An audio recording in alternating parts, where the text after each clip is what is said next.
Well, that song is only 34 seconds, but we're late. Oh wait, no. The ad's still going. Okay, let me go back. Let me go back to standby and we'll let the ad play.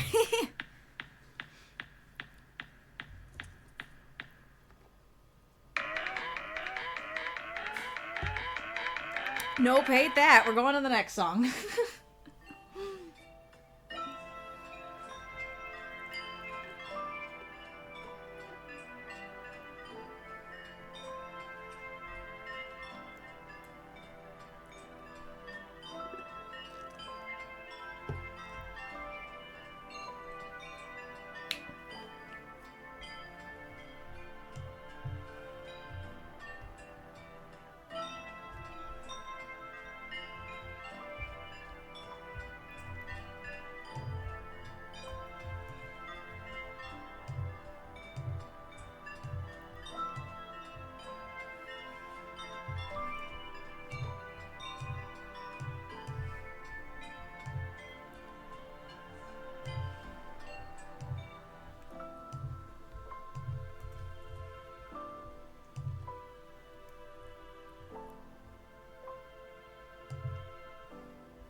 Okay, now we can start and go there. No, there. Hello, everybody. Can you hear me? I did not test a dang thing before I started, so can you all see me? Can you all hear me? I'm suddenly feeling like my shirt could be better for this stream. I don't think I have anything orange, but I feel like gray seems like not the best. Oh good, you can see in here. Good.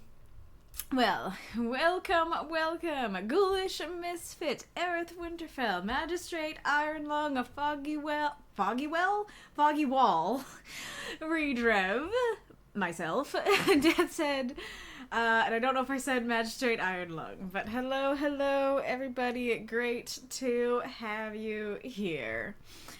I already see some donations. I'm all frazzled. So, first of all, I've not heard anybody note, look at the background. Look at the background and the frames.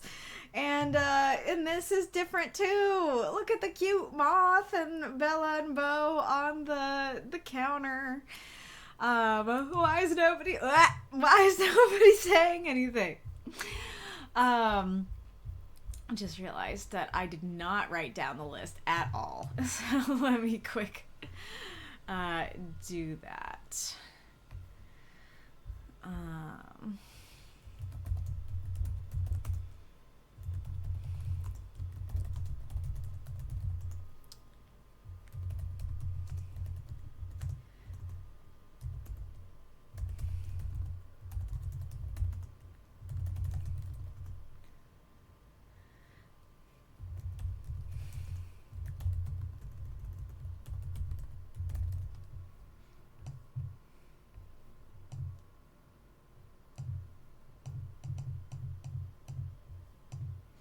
There we go. Well, no. We need spaces. This is all close together. How is everybody's Saturday while I'm doing this?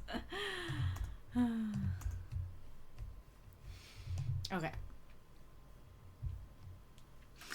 I got that does look cute from Magistrate Ironlung. Thank you. So yeah, if you guys, I don't think Norman's here right now, but I think he was the one who noted. He was like, I hope that we can have something like this Christmas background, but all the time, just like neutral. And I think I said something like, hold that thought. Yeah, because I bought a custom background. From that artist who made the Christmas backgrounds and frames and everything. Not just actually I say background, but not just background. The frames, the background, the standby. There's a bunch of standby screens. And there are a bunch of backgrounds and frames for this as well. The frames are not set up, only these ones, but there's that one. I really like that one as well. There's this one and this one. I think, yeah, that's just those four. But aren't those awesome? I love them so much. And they're technically even more of these. So like we've got the stream starting, the be right back, the offline, the stream ending. I don't know why. I'm assuming that other streamers know better than me, but why would you need an offline and stream ending screen? Because like when you're offline, nobody can see it, right? When you're offline, nobody can see the screen. So why would you need that screen? And then when the stream is ending, I guess maybe other people end the stream differently, but like I'm talking and saying goodbye as I end the stream. So I don't know why I would need that. But yes, I was, so you'll see on the other on the writing group screen that the frame around me is white, and I was like, oh, that's so boring, but I didn't want to repeat the constellation frame. But now I'm seeing maybe there's a benefit to that, because my head is right in the constellation. But yeah, so like these ones are a little more generic, but I think the cats are like, oops, not that one. I think the cats are supposed to be Bella and Bo. Like you can tell those are Bo's. Those are Bo's little gray ears. He's sleeping. I don't want to pick him up, but and I guess you can tell better in here that there's Bo on the left and Bella on the right. And I'm so happy about this little moth in the middle, like on the like original screens. I think I have those as well.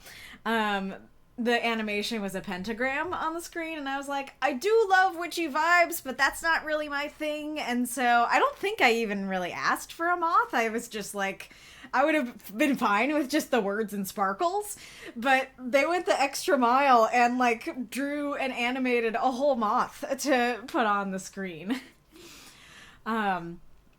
And also, the moon is no longer in front of the clouds, so we no longer have that problem.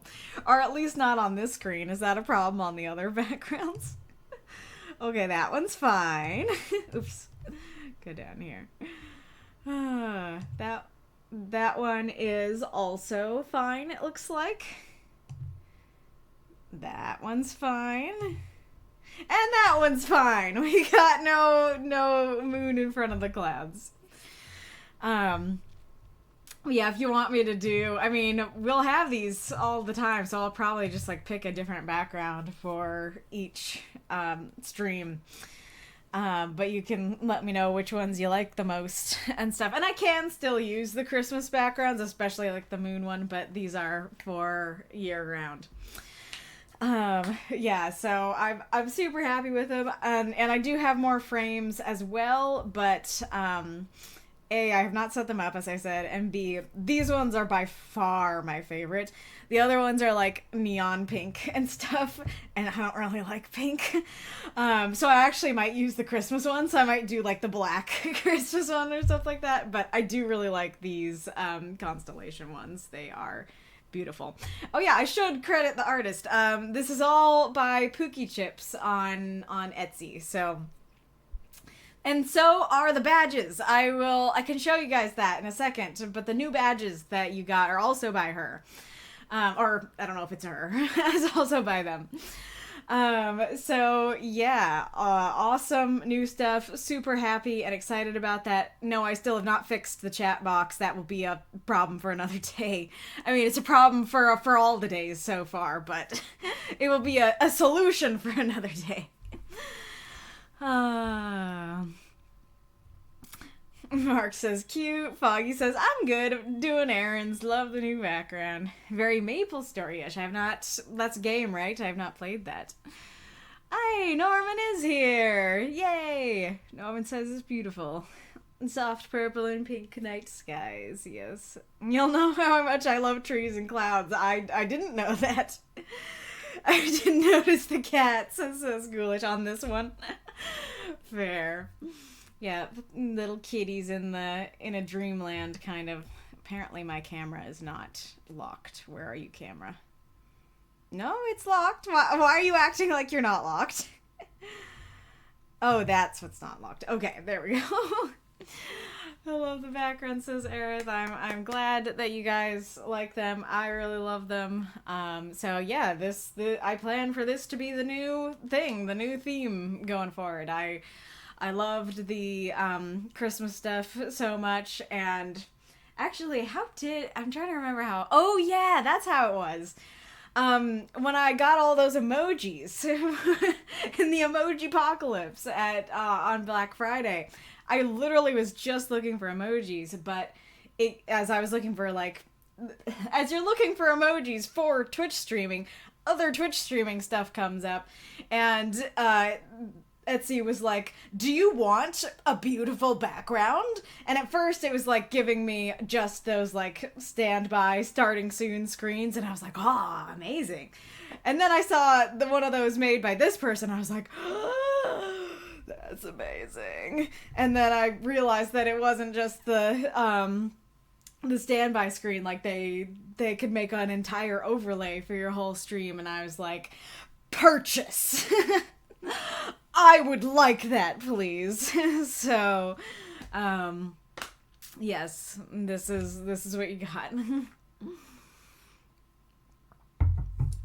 Hopefully it spices up the stream and makes it just a little more beautiful and fun.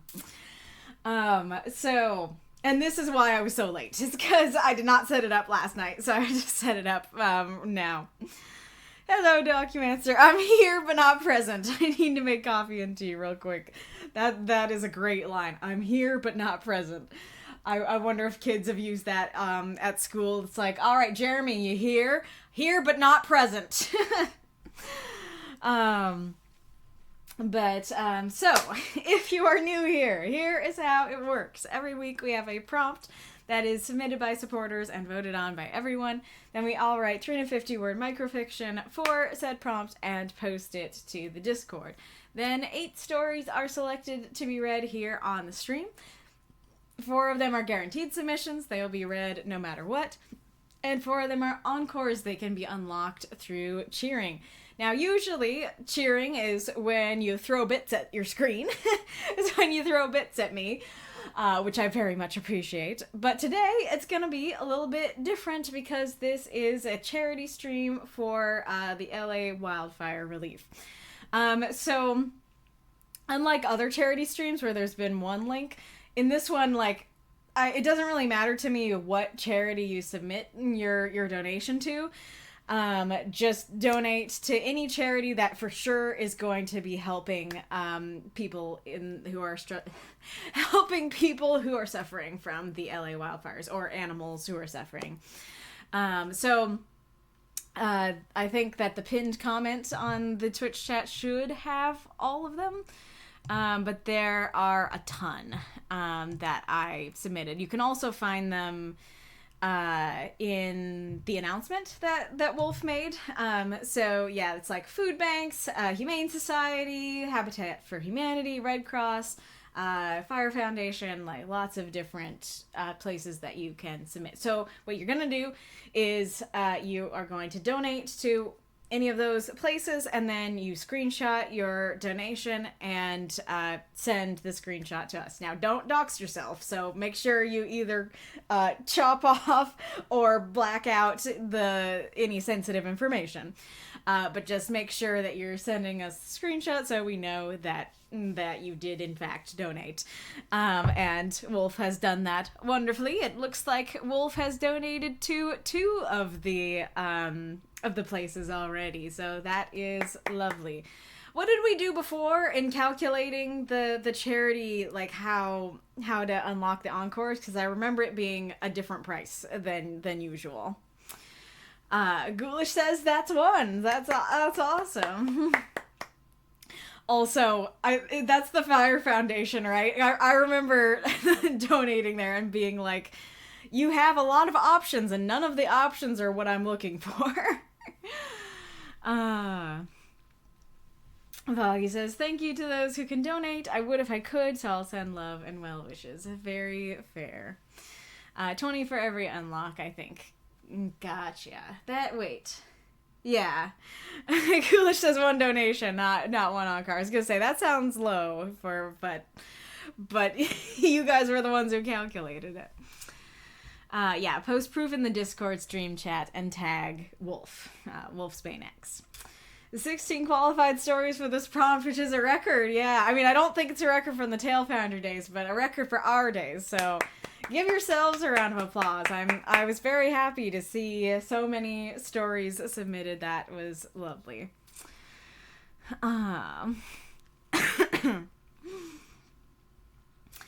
Alrighty.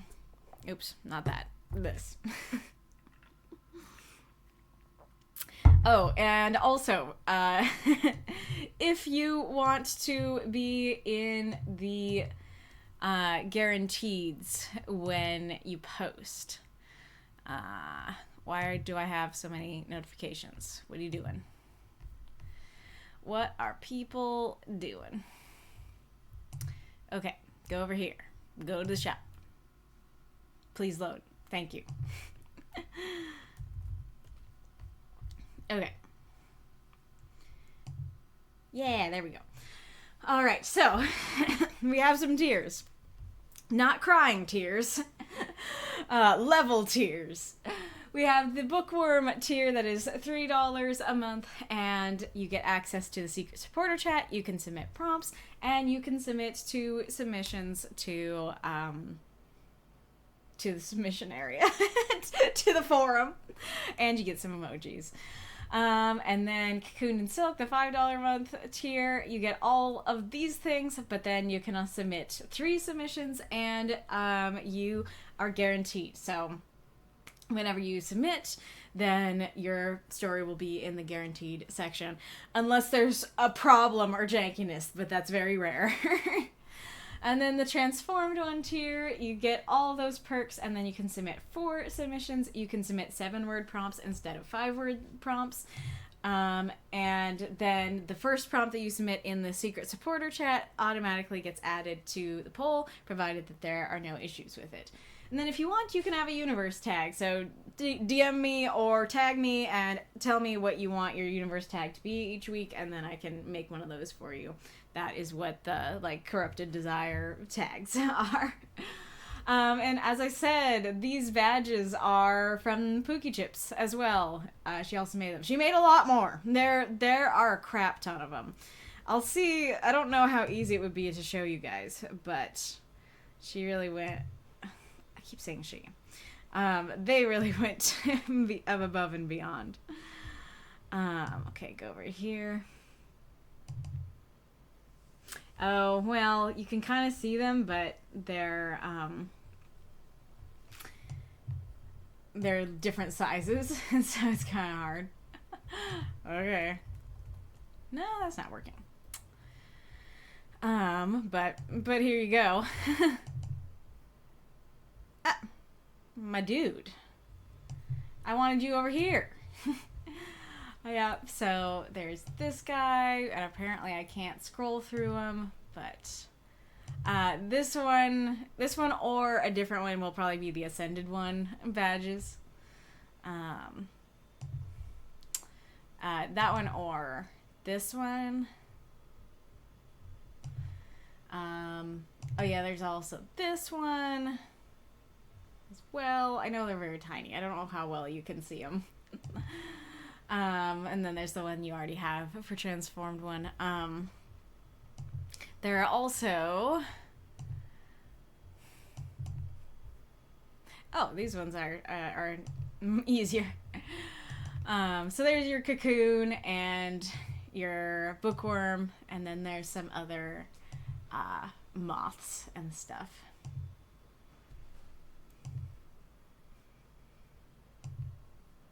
That one's pretty cool.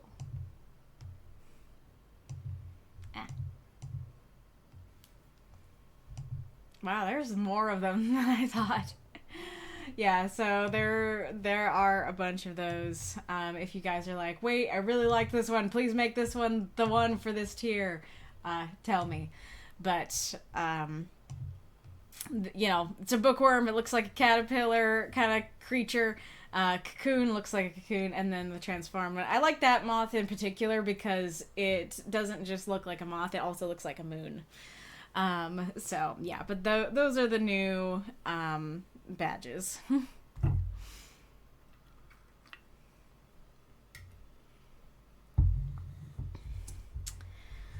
I remember it was different, but I'm not remembering if it was that different, if it was that low. So let's try and remember. Why did we change it last time? Maybe that'll help us remember what we changed it to. But, I don't know if we could look in the stream chat. That's how you do it for Save a Fox? Well, I meant more for the last charity stream. I don't know how easy it would be to find, because we did it pretty recently, right? If I just look up charity, what happens? What comes up? Well, of course, a breath of fresh air comes up.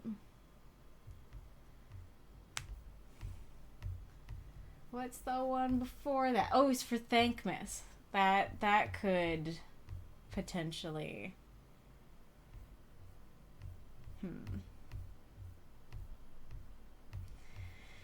Well, it's mostly the announcements that are coming up, not the... not what we were talking about. Alright, but...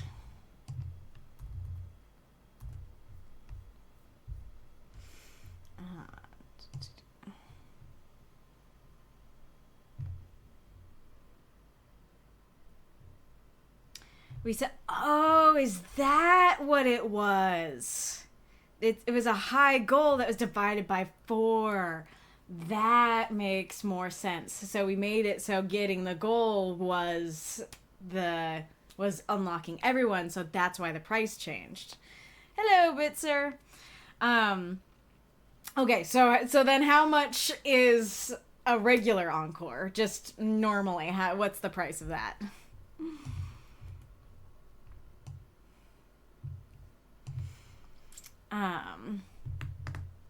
Is there anything else? Oh, yes, there is something I want to talk about, but it's a different thing.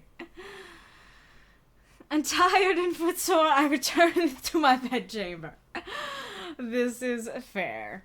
28. Oh, okay. That's not that much more. So yeah, okay. So since we don't have the since we don't have that goal, let's just keep it at 28. So let's just keep it what it usually is for each week.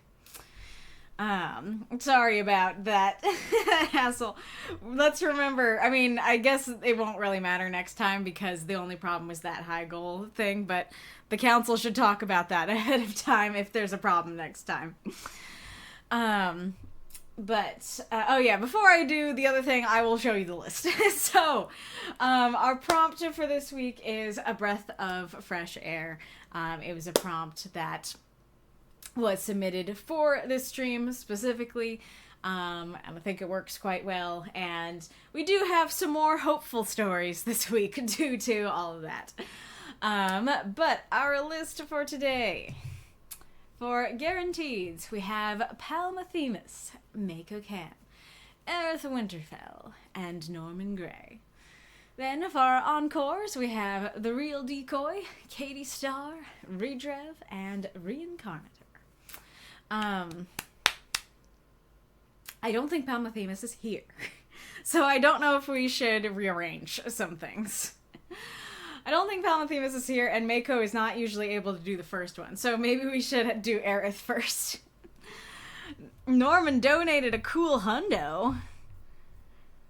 Norman donated a cool hundo! Thank you so much! Really appreciate that. I think, yeah, Massa also submitted. What did Massa give? Massa says, I wish I had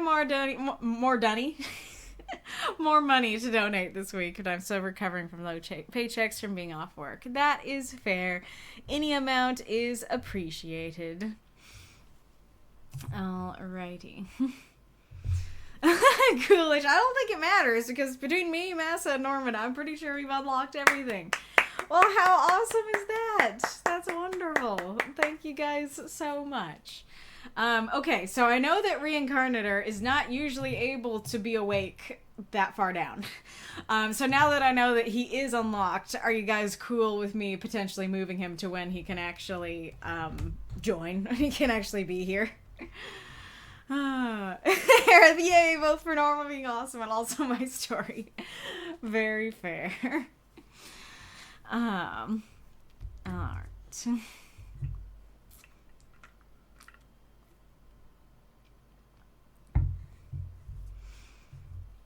How about Rianka? That is cool with me, says Arith. Magistrate says it was only 5 for me. That is fair. I know I'm doing a little too much housekeeping, but I do want to talk about this. I don't want to save it.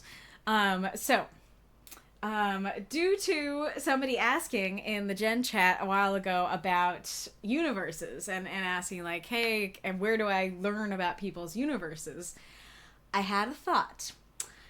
What do you guys think about me creating a forum that's basically for explaining your universes? So what you do, I don't know what I'd call it, but like universe forum or something like that. And what you do is you'd make a post in there, and then you'd give like a back of the book kind of summary of the universe as a whole. Maybe list out who the main characters are and like who they are, a little blurb about who they are. And then you could have like a Google Doc in there that is maybe like your master Google Doc of all your stories, or you could have links in there to all the stories that you've posted like in chronological order or something like that. But just a little something so that people who are in that person's shoes who are like, I haven't been here in a while and I don't know people's universes, that's like a place that you can go to learn about people's universes and read up on their past stories and stuff like that. Would you guys like that? Do you see any problems with that? Is there any suggestions for that you would have? What are your thoughts? Yes, you are still appreciated, Magistrate Ironlong. This is the truth. Norman says, neat. I might actually use that to compile my thoughts around a universe I have that I haven't really written for. Oh, nice. Foggy says, that'd be neat. And Ghoulish says, I see no problems, personally. Nice. Everybody seems to be liking it so far. Narc says, I think the universe compilation is a good idea. Awesome. I don't know if there would be a way to note which ones, because there are definitely people like myself, Mark, Mako, who submit every single week, and so like those are some universes. I don't know how to be like, these people submit every week and have them a little more like featured or something. I guess I could just like regularly like put a letter comment in those ones and then delete it just so it rises to the top.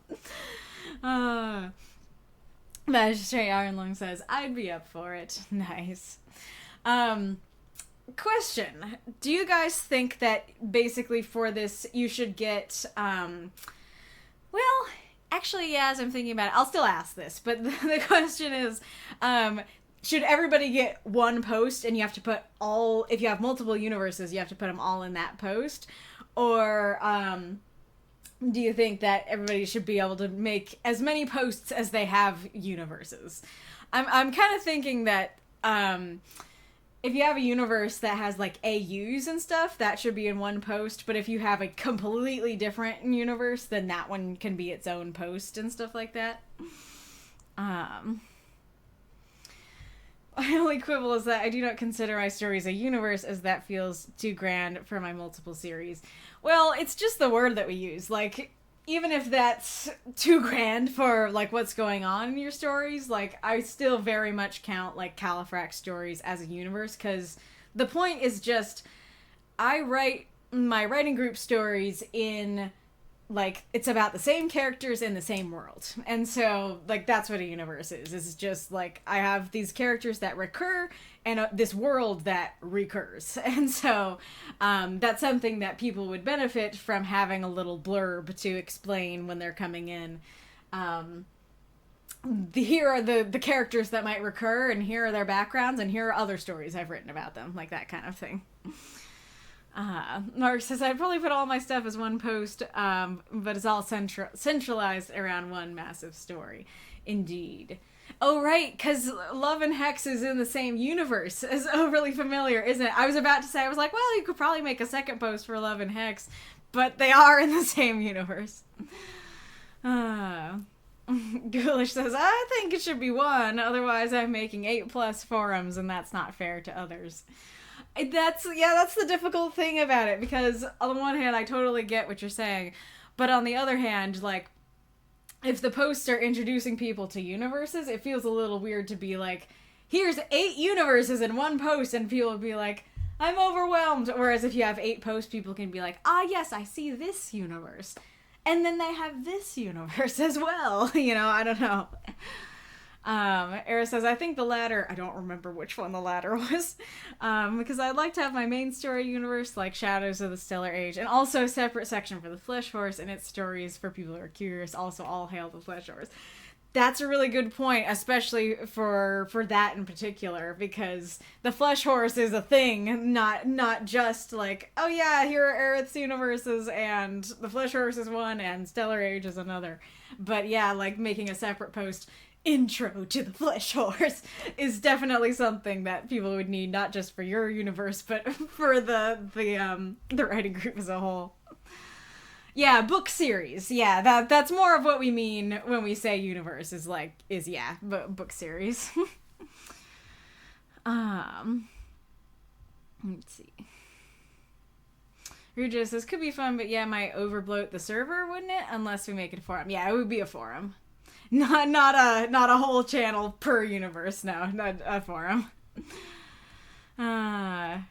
Hello, Mika. What I missed to Norman Make It Rain. Yes, he sure did.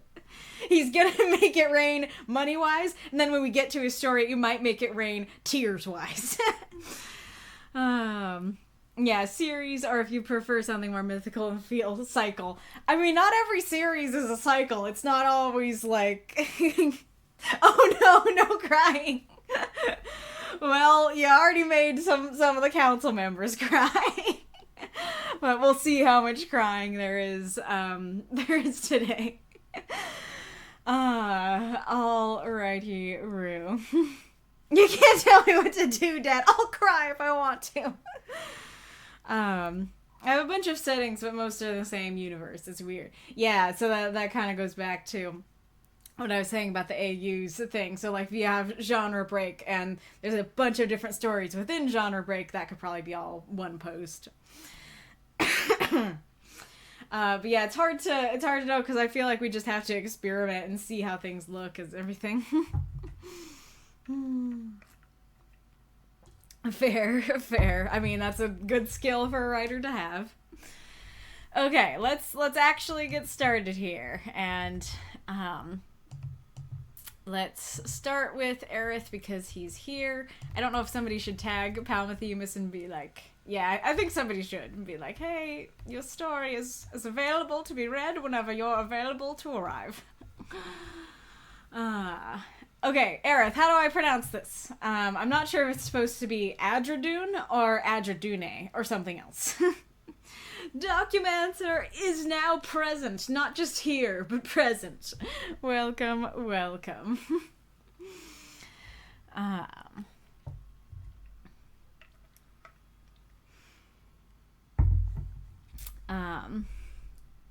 Adradune, as in the sand dune. Alrighty-roo. This is also reminding me, what was the other thing? There was another story that had something I didn't know how to pronounce, and I didn't note it like that, and I'm not remembering what it was. We'll see when we get there, I guess. Alright. The Taste of Freedom. Nimere setting by Arith Winterfell. 349 words. The boat rocked gently in the waters of the canal as the gondolier guided us among the towers that rose from the waters. I marveled in awe. The holy city of Adradune, seat of the living god king Adamas. I had fled my exhausting labors in the Agama fields as a slave in the north in hopes of building a new life here in the holy city. I still could scarcely believe it. I was finally free. I was free, finally free. I was born a slave and labored as a slave under my master's harsh gaze. But now I stood in the holy city, and by virtue of the sacred laws of this place, I was freed from my enslavement, free to chart my own destiny. I could scarcely contain my excitement, and the gondolier, Jareth, must have noticed it easily. So, you're new to Adradune. Are you a pilgrim, seeking to visit the sacred sites? Jareth asked. Yes, I said hesitantly. I think I am, after a fashion. I'm certainly new here, I said. Aye, said Jareth. A strong young man such as yourself should have no trouble finding work here in the city, he added as he stroked his graying beard. Perhaps try asking about at the Sacred Waters Tavern here in the city. I nodded in agreement. I may still have to do heavy labor, lifting cargo and loading ships, but it would be my work done for my own pay. The gondola stopped at the dock at the base of one of the great towers. I ascended its steps, thanking the gondolier, and entered the Sacred Waters Tavern. Upon entering, I froze. There, sitting at a table with his back to me, was my old master. I quickly ducked back behind the doorway. He showed no sign of having seen me, but I knew he was here to try and force me back. I had to head elsewhere for now, and hope he'd give up his search with time. I finally found freedom here, and I won't go back to drowning in slavery without a fight. Those moths and monsters, cheer for this story if you loved it. Palmothemus says, well, I'm not ready to look yet. I'm busy with something. Okay, so we still gotta wait on Palmothemus. Alrighty. I'm so sorry I messed up so heavily. I do not usually mess up that bad. I think it's just that I'm all hyped up from all the conversation prior. I did a much better job of reading those things correctly in the practice. Why is it a WTF? The Reaper in the middle of the tentacles. It's like, yay, but what? Yay, but confusion.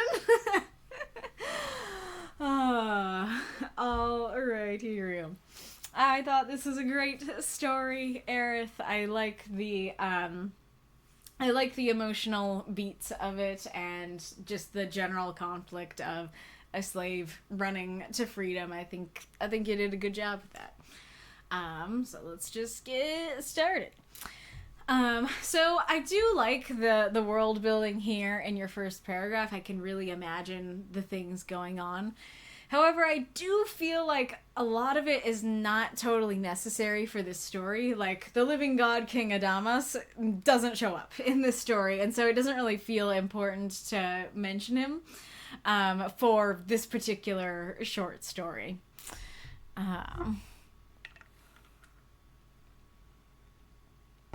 Because you probably could just start right here and be like, wow, I can scarcely believe it. I was free, finally free. And then you talk about the holy city. Like, now I stood in the holy city. I guess you probably would have to say something about the gondola, because if you say you stood in the holy city, I'd think you were in the city. But yeah, I think this would work fine as an intro. And again, that's not to say that your world building is any way bad or uninteresting. It just feels like it's costing you words that don't need to be cost. Yeah. I do like the emotion of this bit. This is one of my favorite parts. We'll come back to that, I think. I am curious about the laws thing, because, you know, if the laws, so by virtue of the sacred laws of this place, I was freed from my enslavement. Wouldn't that mean that the old master, like, coming in and being like, hey, this is my slave, he's coming home with me, that the law keepers or the guards or whatever of this city would be like, no, he is free. Like, the law says he's free, you have no jurisdiction here, get out, you know, kind of thing. Couldn't the main character just walk up to his master and be like, hey, how's it going? You can't do crap, you know, kind of thing. He's weeping, not what to fucking... Wait, let me rephrase that.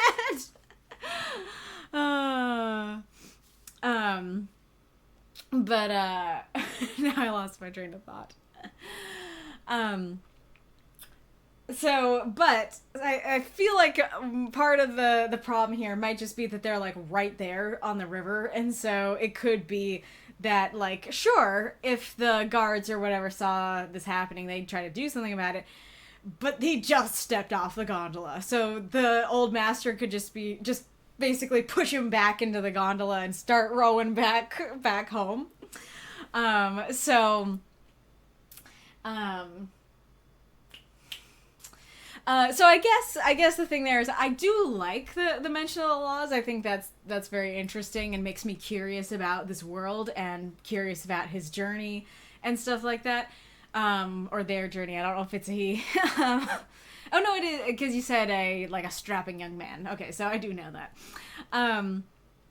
But that does feel like something that maybe isn't necessary, because by the end it's more important that, hey, wait, my old master came to get me, and so I don't really need to be asking, wait, but the laws, though. So that could be something to remove and just say, I was free, I'm in the holy city, and we could just be like, okay, you got away. Kind of thing. But I would love to read more stories about this character being in the city, and, like, I don't know exactly what the scene would be, but something about the laws. I don't know, like, the laws just being so much better, and the main character being like, wow, I love this place, you know, kind of thing. That would be very fun. Oh, it says we. I can't believe that I uploaded the emojis and I was interacting with them a ton, and I completely forgot that that's what that emoji says. I think it's just because his black hood covers the bottom of both letters, and so it looks like, it looks like it's a T, and it looks like it's an F. I don't know why. I always go through my stuff and then look at the chat. I don't know why this time I'm talking about the wee skeleton in the midst of everything. Anyways, I do like this conversation of, like, are you a pilgrim seeking to visit the sacred sites? And he's not, but he's like, after a fashion, yeah, I'm definitely new here, and I guess you could consider me a pilgrim, and I do view this city as sacred, so in a way, yes. I think that's fun. I like that. And I like, I'm especially mad that I messed up this line, because I do really like that it would be my work done for my own pay. I think that's great, where it's like, I might be doing the same exact work, but it is completely different when I'm doing it for my pay and to make my own living, rather than just everything going to my master and me having a horrible life otherwise. I mean, a horrible life regardless, I guess. I think this is a good way to introduce the character and their physique and their gender and stuff, that it's relevant to what's going on here, and yeah, it's relevant. It's just like, yeah, oh, okay, so this is a strong young dude. I just got 3 pieces of information about our main character, because I often talk about how descriptions are usually the first things to go, that it's like, it doesn't matter if your character has brown hair when you have 350 words to tell your story. But this is a good way to make it work and not just have it be like, hello, yo, I'm a strong dude. I'm a strong dude going into the Holy City. This actually makes sense as something that someone would actually say. It gives us information about the character, and it relates to the conflict of the whole story of like, hey, this is a strong dude, he can find work, but it's going to be his work now. I think that is great. Oh yeah, so there is a clunkiness to this part here. Perhaps try asking about makes me think that the sentence is going to go, try asking about Geico. Try asking about the dragons in the area. Try asking about work. And so try asking about is definitely something that has, every time I read it, nearly tripped me. And then I do like Sacred Waters Tavern. And I just realized there's actually maybe a very easy fix to what I'm about to say.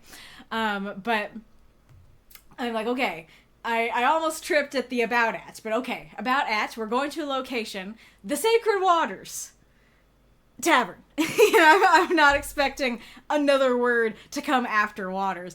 And I just realized there's a very simple fix. That. If you just make the T capitalized, then I'll see that ahead of time and be able to go, yeah, Sacred Waters Tavern. But without that, I'm like, the Sacred Waters, capitalized, tavern, you know? Benign muscle man. Amazing. I am the Ubermensch. Oh, imagine somebody starting their story with that. Hi, yo, I'm the Ubermensch. I'm coming into the city to look for work. Oh, incredible. This is really not that big a deal, but I'll still say it because I know that folks often struggle with word count, and so this is something to remember. I nodded in agreement is a bit redundant. I honestly didn't notice it on other reads, but really combing the story, I was like, I nodded implies agreement, and so that would save you 2 words if you needed them.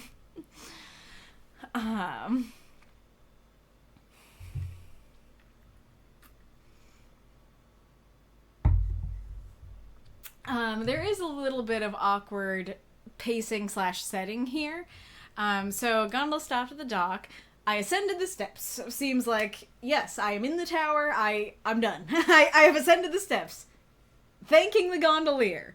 And so it sounds like he's walking up the winding staircase inside a tower, and then he shouts at a window in the middle of the tower, thank you, to the gondolier. And I don't think that's what you meant. I think you meant, I thank the gondolier, and then I go up the tower. Also interesting that the tavern is not, like, at the bottom, because usually taverns are like, hey, here we are, near the shore, bottom floor. It's interesting that it's like this great big tower, and, like, the tavern's at the top.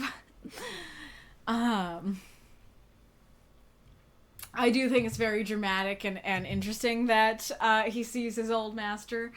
I'm trying to think if I should start talking about this now or not. I guess I'll take a pause at that.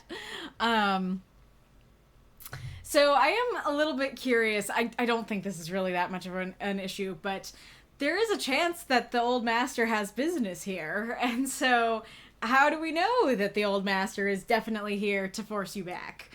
Now, granted, if the master does have business here, this is maybe not the best place to run to. But a question that I had. So it's really interesting because, let's see, how do I want to phrase this?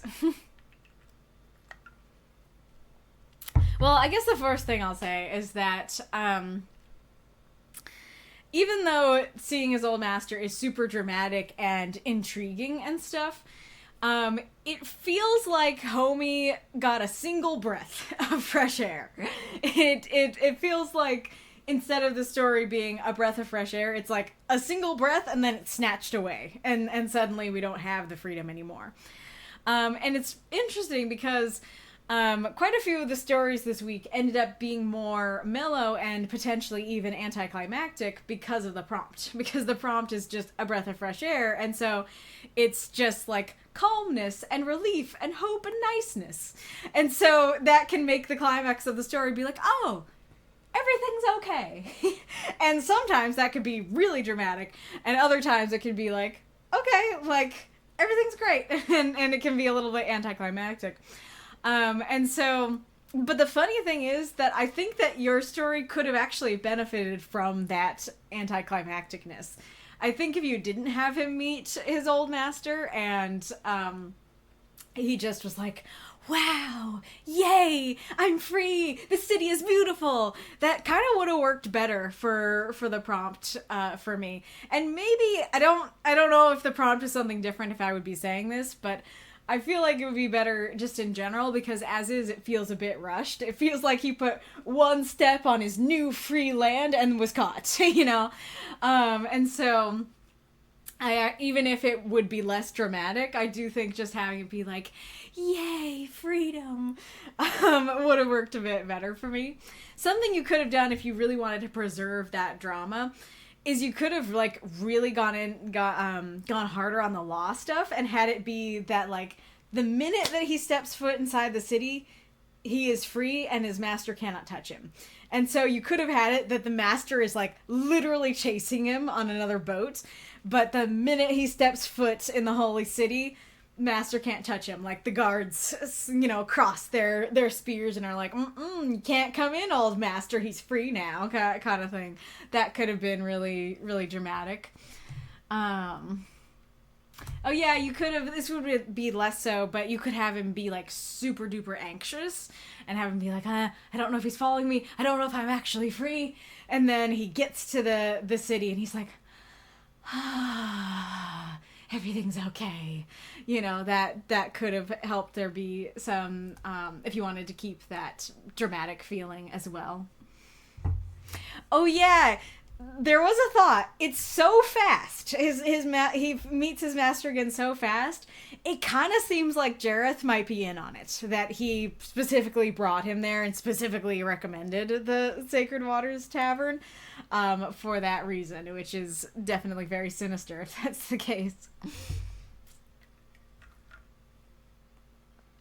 But I do really like the idea here. I do like what you're going for of a slave running to freedom, and regardless of how much that lasts, I do like that use of the prompt of the freedom that really would feel like you can finally breathe after all this time.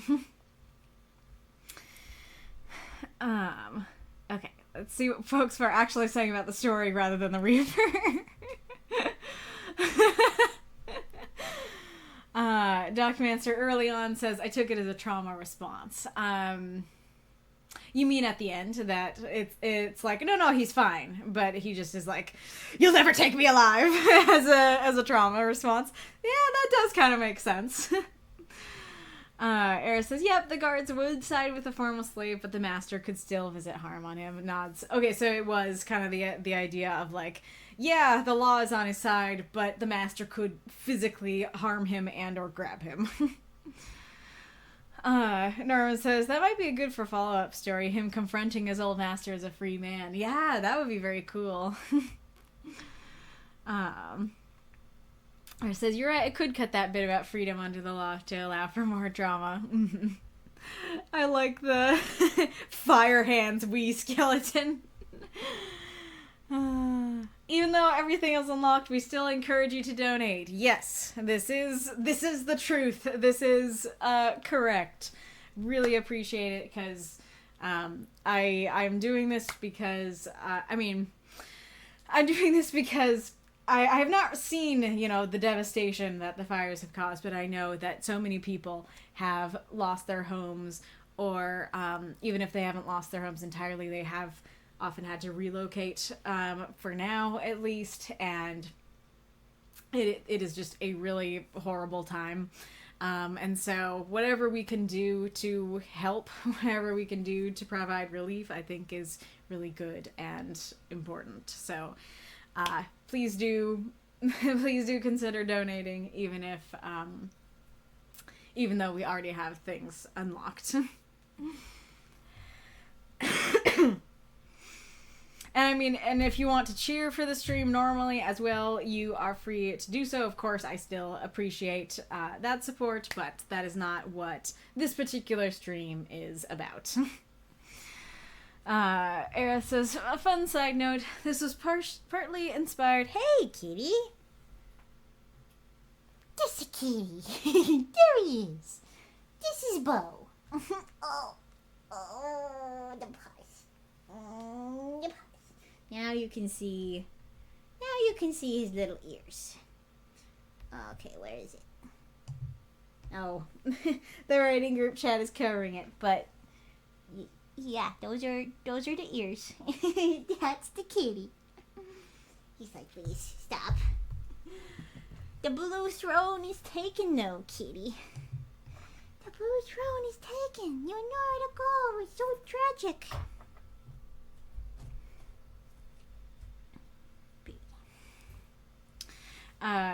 This is partly inspired by the holy city of Vivek in there. I was about to say, I was like, there's not been an ad. Why is that the case? If I had said that, I would have been like, I jinxed it. In the Elder Scrolls game Morrowind, in which the city is divided into cantons, large pyramid-like structures holding apartments and businesses, between which were canals with gondoliers ferrying you from place to place in the city. Ah, that's neat. It could be that the character's assuming that to be the case. Yes, very, very possible. A fun side note, too, the God King isn't actually a god. He's actually a powerful sorcerer who created this world, a pocket realm to which people migrated into. He has stylized himself into a God King. My homie, if he created this world, I think he's a god. I think by definition, if you create a world, you're a god. That does sound very interesting. Mako, I've met more God Kings that were not divine in the slightest than were. Very fair. Yeah, exactly. There's so many characters who are like, I am a God King. And it's like, you're Joe from accounting. Like, what are you talking about, man? No, I'm the God King. I'm so powerful. It's like, you want to be, but you're not. It makes me think of, because I just finished The Owl House, it makes me think of Velos being like, I can totally talk to the Titan. Aren't I great? And like nobody's questioning it. I'm like, guys, from the minute he says that, you should be questioning that statement. How can homie talk to the Titan? Norman says, I've met more God Kings that were not divine in the slightest than were. Feels like an opening line to a story I want to read. Very good point. There's the ad. Alright, now we can see this kitty. Yes. This is the occupant of the blue throne. Yeah. Well, on that note, if we want to do a story, an ad story, so we will often go back and forth of me saying a word and you guys saying a word and creating a one sentence story. In honor of what we were talking about, let's start it with the God King. Just that's the start of our story, the God King. I need to scroll down though. Oh, kitty. You're so cute. You're just a kitty.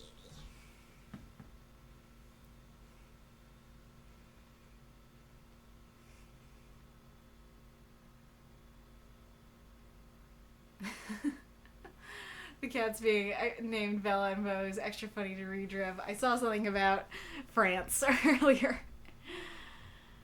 Brought Reidrev's a francophone. The God King, aka Joe from accounting. They're so cute and they're beautiful. Literally, so Reidrev. Aw, I'm glad. I am gonna keep document your suggestion because that's great. The God King, aka Joe from accounting, paste, in his. We're doing more than one word this time, I guess.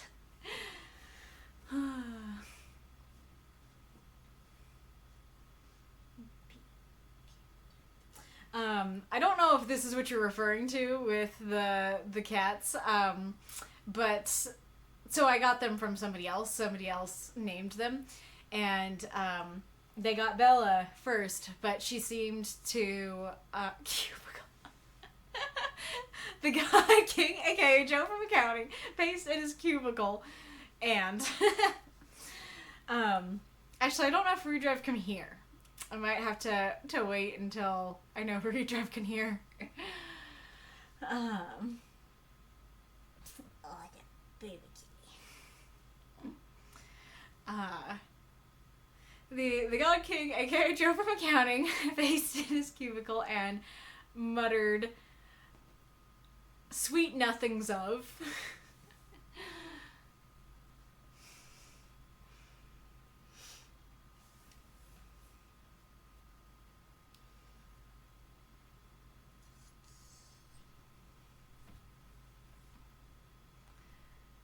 Reidrev says, "I can hear you. Sweet nothings of." Nice. Well, now the ad break's ended.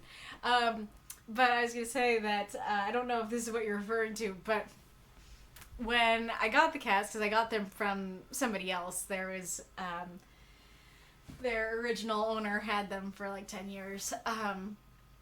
But she was getting a new husband and a new dog, and so she wanted somebody else to have them because they would be too stressed with the dog and it would be hard to like separate them and stuff. Hi, there's the other one in the doorway.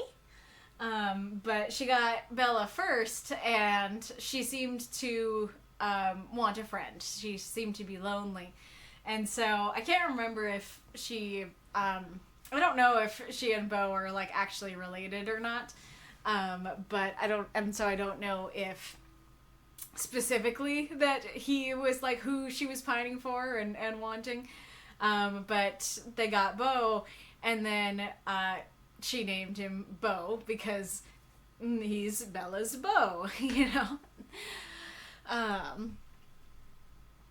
Let's see. Sweet nothings of the power of numbers. Amazing. Okay, wait, I see... This one? No, not that one. That one. There we go. He said, I thought Bella was getting the new husband and dog and had to take a double take. Bella's former owner is getting a new husband and dog. Okay. The God King, aka Joe from accounting, he's in his cubicle and muttered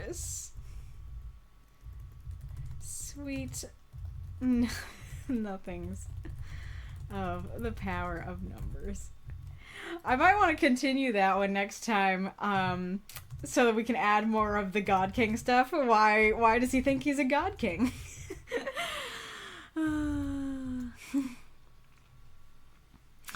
Incredible. Haven't been to stream in a while. The aesthetic for your stream looks really lovely and cute. Yay! So funnily enough, this is completely new to this stream. Well, I don't know if you've seen the Christmas layout, because we actually did have a layout. I mean, I can show you. This is the Christmas layout that we had. And so but I commissioned the artist to make something for regular times. Because I love their style so much. The company lives and dies by his word. Nice. What I always find funny about that is that Bella and Beau are gender-bent versions of the same character in Twilight. Wait, so Beau is Bella, but a dude? I've never even heard of that. Didn't realize the crystal one looks nice, though. Very fair. Yes, I love both of them. Here, I wanna... Wait, where are we? Let's be on the other Beau background for a little bit. By day, even God Kings have to pay the bills. By nightfall, owns an actual world. Oh, that's so cute. I love the idea of, like, Joe from accounting, and then he gets home, and he has, like, a little, like, terrarium, or not really. What would it be for a terrarium that has a literal planet inside of it? Not a planetarium, that's not right. But yeah, he has, like, a glass jar with a planet, and he, like, gets out his tweezers and tweaks his world. A snow globe, yeah. That's a literal book you can buy? Really? What? Tell me. What's the book called? Okay, going back to the story stuff. Oh yeah, this all started because Arith was like, he's not actually a god, he just created the world.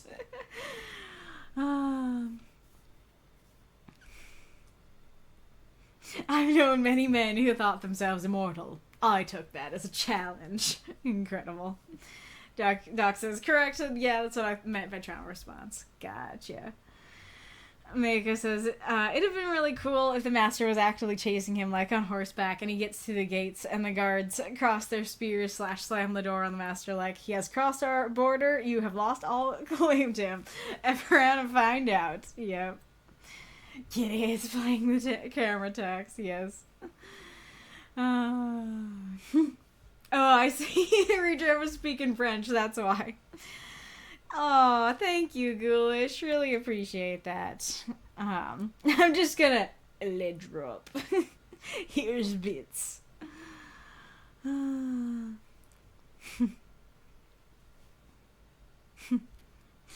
sure what that's referring to.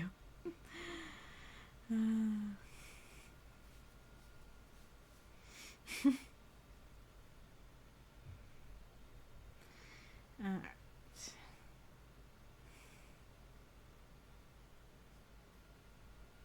Oh yeah, Ghoulish says, if you can't donate financially, you can share the stream on Facebook, X, Instagram, Blue Sky, Reddit, or any other social media. Yes. I have not been good about creating social media for for the moth stuff, but I do plan to. Huh. And Document says, I can't confirm if Stephanie Myers actually wrote a gender-bent version of Twilight. Some people prefer it. Wait, so it's a whole nother book that's just gender-bent? I've never heard of this. That's so weird. I mean, I guess it's not that strange that I haven't heard of it, because I've never read or watched Twilight.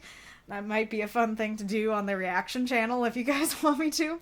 But I do know about it, because it's in the zeitgeist. And so... so I'm surprised that as much as I have heard in general knowledge about Twilight, I've never heard of this. Life and Death Twilight Reimagined. Gotcha. I thought when you were saying that's an actual book you could buy, I thought you were referring to, what was it, like the God King stuff? Oh yeah, even God Kings have to pay the bills. By nightfall owns an actual world. Oh yeah, I was like, wait, the terrarium with a planet in it in his night hours, that's a book you could buy? Cosmodrome. That does sound epic. I love that.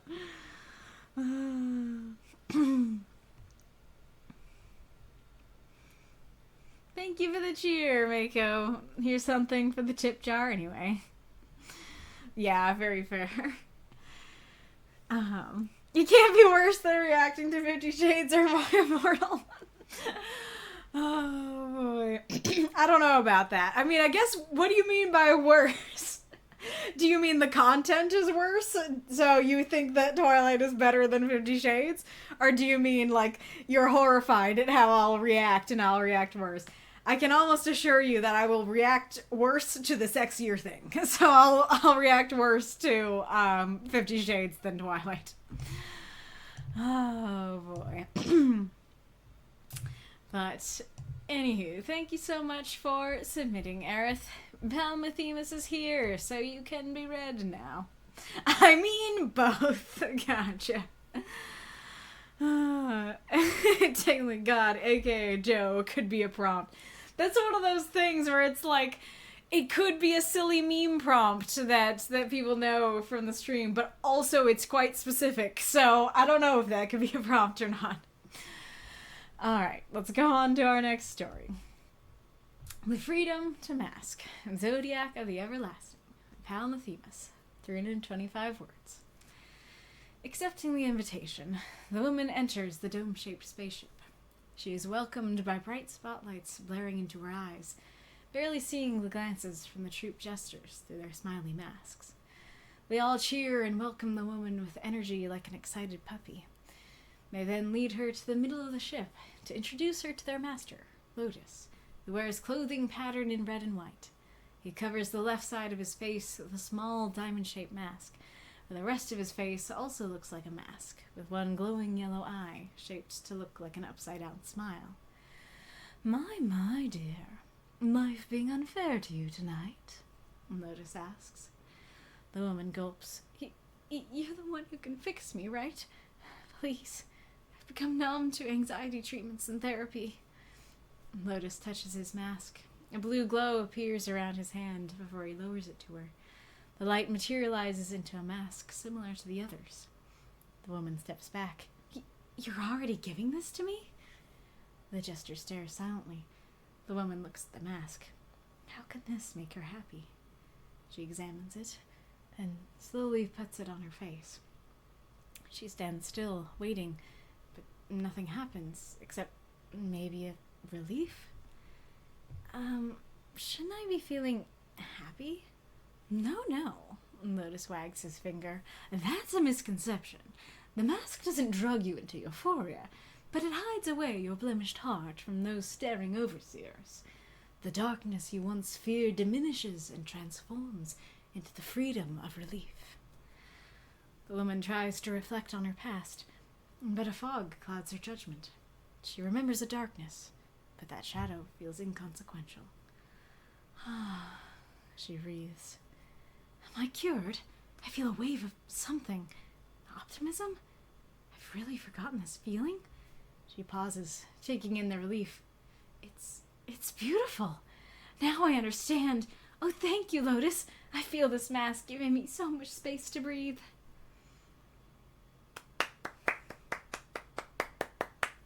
Those moths and monsters, cheer for the story if you loved it. I just realized that the story might be quite small. Hi, kitty. Hey, Kibo. You're so cute. Alrighty-roo. You already know, or, well, if you were here, you already know from my comments on Documancer Circus Universe that I love circus vibes. And granted, this might be more of a King's Jester situation, but I'm still getting circus vibes, and I'm enjoying it. So, this, I like the characters, I like the vibe, I'm very interested in this. Also, is this the same story that had, Chronozarnus, the robot, and the moth god? Or I guess I don't know if he was a robot, but I think he's some sort of artificial person. But yeah, is this the same as that universe? Cause very interesting, cause that felt more fantasy, and this feels more sci-fi. But we'll come back to that in a second. Very interesting if that's the case. The questions from Palmothemus. One, is the description for Lotus confusing? 2, what do you think the mask does? I'm curious to hear your feedback and see if I accurately described its properties. 3, would you trust Lotus? Smiles. 4, what are your thoughts on the woman's sudden transformation? Is this realistic? 5, any grammatical mistakes, any weird sentence structure or flow? Any thoughts on this story? I think if somebody, I didn't notice that, I think if somebody's reviewing, they will have thoughts. I know this is a rather late submission, but this prompt is a real challenge for me to get any good ideas. It took me a while because I was playing with other ideas that I ended up not liking all that much. Also, this is one of the few rare moments where I've submitted a story that takes place in my current project. It's also very funny that when I send it to Word, it does not keep the usernames, and so I have no idea who this is, and it just seems like, shout out to for helping me polish this up, and for encouraging me with her advice. Thank you for your help. And thank you for everyone who took their time to read this. I would guess that the second one is probably Luna, but I'm not certain. But yes, feel free to answer any and all of those questions in the chat. Alrighty, well, let's just start getting into it. Don't let me forget to talk about the comment on the title. I want to talk about it at the end, but I might forget. So I did not notice this until like my third read. But what invitation was it? And we'll come back to her like knowing stuff and so later, but I don't know if it's like it's kind of an open invitation that the troop is like, come on down to the spaceship, you will forget your troubles. And so I don't know if that's the invitation, but because it hasn't been introduced, I do feel like just taking that out and saying that she enters the spaceship would work a little bit better. Shout out to yes.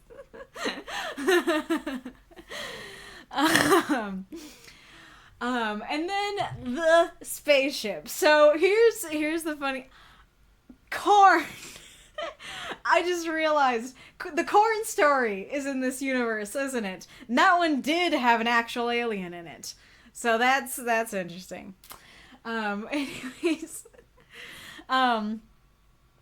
So here's a funny thing that happened while I was reading the story.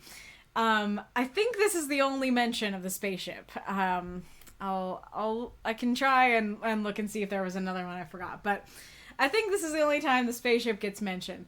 And troop gestures with spaceship weren't really computing for me together. And so what I ended up doing is just forgetting that there was a spaceship. The first time I read it, I was just like, these things don't make sense together. Let's just forget the first thing to make sense of it. And so part of that is on me, of course. But I think the critique within that is that, so that is like super cool and interesting, and like I do kind of love this idea of this like alien jester race, or they like show up, they put on these jester masks to look less alien or something like that. Like super cool and interesting ideas all around. But because that's pretty much the only sentence about the spaceship, we don't get any more information on that.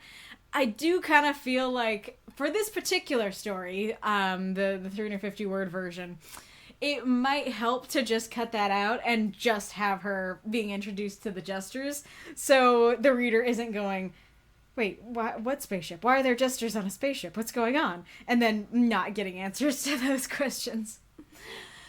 Let's see. Oh yeah, and then kind of a similar thing that I can't remember if I have actually talked about this on stream. This is something I've been thinking about a lot, but I don't know if it's something I've been voicing a lot.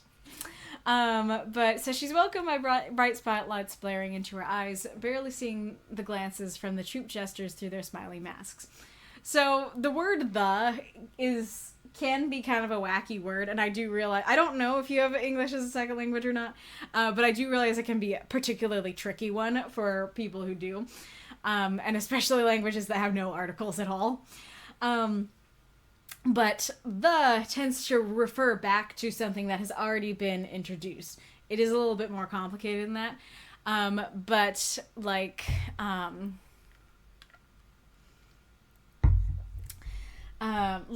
there's, I'm trying to think how to introduce an example. It would be like, you would say, in front of me was a plate of green beans. I ate the green beans. And so it's like a plate, like we are introduced with and then the green beans, the ones that I referred to in the last sentence. But if the first sentence of something was just, in front of me was the plate of green beans, we'd be like, the? What do you mean, the? You've not introduced the green beans.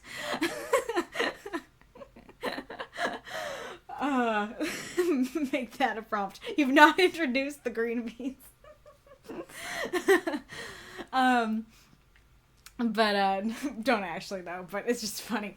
But anyway, so like we have not been introduced to a troop of jesters. In fact, we have been introduced to a spaceship, which is very far in my mind from a troop of jesters.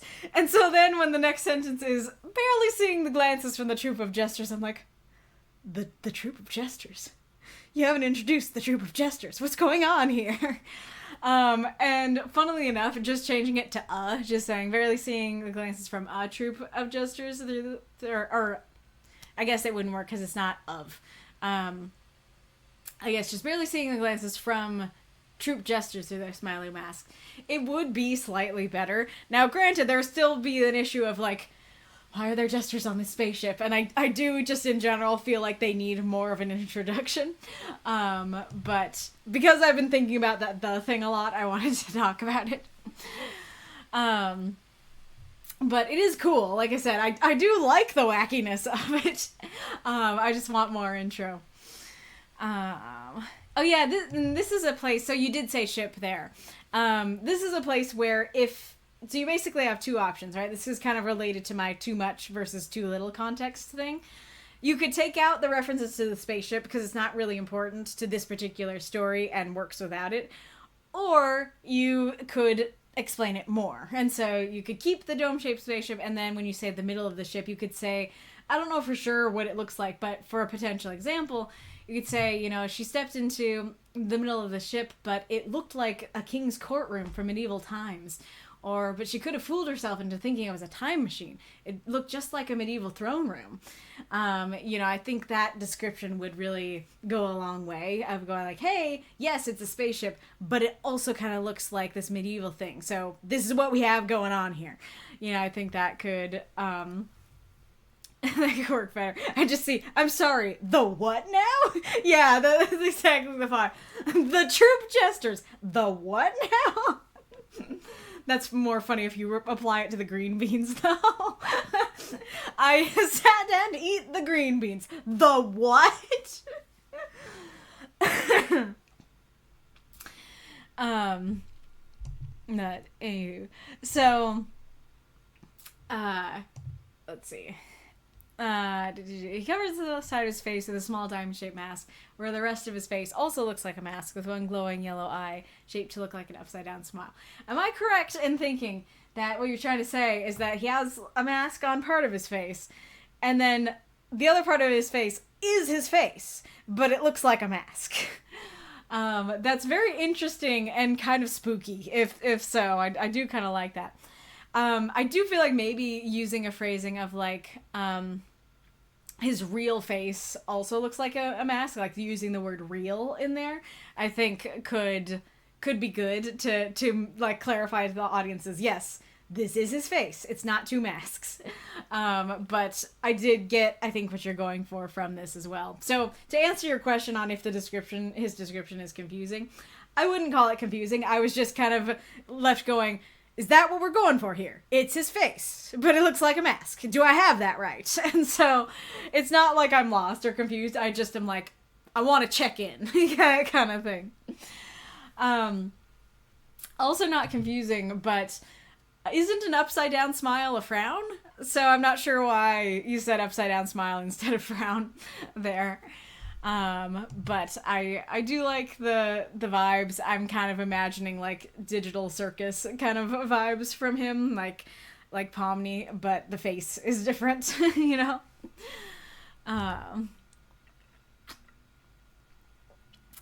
I'm also curious, so life being unfair to you tonight, she was not introduced as coming into the ship crying. And so I'm curious if Lotus has some sort of extrasensory perception that he can sense what people are feeling before they tell him. B, nobody comes to the spaceship nobody comes to the Jester ship unless life is being unfair to them. So it's a safe assumption. Or she was crying when she walked into the ship, or somehow emoting, and it just wasn't mentioned. And so if it's the latter, I do think that having her, you know, saying something like the sobbing woman enters the ship could be good for that. But I do think if it works, if he has some extra perception or nobody comes here unless they're feeling that way, though that will come back to something we're going to talk about in a bit. This is kind of hard to describe, but I do feel like anxiety treatments in therapy is a little bit clunky. It kind of feels like on the nose and or modern, whereas you've got these sci-fi and medieval vibes together.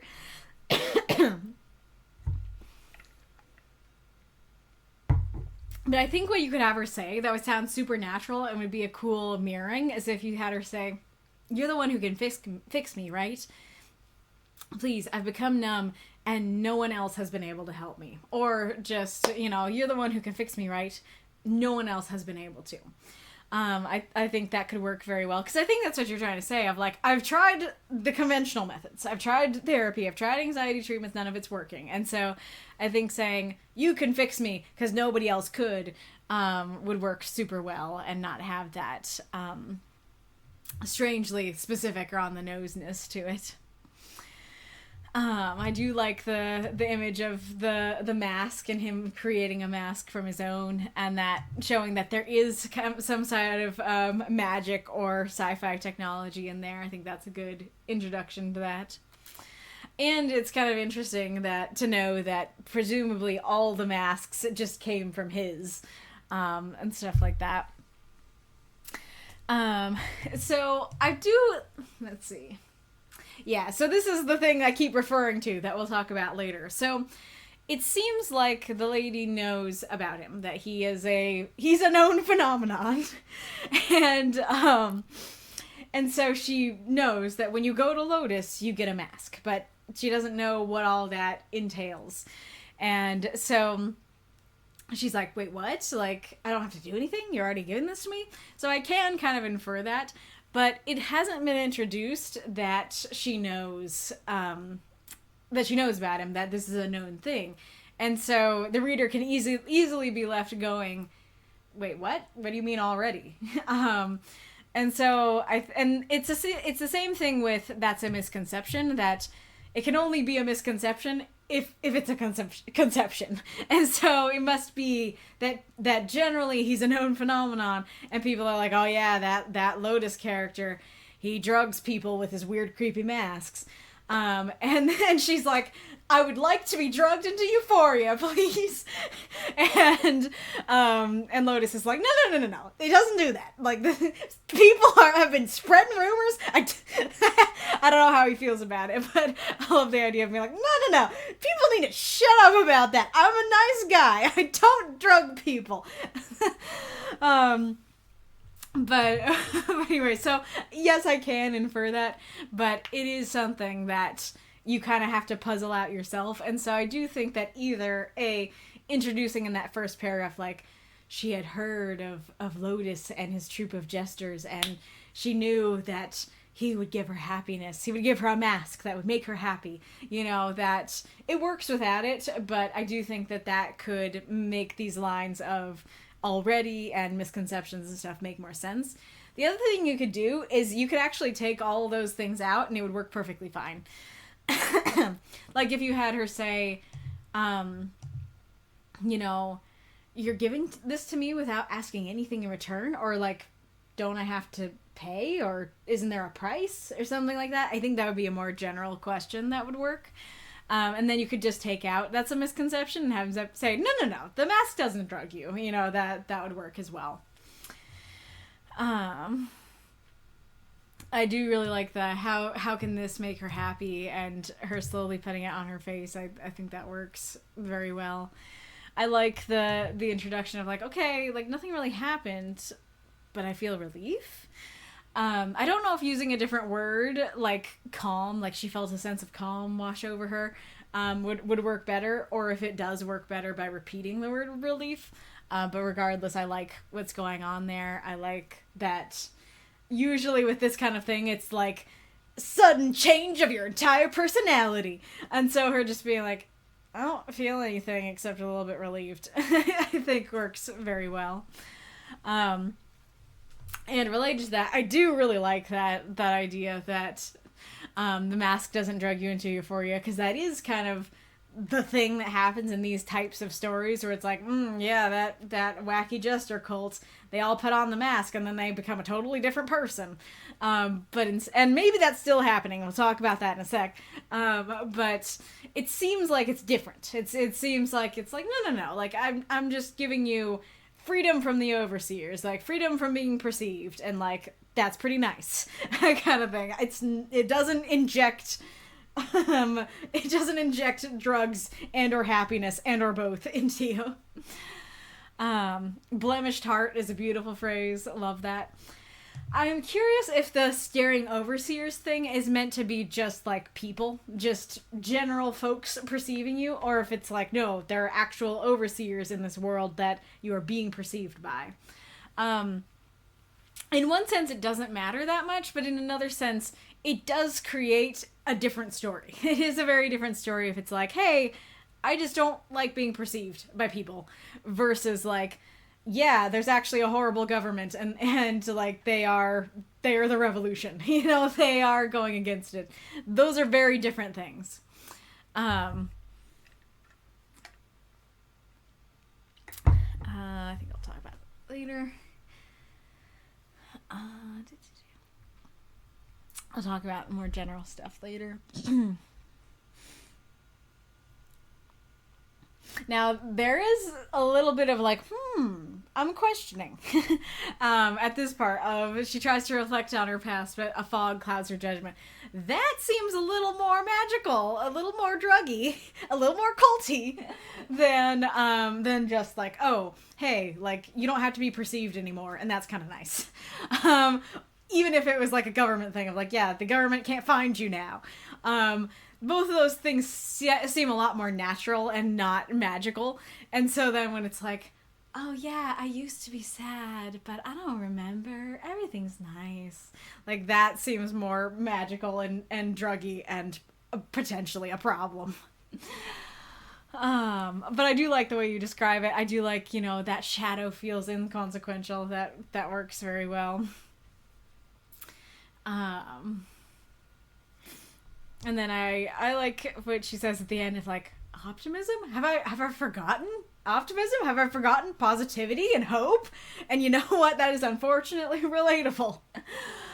And I think it works that she's like, wow, this is great. This is beautiful. Thanks. I think that works as an ending. I do feel like having her say, yay, I can breathe in dialogue doesn't work nearly as well as it would have if you just kind of described her breathing, that it's like, oh, thank you, Lotus. And for the first time in a long time, she felt like she could breathe. You know, something like that I think would work a little bit better. But to talk about a bigger, more general thing. So, in the one sense, I think I kind of get what you're going for of like, yeah, if, you know, it's people seeing you and seeing what you're feeling and stuff like that. If it's being perceived that is upsetting to you, then,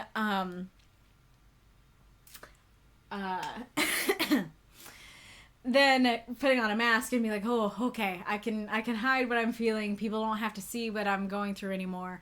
I could see that being freeing and being a good thing.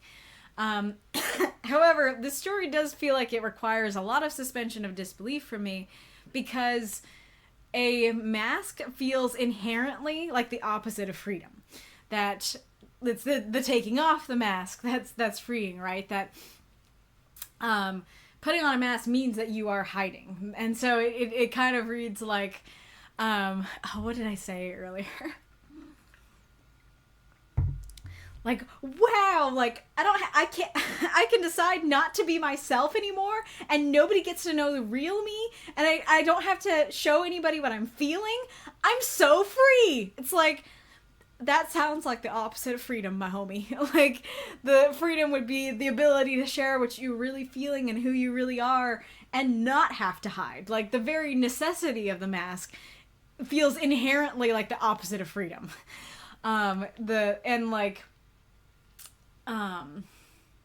Oh yeah, so I remember my title comment. Okay. The phrasing here of the freedom to mask, like that using mask as a verb, makes me think of masking in autism. And as far as I know, that's like a coping mechanism and pretending to be neurotypical.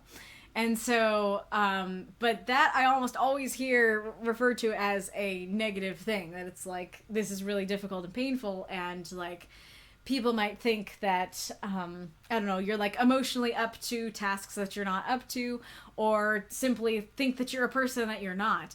And you just have to constantly like be on and be like, yeah, I feel great. And you don't. And like, that's not freeing. You know, that's not relief. That's quite the opposite. And so there's kind of this element here of like external anxiety versus internal anxiety, of like, okay, the problem is external. The problem is those ding-dang overseers. And as long as we can hide from the overseers, that's more freeing. Which, kind of related to my earlier comment, if it's like actual, like there's something out there, the government, Big Brother, it's out to get you, that actually makes more sense. That of like, oh yeah, like not being perceived by by Big Brother, that would be super freeing. But usually we think of anxiety and the reasons that you would go for anxiety treatments and therapy and stuff tends to be, in my understanding, a lot more internal, of like, I feel like crap, I would like help. And so it could be that idea of like, I feel like I'm not allowed to be myself kind of thing.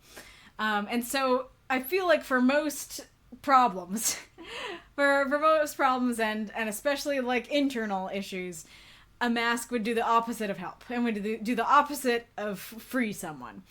And so I feel like that, going back to the staring overseers, like that makes this pretty important, that, you know, and potentially even like, instead of her saying like, oh, I'm numb to anxiety treatments and stuff, her saying like, the overseers, I can't get away from them.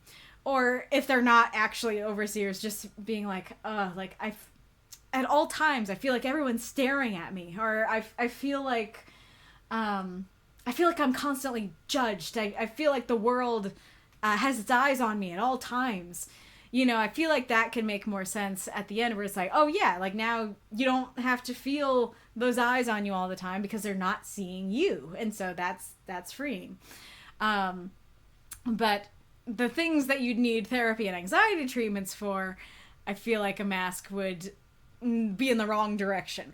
And now, that might be exactly your point. This might be kind of an unreliable narrator situation, where it's like, yeah, Kaylee, that's the point, that this isn't good. That actually, like, he is offering the solution, and that's exactly the point you're going for, of like her being like, please somebody help me, and then Lotus being like, all right, I got a solution for you. Bottle those feelings up. You know, don't let anybody see the real you. And her being like, wow, fantastic. And we as the audience are meant to be going, not fantastic. But I can't really tell which one it's meant to be. And so either I feel like if it is genuine, And granted, this might be an improvement either way, but if it is meant to be genuine, I think having her go more into, like, I don't want to be perceived kinds of things would help it feel more like, yeah, that was genuinely helpful and freeing. And if it's not, I'm not sure exactly what you could do, but I do think maybe there's a way to put more clues of, like, no. You as the reader are not supposed to take this as a good thing, kind of thing. Which is related to one of your questions. So let's head over here. Answered one. What do you think the mask does? I'm curious to hear your feedback and see if I accurately described its properties. So at first I was thinking it was more... It's hard to tell how much magic is in there. Because at first I was like, oh, I think it just kind of, it's a mask. It lets you not be perceived. And that's, like, inherently ends up being relieving to her. But especially because there is that line of, like, I remember a darkness. I remember there was bad stuff in my past, but not really. I remember it as a fog. Like, that don't mean nothing. So that does seem magical. It does seem like it makes you kind of forget your past, or it puts a haze, a curtain over the pain in your past. But I'm not entirely sure what it does, because it could mess with things more than that. It could be... Well, actually, let's talk about question 3, and then we'll come back to this. So, question 3 is, would you trust Lotus? And my answer is, well, not anymore. Because when I read it, I wrote it down over here to make sure I remembered. The feeling was that he seems legit. Legit what? I don't know. But whatever he is, it seems legit. In the sense that everything that he offered, he gave. That he was just like, yeah.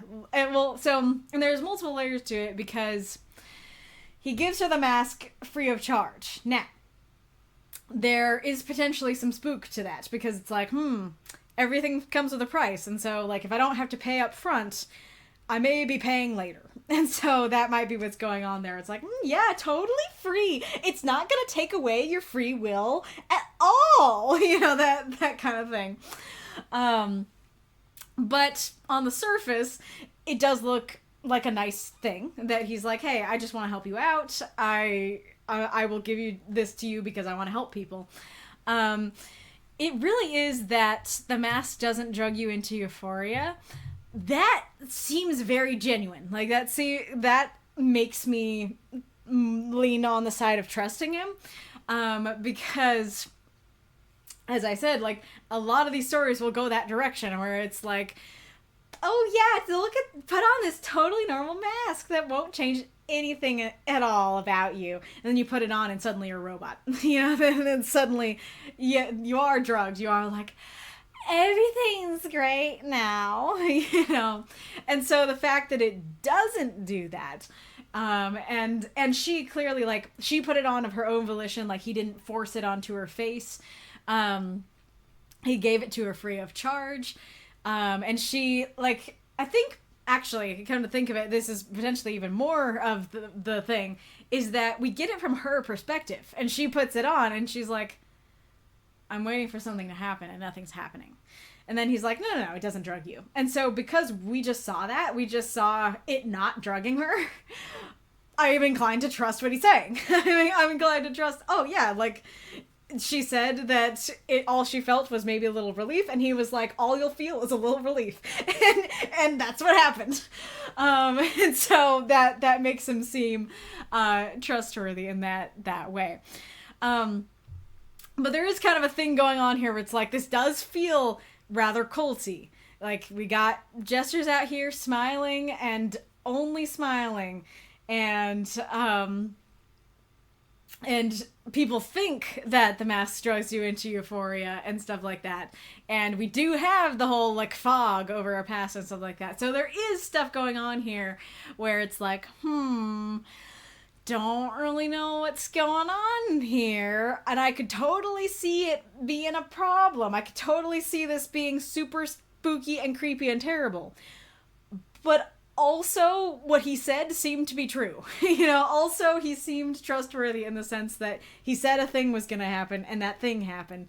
And so, So like, I guess basically my initial thought was like, I lean towards trustworthy, but I would also not be surprised if it's horrible, if he's the opposite of trustworthy. But the minute that you ask that question, especially with that smiley face, immediately I'm like, nope, not anymore. I had trust for him before, but the fact that you felt the need to ask the question and the fact that you're smiling spookily makes me go, definitely don't anymore. And as Mako was saying, I was just about to talk about this. I'm trying to figure out how to talk about this without, like, being too spoilery about it, but it reminds me a lot of Victor from Arcane.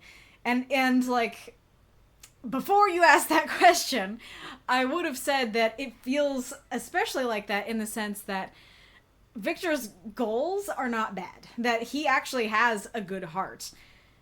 But what he's doing ain't so great. You know, what he's doing ends up being very culty and creepy and bad. And so it kind of has those vibes where it's like, it seems like Lotus genuinely wants to help, but it seems like the things that he's doing end up with bad results. end up culty and creepy and not good by the end. But again, the fact that you're asking that makes me think, I don't even know that he has good intentions anymore. I thought he did, but since you're asking that, I now think it's sinister. But going back to the question 2, so before you asked that question, I probably would have been like, it seems like it's doing what he said it would do. It seems like he said it will hide you from the overseers and give you relief. And it did that. So that's what seems like it did. But now that you're asking if I trust him, I'm like, well, I now think that it does something very sinister to you. I now think, yeah, it probably really does erase your pains, and maybe it doesn't drug you, but it seems like it does something maybe equivalent, you know? And then what are your thoughts on the woman's sudden transformation? Is this realistic? And this is also related to the previous 2 questions. I actually didn't see a sudden transformation. It actually seemed paced well. It seemed like, she's like, what? You're giving this to me? She puts it on. She's like, I'm waiting for the happy to kick in, but it's not. And he's like, no. That's not how it works. You hide from the overseers, you feel relief. And she's like, oh, okay, cool.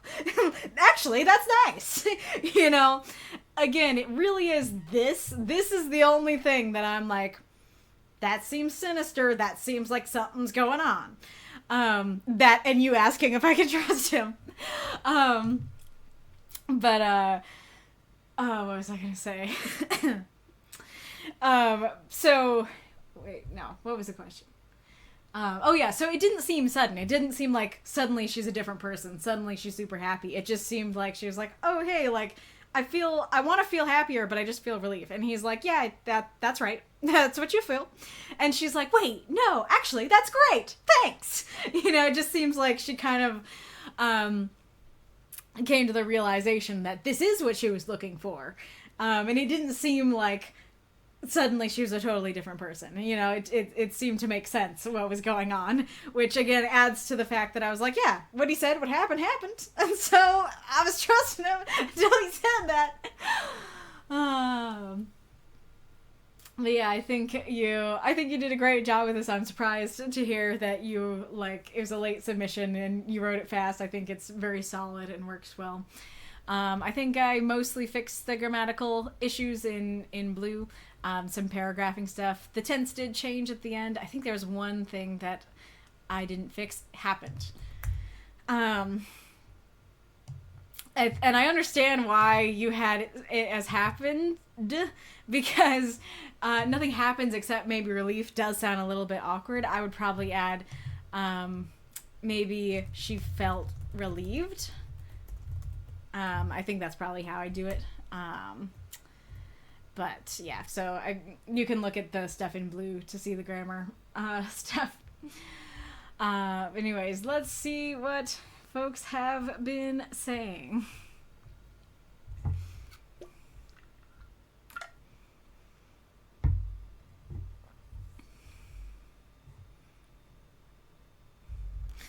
cursed with a rictus grin the rest of her life. Oh gosh. Chronozarnus is a god, so is the moth. Oh, I did not realize that they were of the same caliber. Reidrev says, I like it a lot. It's a good metaphor too, how being free from the looks and expectations of others can be freeing, but also make you less human.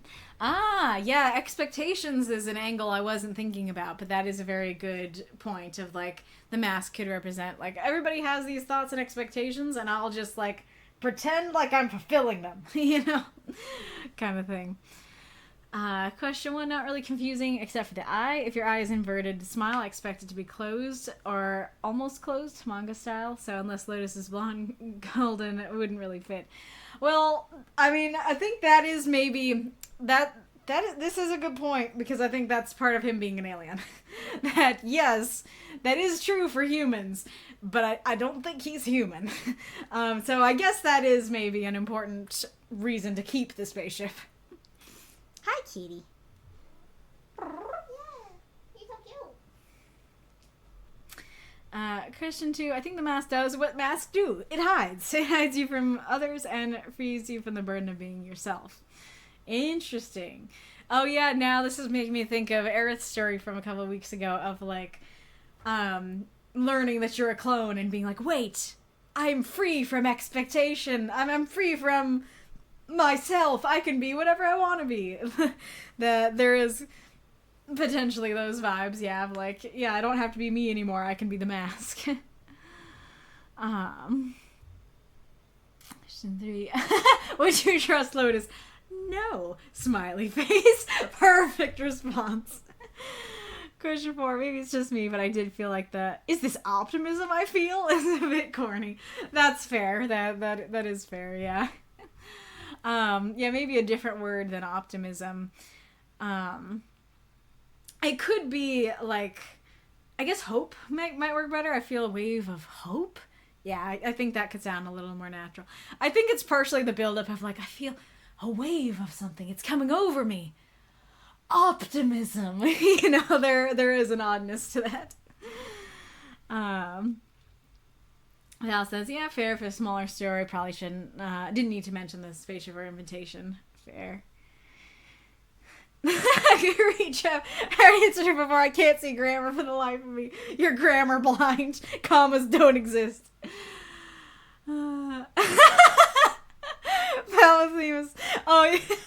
So, Palmothemus says, also, sorry to burst your bubble, but the corn story is not related to this universe. I thought that you were replying to Reidrev saying, this is a bit corny, and you were joking like, oh, but the corn is not related to this. I'm sorry, it's not the corn. But that's fair. That's very interesting now to know you have two different, I mean, of course, people can do whatever they want with their alien sci-fi stories, but interesting you have two very separate alien stories. In documents it says, I also forgot about the spaceship, and this is my third time previewing this story. Jesters and spaceships is interesting, but it's very Spaceballs. Yep, very true. Document says, I also trip up on and the modifiers. Not very intuitive to me, but I've also focalized about learning 2 languages at once while growing up. Well, interesting. What was the other one? Palmothemus says, maybe I could have used some of the missing words to introduce the Jester spaceship in a bit more detail in the intro. Yeah. Arith, super wiggly green beans. Not just any green beans. The wiggly ones. I love that. In front of me is a plate of super wiggly green beans. I pick up a green bean. Not just any green bean. The wiggly one. Yes, his face looks like a mask. Real would have been useful. I think I wanted to avoid the word frown because I thought it would make it sound like he's sad or something. I don't know yet. Yeah, that is fair. And that actually is kind of how, I didn't say it, but that is kind of how I interpreted that it's like everything is smiles in this troop. Everything is smiles with Lotus. And so there are no frowns. Only upside down smiles. So it kind of works. It kind of works in that regard. Although the problem is that the story is more from the woman's perspective. And so she, I don't think, could quite yet say that, of like, there are no frowns, only upside down smiles. But if this were from Lotus's perspective, then that would work. You could do like I don't know if this description would get too complicated, but you could do like, with one yellow, actually, yeah, you could do just one yellow eye shaped to look like a crescent moon. I don't know if that would be an issue because you might think sideways, and so you might have to add something like a crescent moon on its side or something like that. It could be hard to describe the angle, but if you're trying to avoid frown, then crescent moon might work better. Frown, I took it like a Cheshire cat upside down. If an upside down Cheshire cat was smiling, would he be frowning? Fair. When I see upside down smile, I don't think of a frown. I think of a character amidst whose mouth was permanently turned upside down. Oh gosh, horrifying. I mean, an upside down Cheshire cat would be an upside down face as well. That's very fair. There's also the phrase, turn that frown upside down. Yep. Hello, kitty. Little. You're so cute. You don't seem to like sitting on the desk the way Bella does, but it's open for you. Kitty bitty. It doesn't drug you into euphoria. Just complacency. What? Yeah, very fair. Good point. That could absolutely be what's going on here. It's like, no. It doesn't drug you into euphoria. It drugs you into something else. You know? Conceal, don't feel. Yeah, exactly. I got a sense of false hope, Documenter says. Yeah, that does make sense that it could be that he's offering hope, but it's all false. Pal says, yeah, there's a lot of context lost in the story, but you kind of nailed that the whole masking thing is what's going on. The mask does help her hide from people judging her, but it will cause problems for her in the future. So the whole reader not taking it as a good thing is the right feeling that you should have. Gotcha. Okay, so that is what you were going for. That's neat. I like that. Yep, so there's the arcane vibes comment. Oh, that was Mark's, not Miko. Incoming ad. Doc says, I also made a point in my review that the part of the brain that the fog seems to be lulling is the danger sense part of the brain, which is on hyperdrive for anxious people. Interesting. Yeah, I did not take it that way. I definitely, because I didn't take it as danger sense because danger is the future, and what she's doing is reflecting on the past. And so I don't think you'd have a, oh no, the danger, while you're looking in your memories. It would be more like, the future. And so I definitely was taking it as like, yeah, in my memories, there's something gross that happened in the past, but I don't really remember or care anymore. Mark says, lol, exactly. I'm not sure if that's for the danger sense or something else. From Tuchinine smiling spookily. That could work, actually. That one's not too specific. Ghoulish, the smiley face makes me go from, I guess, to, oh hell nah. Exactly. It really is that smiley face that's the problem. Because if you just asked, do you trust Lotus? I'd be like, oh yeah, valid question. Okay, like, that makes me trust him less now that you're asking, but valid. I would see it as more neutral. But that smiley face is like, nope, not anymore.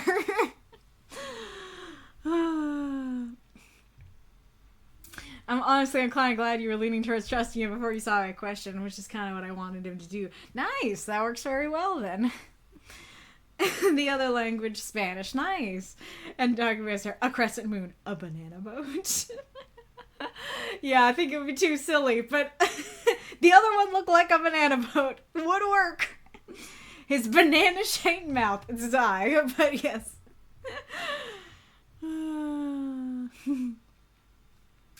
The little exactly is because I said arcane vibes right before you said it. Fair. Okay, we can turn the camera. Well, I was about to say turn the camera on, but it's already on. Let me see if I can grab the other cat.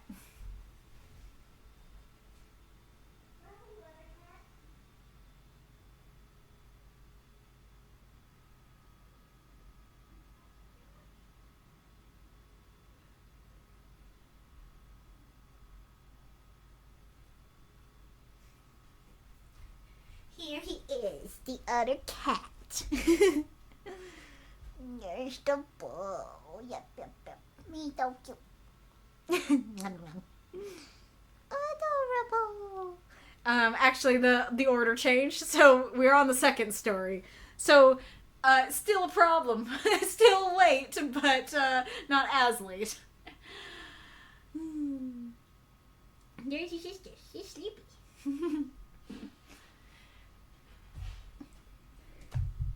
Okay. You want to stay here, baby? You want to stay on the desk? Here, what could I move this? Would that help? Give you more space? There you go. Now you have more space.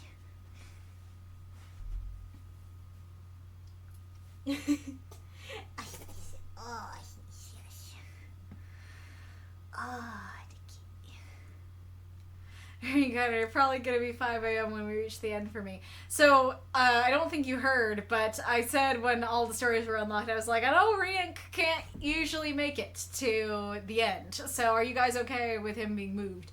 And I only got one yes, but I am perfectly fine with moving you to first. So that you can actually be awake for it. As long as other people are. That's a kid. That says I'm fine with that. Oh yeah, I shouldn't be asking that during the ad. Doc says I'm fine with that. Yeah, kitties. Where you going, kitty? Don't go. Don't go.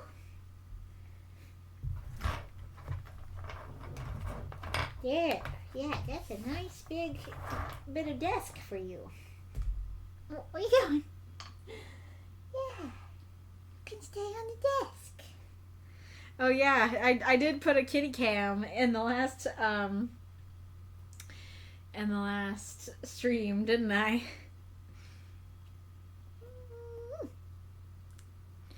This kitty. No. Okay, looks like it's over.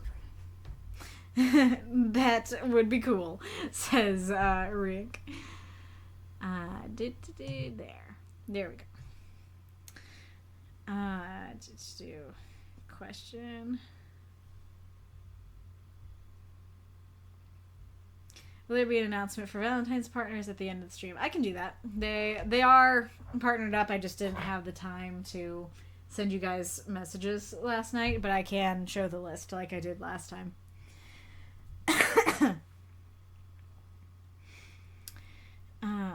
Alrighty-roo. Well, let us go on to our next story. That is Makokam. Alright. A New Life. Chronicles of the Dragon. Scribe. And Makokam. 333 words. Scribe, put some damn pants on. But it's my day off. I'm not going anywhere.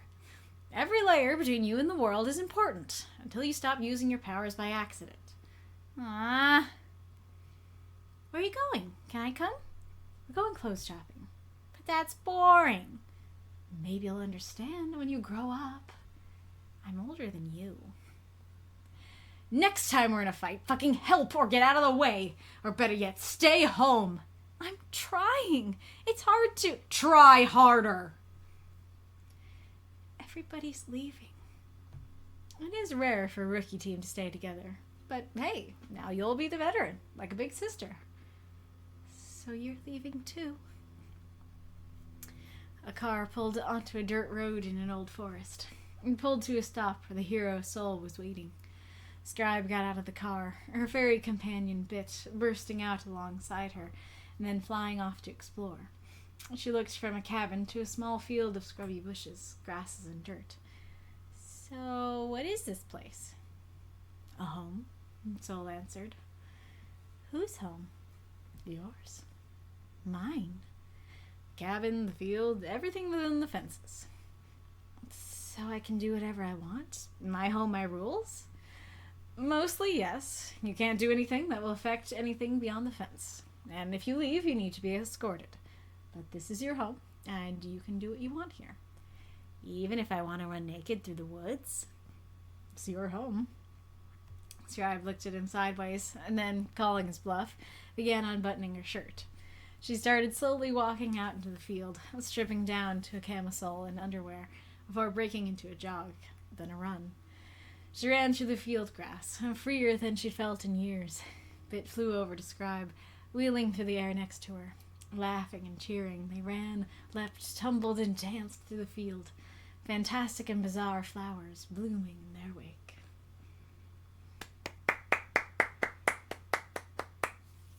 Throw out those moths and monsters. Cheer for the story if you love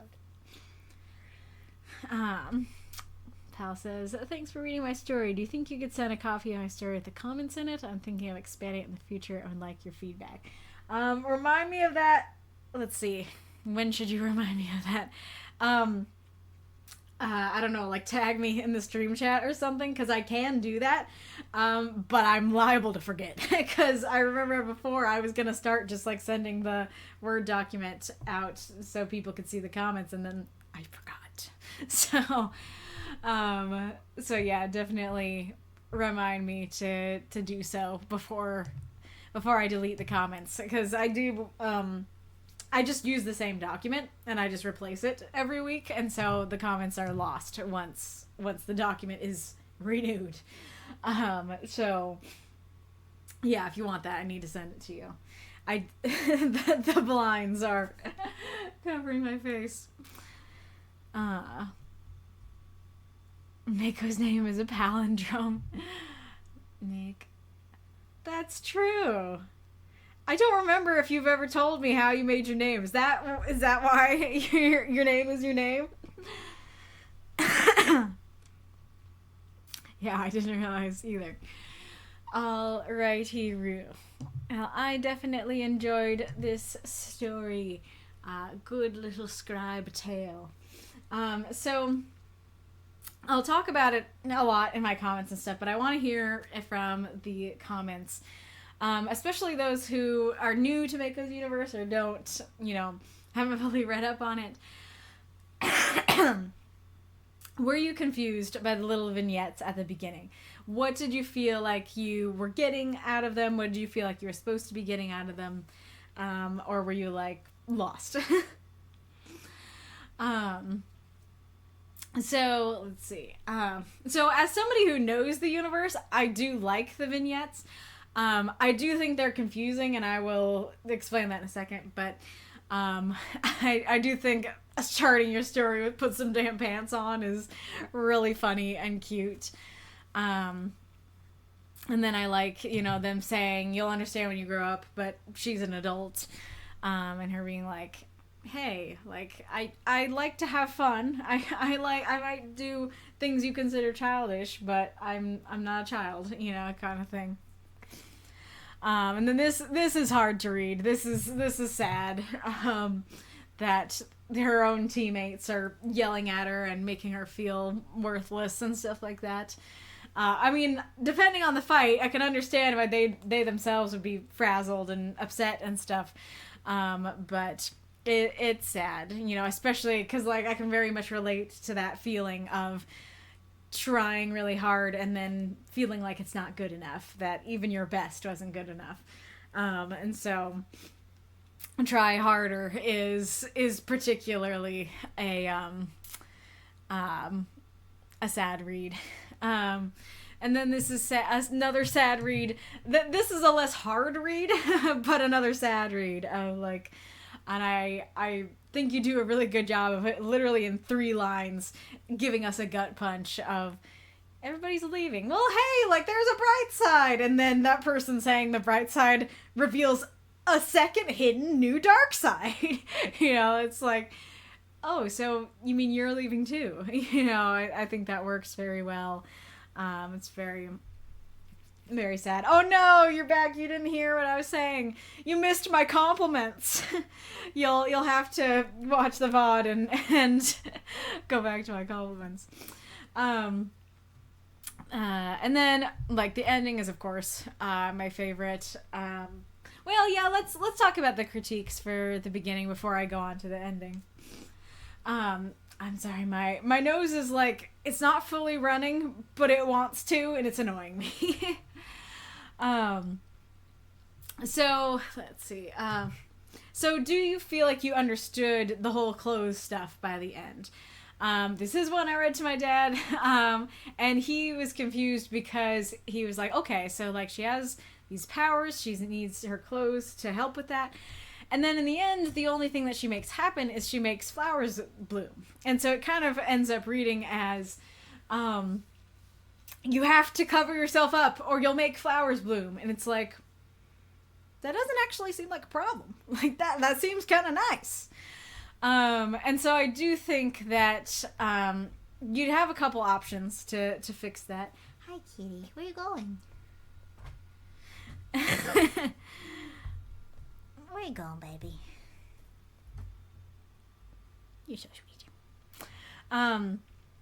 One option would be at the end to have her do something bigger and more dangerous. I'm not sure exactly what it could be, but maybe she like makes a giant boulder float, or she touches the fence and turns the metal into a sword and like play fights with Bit, or what would be something better? I guess, I mean, I don't know. I like the image you're going for at the end, and this would kind of ruin that. But if it was like a big scary plant, then maybe she creates like a giant thorny beanstalk or something like that. Or maybe she, I don't know, turns some rocks into a little dragon, or something like that. But yeah, so like at the end, like I really like the flowers, but maybe adding something that's actually dangerous could show like, oh, I see why she needed her own space. She could not make, boulders fly in wherever they were before, kind of thing. Another thing you could do to fix that is you could take out the stuff about her powers and just focus on the emotional beats of it, and just let her make flowers at the end and not do anything more than that. 'Cause introducing the powers introduces a question for anybody who doesn't know. They're like, oh, okay, so she needs layers for her powers. All right, what's up with that? And then I'll admit that isn't really explained by the end. I'm gonna sneeze.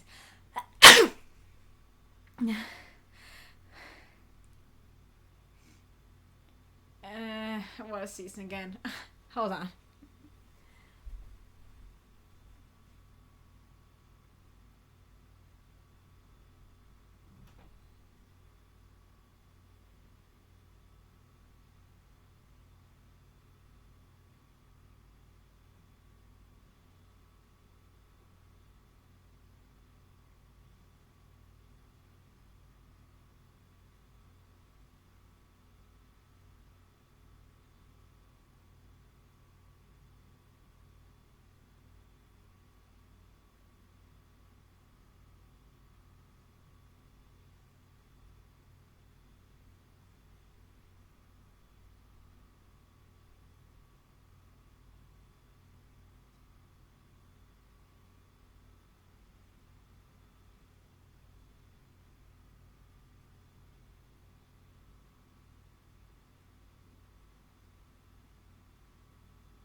So, despite my still having a cough, my nose has not been a problem pretty much all week. And then, on the stream day, the one day where I really shouldn't, I really don't want to take a moment to blow my nose, is the one day where my nose is like, go, go, go, run, run away. Yeah, so another thing to do would be to not mention her powers so that there's not a question This is what I always talk about of the context thing. So it does make the reader ask a question that you don't necessarily answer. And so you could not bring up the question. As your options pretty much always are. You could either not bring up the question, or you could answer the question. You could go more into her powers and or show why they are dangerous, kind of thing.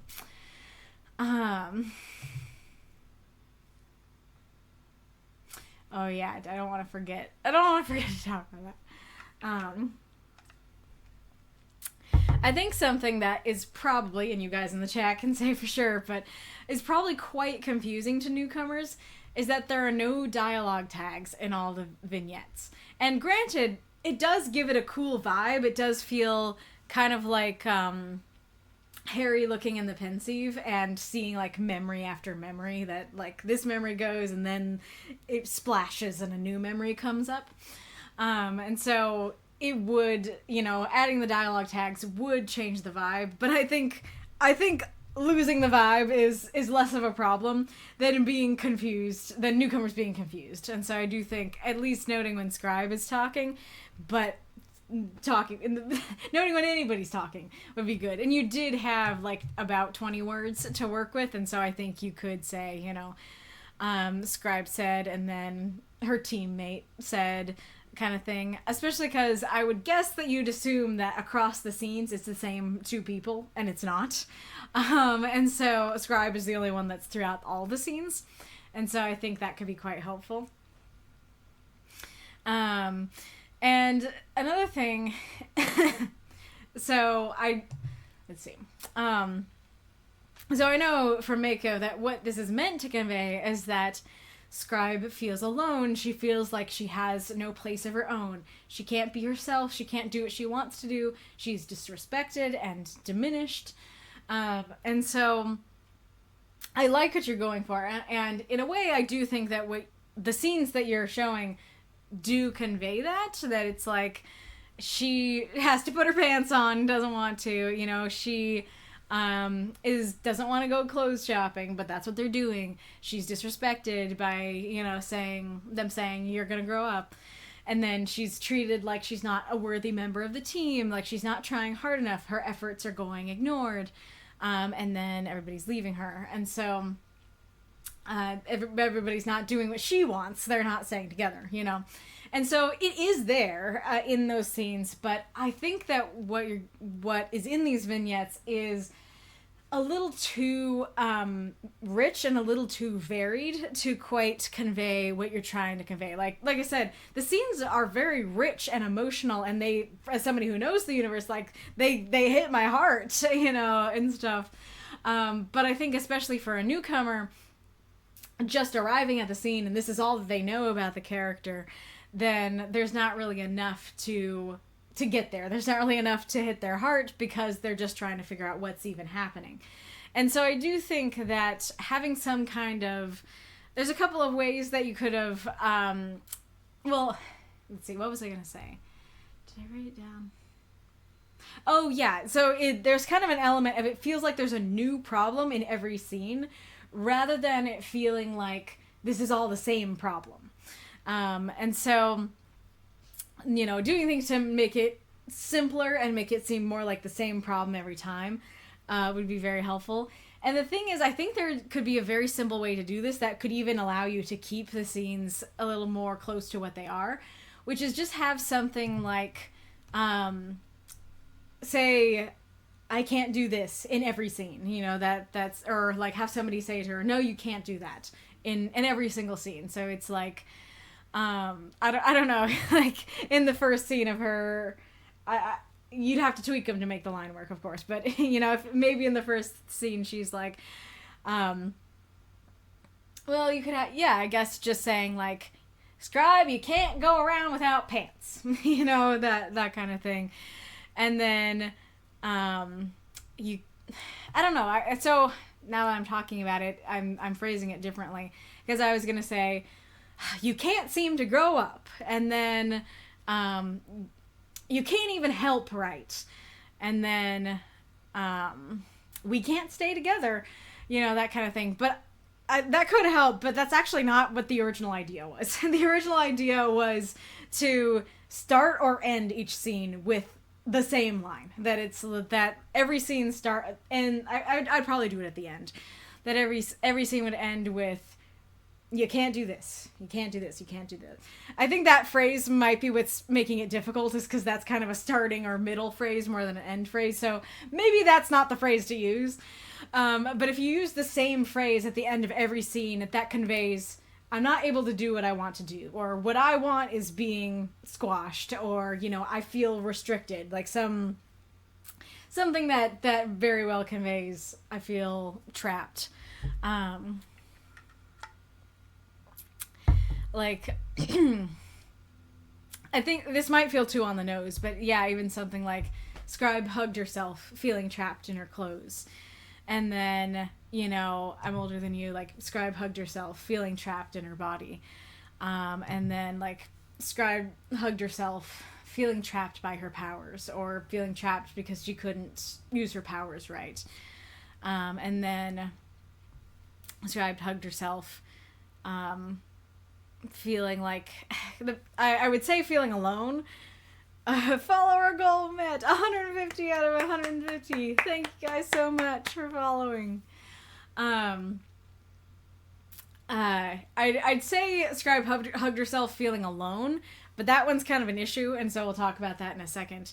But if you could convey something like Scribe hugged herself, nobody wanted to stay, or nobody wanted to, I guess you could just be very explicit of, like, in that last one, of nobody wanted to do what she wanted to do, kind of thing. So I don't know if that would feel too telly to tell the audience that what Scribe felt, but I do think that could get exactly what you were going for, of like, hey, she feels trapped in her clothes, she feels trapped in her body, she feels trapped by her powers, she feels trapped because nobody wants to do what she wants to do.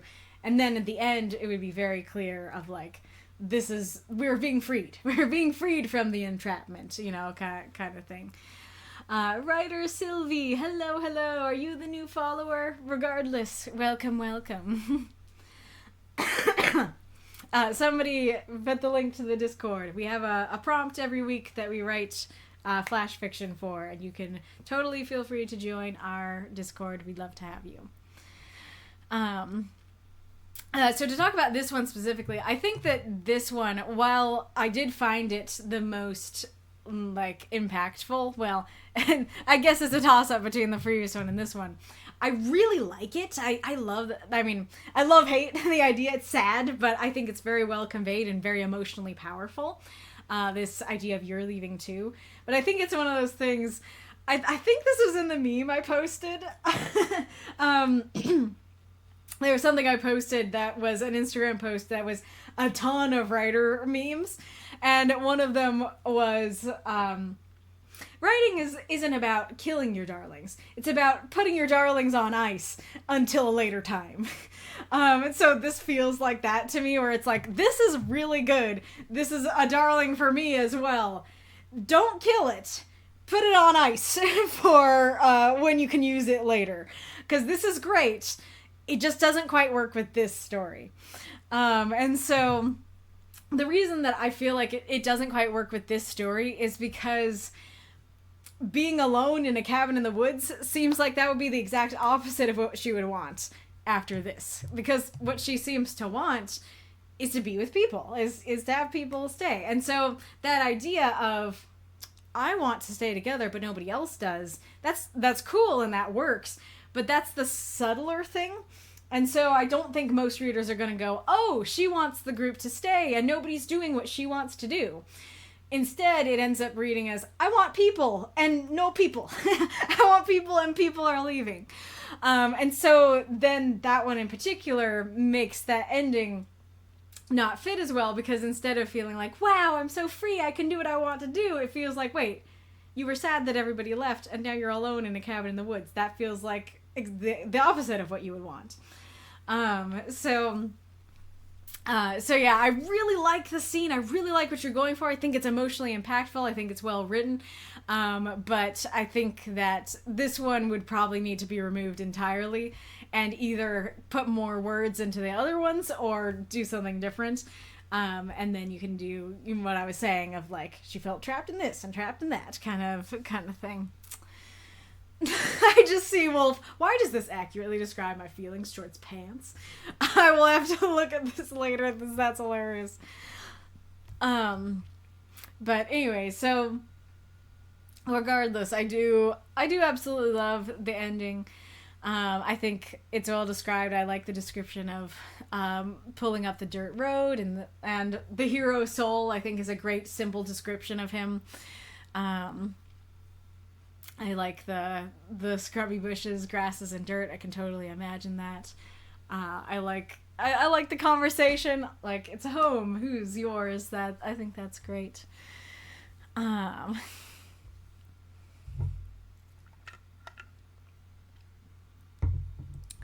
And then his explanation makes sense to me. I don't know if it makes sense to newcomers, but it makes sense of like, inside the fence, you have free reign. You can do whatever you want, but just don't do it outside the fence.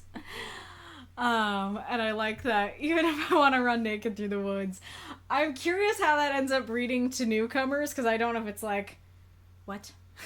Why do you want to run naked through the woods? But me knowing Scribe, I think that's hilarious.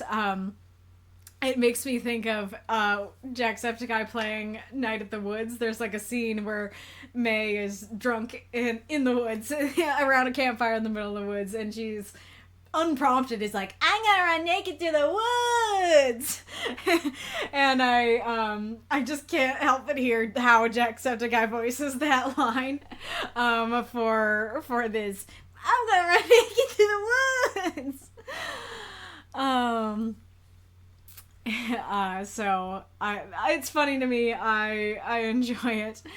Not something I personally would find enjoyable, but to each their own. I'm also, this is kind of a awkward question, but I'm curious how her saying, I'm gonna run naked, and she does not actually get naked, how that works. Because on the one hand, I feel like it kind of works to make this story feel less, like, I know that what she's doing is not supposed to be in any way saucy or sexy, but I feel like it could feel that way if she did get fully naked, and so that does help. But at the same time, it's like, come on, go all the way. Like, you said you were gonna do it. You didn't do it all the way, coward. You know, kind of thing. Also, kind of related to that, I would love to have an expression from Soul here if he's like raises an eyebrow, like, it's your home, or if he like smirks or snorts a little bit and it's your home, you can do whatever you want, kind of thing. So because from this, like, the line works as a response, but I feel like he'd have some kind of feeling about that, whether it's like, I'm judging you, or it's like, yeah, whatever, weirdo, or it's like, oh, yeah. Like, whatever it is, I feel like he'd have a reaction, so I would love to see that. Yes, Megan says, I did have her keep the undies on for yours/the stream's benefit. Very fair. This is such a weird it's such a weird thing, because like, if we were watching this visually, if we were like playing a video game, it would be a problem on Twitch, and I'd have to blur things or cut the stream or whatever, cut the visual or whatever. But in written word, it's like, is this a problem or not? Because it kind of feels awkward and weird, and yeah, maybe like a problem, but also it doesn't feel like an issue. But then again, part of it is because I know Scribe. Again, I know it's not at all meant to be saucy or sexy. It is literally just freedom from clothes, you know? So, I don't know.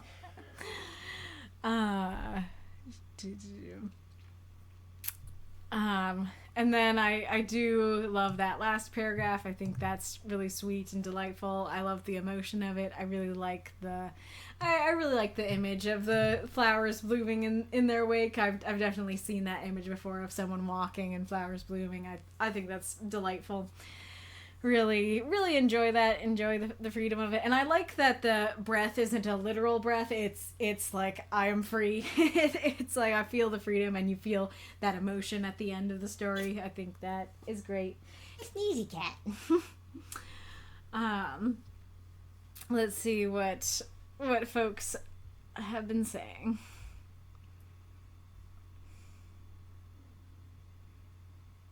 Your nose and your feet have switched places. Check if your feet are smelling.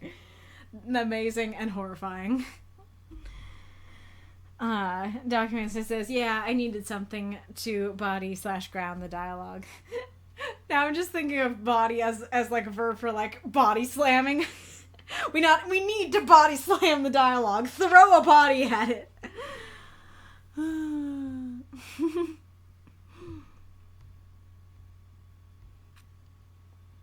Ooh, that's good. And Documancer says the clothes pressed tight against her like cold suppressive chains. Yeah.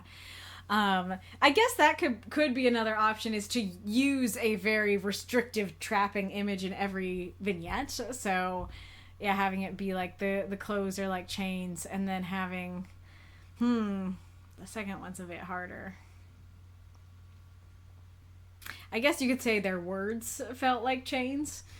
And then her power. Yeah, I guess it would end up being just a repeat every time. But yeah, if you had it wouldn't have to be like chains every time. But yeah, if you had some kind of entrapment image in every section, that could work as well. Thank you for explaining, Justin.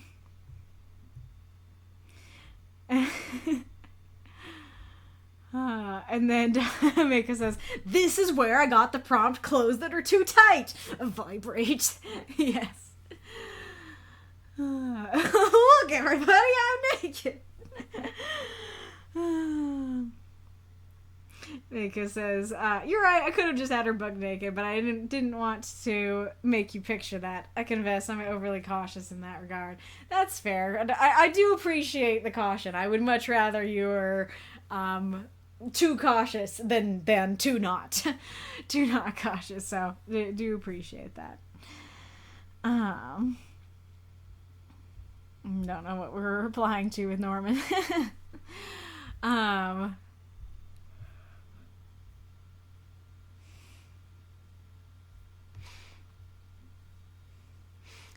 Prompt 229. Put some damn pants on. Pants are just leg jail. And that's what Wolf said. Why does this accurately describe my feelings towards pants? Amazing. Incredible. I feel like that, like, you guys can answer, because I know that the clothes that are too tight prompt has not been doing well. Would put some put some damn pants on. I don't know if damn would be a problem. It makes it so much more fun and funny, so I want to include it, but it does say you can't use expletives. So you have to figure out how to fix that. But would that work better? Because I feel like that does kind of have the vibes of, like, we're saving the world, James. Put your pants on. Makes me think of, I just watched Thor: The Dark World again, and so it makes me think of Selvig being like, better put pants on. You know, that kind of thing. Dang could work. Put some dang pants on. We're saving the world, James. Put some dang pants on. Durn. Durn is so much funnier. Put some darn pants on. Just progressively gets more and more southern. Yeah, put some pants on definitely works, but putting some kind of expletive in there makes it so much funnier. Put some dang pants on! That might be the best of both worlds. I love that. Put some dang pants on! I don't know. I mean, I don't know if part of it is if Twitch gets mad at you if you put swear words in the title, and so it whether or not damn is a problem depends on if Twitch is like, I can't believe you put that in the title of your stream. You could say it in your streams, no problem, but the title,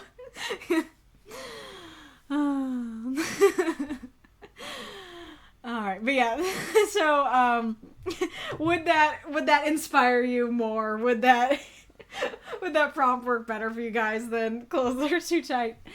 To me, like, both, I like both, but I do think that Close the Door Too Tight is a little more versatile because it can be that, like, restrictive thing of, like, I feel trapped, whereas Put Some Daggum Pants On feels less like those vibes. Yeah, Twitch clutches its pearls. They said, damn. You better wash your mouth out. Dang, put your britches on right. Oh, incredible. Alright. Yes, very enjoyable story. I really like your use of the prompt, and I know this is a scene that you've been wanting to write for quite a while, and so I like that you were able to write it. I liked being able to read about her getting her cabin. I think that's great. The Twitch logo clutching proverbial pearls. Artist, do it! But anywho. Oh, after the hilarity, we're going to go to something very serious. Put your pants on! Put your dadgum pants on! We're getting to a serious story here, y'all. You can play with other pants idioms? Like what? Now I'm just thinking of pants as underwear in Britain. And now for sadness!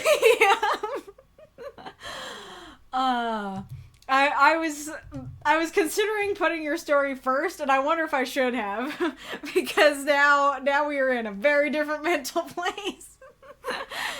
All right. I'm sorry if this makes me trip on your story. Let's do this.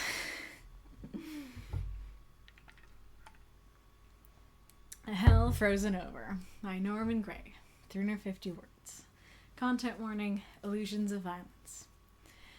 Jean-Paul Sartre said, hell is other people. I believed that, up until spending a week in a psych ward. My self-neglect had finally caught up with me. Winter's chill could be felt down the far hall, near the emergency exit, where I'd stop and stare out the window at other wings of the hospital. The forecast said it was -20 outside. The cold suddenly didn't seem so bad, compared to the stale warmth, the lingering scent of unwashed bodies. Another patient, Ed, would jokingly, or maybe not so jokingly, rattle the door handle every day. Nope, still locked. He had to make light of it all and joke away the gloom. My third morning there, a Code Silver was announced, and the hospital was locked down. There had been a stabbing in the emergency room. Well, I said, they picked the best place to get stabbed anyway. The mood changed from day to day, patients coming and going. It was always tense with new people. We'd all experienced that fear of the unknown upon arrival.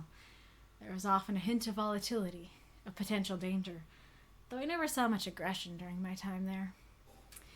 We were all weak from inactivity, drowsy from meds, from lack of sleep. Pulling out chairs took effort, though partly because they were weighted to prevent them from being thrown. When there's nowhere left to hide, and little else to do but share your story with others, people become a haven, not hell. Maybe you get what you give, and what you see in others is a reflection of yourself.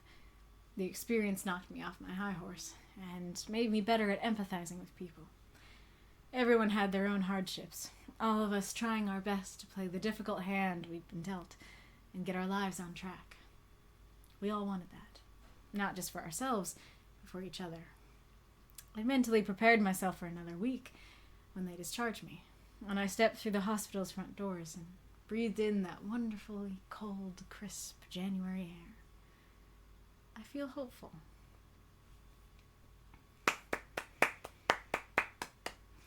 Throw up those moths and monsters. Cheer for the story if you loved it. I see Mako saying, not sadness, hope. You know, that's a good point. Before I read Norman's note in the Twitch chat, let me read his note in the chat in the Discord chat. And so he said, this is obviously a touchy subject matter, and I wouldn't expect everyone to know how to react to it or even want to react to it, but I felt it necessary to talk about it.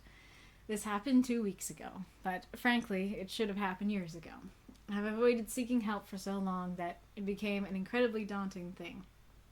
So much so that the task was insurmountable for me. A massive panic attack finally forced me to confront my demons. Our first night in the ward, I cried my eyes out, as everyone does, their first day there. But for me, it was sorrow over how wrong I'd been all these years.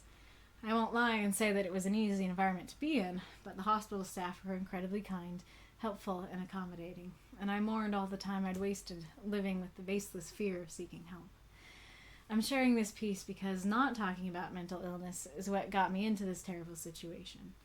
I feel it's important both for myself and for others to be open to accept oneself, both the good and the bad, and to demystify such a difficult subject. I'm gonna give you another round of applause for that one. And what is your actual note in the Twitch chat? I wasn't sure if you'd be up for reading my piece at all because of how heavy it is, but I wanted to be eligible, just to be brave and share it. It's also just an important subject to me, demystifying mental health. Also, Ed emailed me this morning just to check in. We'll probably hang out soon. Oh, wow, amazing. Yeah, I was thinking, because you have put the do not read on your stories lately, and so I was like, this one's heavy, Norman, but you didn't tell me not to read it, so I'm thinking you're okay with it. I'm going through with it. Let's see.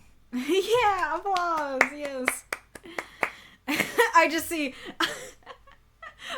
over here, like, in the Twitch chat we have, yay, hearts and kitties and celebration, and then in the Discord chat we have pants on fire. Incredible. Pants, the free dictionary. Pants on fire. So this story is very interesting, and I guess to kind of answer what you say in the Twitch chat, that weirdly, like, it was very interesting, because when I did not read the note first, I just read the story first, and I thought it was fiction, because most of our stories are, and I was like, ooh, that one was a heavy. And then I read the note, and I got tears in my eyes, and I was like, that was amazing. So, like, weirdly, like, it objectively is heavier, knowing that this actually happened to you, but in a strange way, it made it feel less heavy. I guess maybe it's because, like, that hope is real. Like, you're not just writing about a character who's like, I feel hopeful. Like, it's literally you. It's literally you feeling hopeful, and I'm like, yeah! Yes!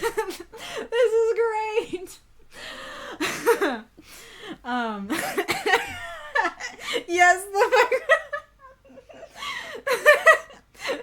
Mike Wazowski meme.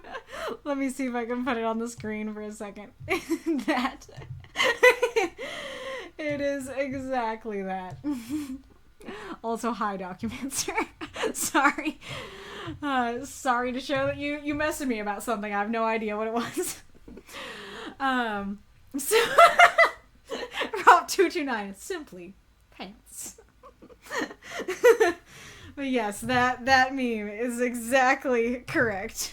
Exactly what I'm feeling.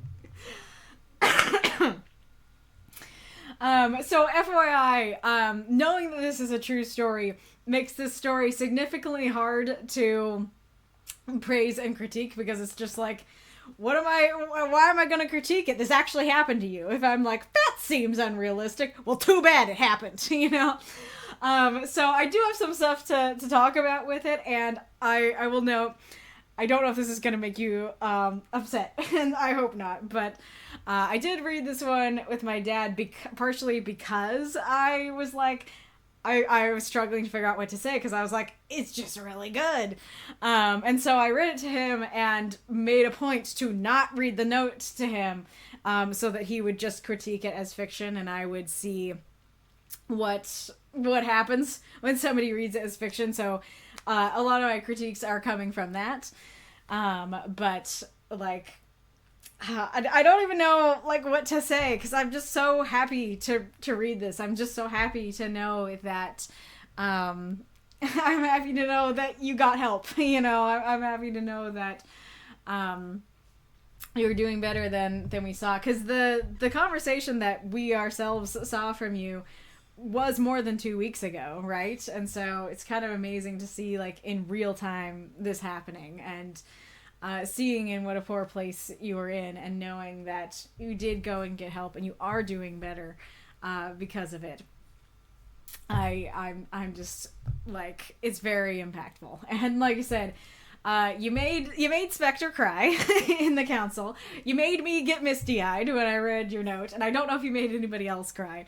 But yeah, I just see all the vibrations in the Discord. That is exactly. Hey, wait. Can you see it? Yeah, you can see it a little bit.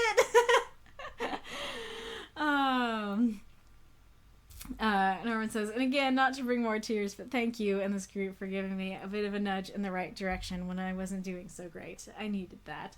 Aw, I'm really glad to hear that we could help. And Norman says, critique away. I'm a big boy. I can take it. Fair enough.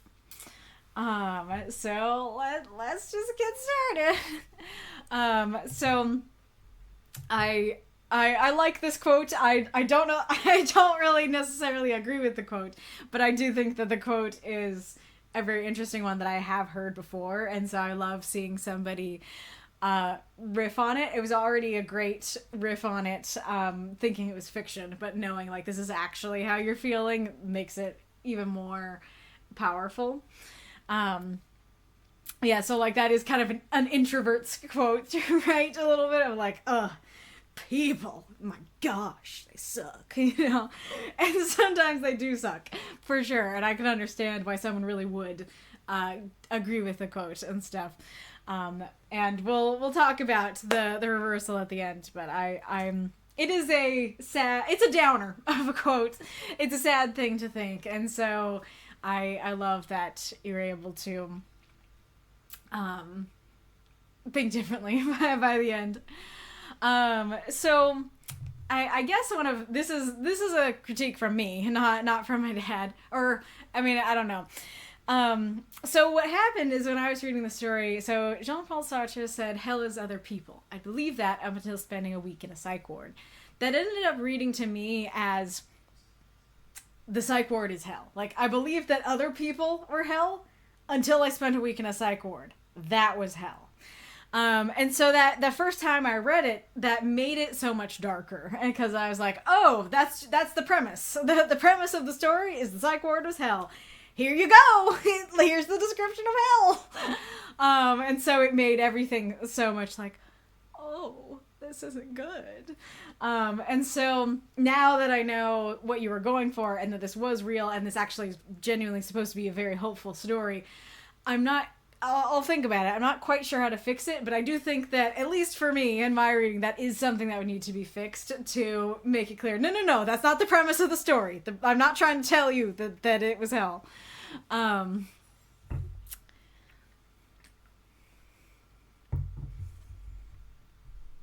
guess what you have to do is maybe separate it so that you could do, I believe that for most of my life on its own line. And then I spent a week in a psych ward, I was going to say I spent a week in a psych ward a couple weeks ago, but that's kind of clunky.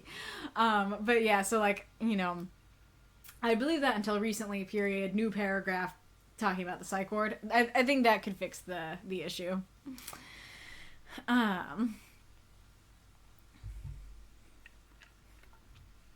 Though it is definitely regardless if you read it correctly or incorrectly, it is a great intro. I think it does flow quite well. I like the description of, the winter and looking at the other wings of the hospital. I can imagine a very big hospital and looking at like, oh yeah, so there's where people get treated for their physical injuries, and where you're in the place where people get treated for their mental injuries. Also, so the forecast said it was minus 20 outside, and then at the end you don't say the temperature changed, and you say that wonderfully cold, crisp January air. And so at first there's kind of a question of like, I don't think I'd call negative 20 wonderfully cold and crisp. And then once I knew it was actually you, I was like, we have found the Canadian. I don't know how cold it gets up there, but I'm assuming it gets much colder. And so negative 20 is nice and crisp for in Canada. You read sarcasm on the 20. Let's see. Well, I guess it could be sarcastic, but I read it as genuine myself, that it's like, yeah, the forecast said this. And that's because I think it's because at first it's like, okay, the forecast said it was minus 20 outside, but the cold didn't seem so bad compared to. And so it kind of is like, I know that's bad, but inside is worse. That kind of thing. So it read as genuine to me. It was slightly warmer than minus 20 when I got out. It was still below freezing, though. Fair. I think you described this very well. I can totally feel the grossness of, the stale air, and, everybody stinks and nobody washes themselves. It's gross. I feel that. This does sound very annoying. I took this when you said, this is another the thing. When you said the door handle, I took that to mean the bedroom door, my door, the place I'm in.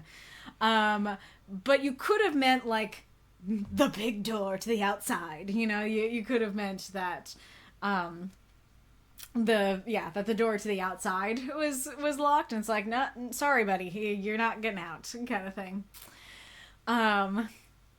Oh yeah, Celsius. Well, no, that is it's better in Celsius, but still bad. It's still 20 below freezing. Yeah, exactly. It's still bad, not as bad, I think, exactly.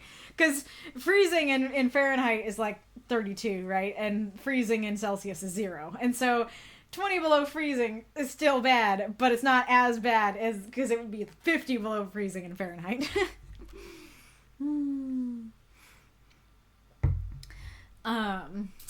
Minus 6 in Fahrenheit, gotcha. Anyway, so, it sounds significantly more disruptive and creepy if it is your door, rather than the outside door, and it also is much more creepy if it's at night.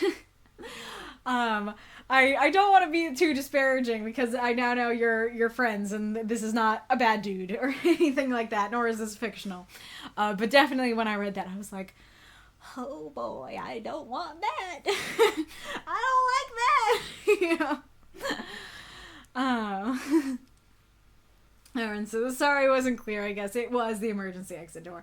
Gotcha. That is a lot better than somebody walking by your door at 3 a.m. every night and rattling it. But yeah, the exit door, that makes more sense of hey bud, you're not getting out, buddy. That makes sense. I don't like that. Concern intensifies. This makes me in the finale of Arcane, I put a discomfortometer on the blackboard. And so this makes me want to put it back discomfort! I don't like that! Hello, Elberchang. Hello, Elberchang.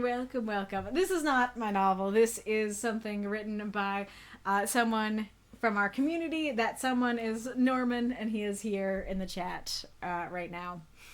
Every week we write 350-word microfiction, so it's just a little story that someone in our community wrote. But extremely evocative. If this were fiction, I would applaud you for coming up with such a creative example. So this is terrifying, especially to know it was real. So I am now just curious about what happened. Like, do you know anything more of what happened with the stabbing, or is it just like somebody got stabbed? I don't know who, why, or where. Well, I know where. Actually, that's the one thing I know. It's where. But I'm curious if it was like they were being chased down and somebody ran into the emergency room and stabbed them, or if like a patient stabbed another patient, or what happened. No idea about the details of the stabbing. Gotcha. I don't know if that makes things better or worse. But I bet that was heckin' terrifying. Like, that I would hate that personally. Like that would be, I mean, I don't know what all you went through there, or you know what was the worst part to you. Maybe I would agree with you, but like, if I'm feeling super anxious and mentally awful, and then I'm like, oh yeah, 2 doors down, somebody got stabbed, I'd be like, well, that doesn't help. I'm here to get healing. You know, I'm here to get healed, and now I have a new fear unlocked. Getting stabbed in the hospital. I was afraid of getting stabbed on the streets, but not in here.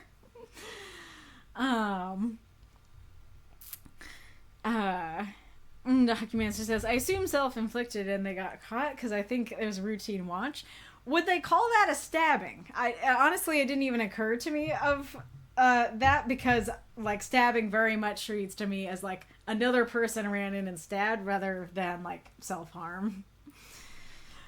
Nah, we were mostly, we were in the most lockdown area of the hospital already. No one's breaking into the psych ward to murder people. I was more worried about the people inside than out. Gotcha. That makes sense. Also, I can totally imagine you saying that. I don't know if I've ever heard your voice. I think I've heard your voice once on the, backup readings.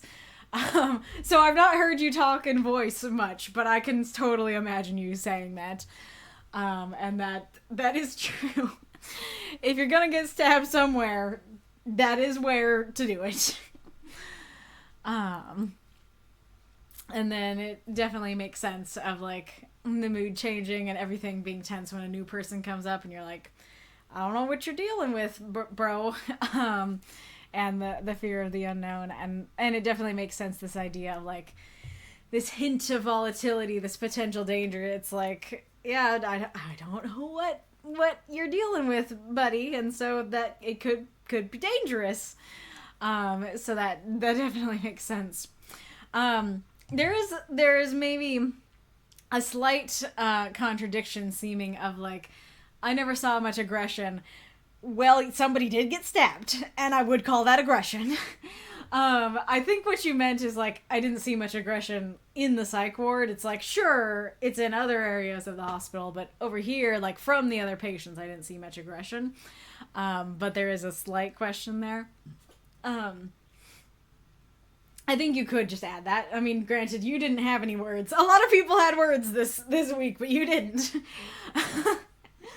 We've probably made this joke before, but now I'm just imagining a beggar, like, spare a word, kind sir. Yeah, if you were able to add, like, I never saw much aggression from the other patients, I think that would clear it up. I saw the ad coming. I don't want to go on to a new thought until the ad runs its course.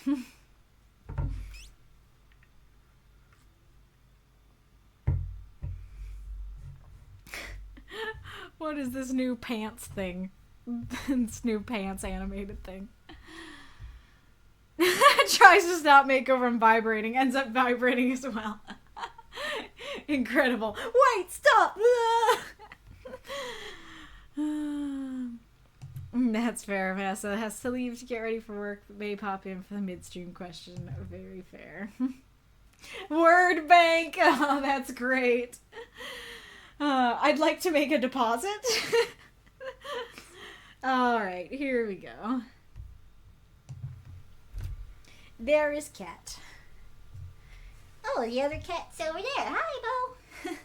I can't show you him, but he's there. Oh, the fluffy Bella. If you want to do a story, Cinnamon. Let's start with Cinnamon. Right, my little cinnamon kitty. Yeah, what time do we usually have break? Is it 6 my time or 5 my time? Or does it depend on the day? Because we are either an hour and 15 minutes late or 15 minutes late. Yes. Yes, she is. This is the girl and the other one's the boy.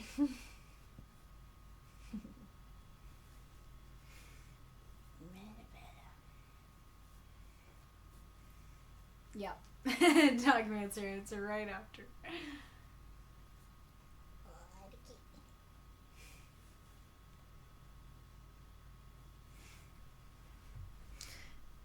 I'm missing pants things. I'm missing pants updates.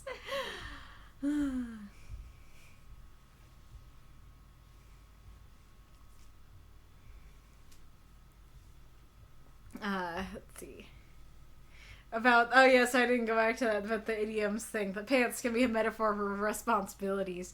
You can play with other pants idioms. Wearing the pants in the relationship by the seat of your pants. Catching someone with their pants down. Scare the pants off of you. Yeah, so like put some daggum pants on. Could be like, kind of a man up sort of thing. Could be, yeah, like put on your responsibilities. Kind of thing. Be responsible. Do your homework. Put your damn pants on.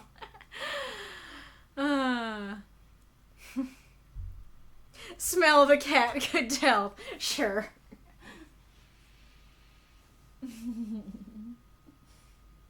Oh, I hear her purring. Oh, now I can't leave. Now I have a pillow.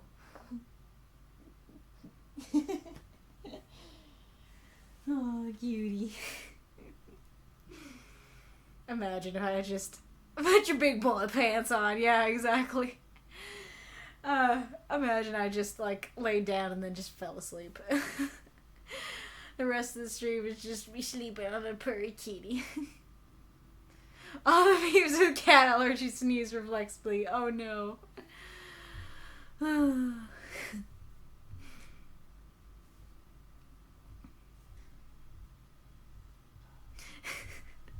Simply pants is still the funniest to me. I don't think it works as a prompt, but simply pants. Bella, I tolerate this. Is that true, Bella? You only tolerate it? I don't know. I feel like she wouldn't be purring if she was only tolerating it. Right, kitty?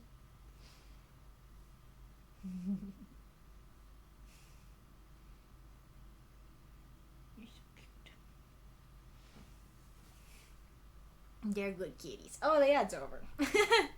See? Might just fall asleep on the cat. Okie dokie.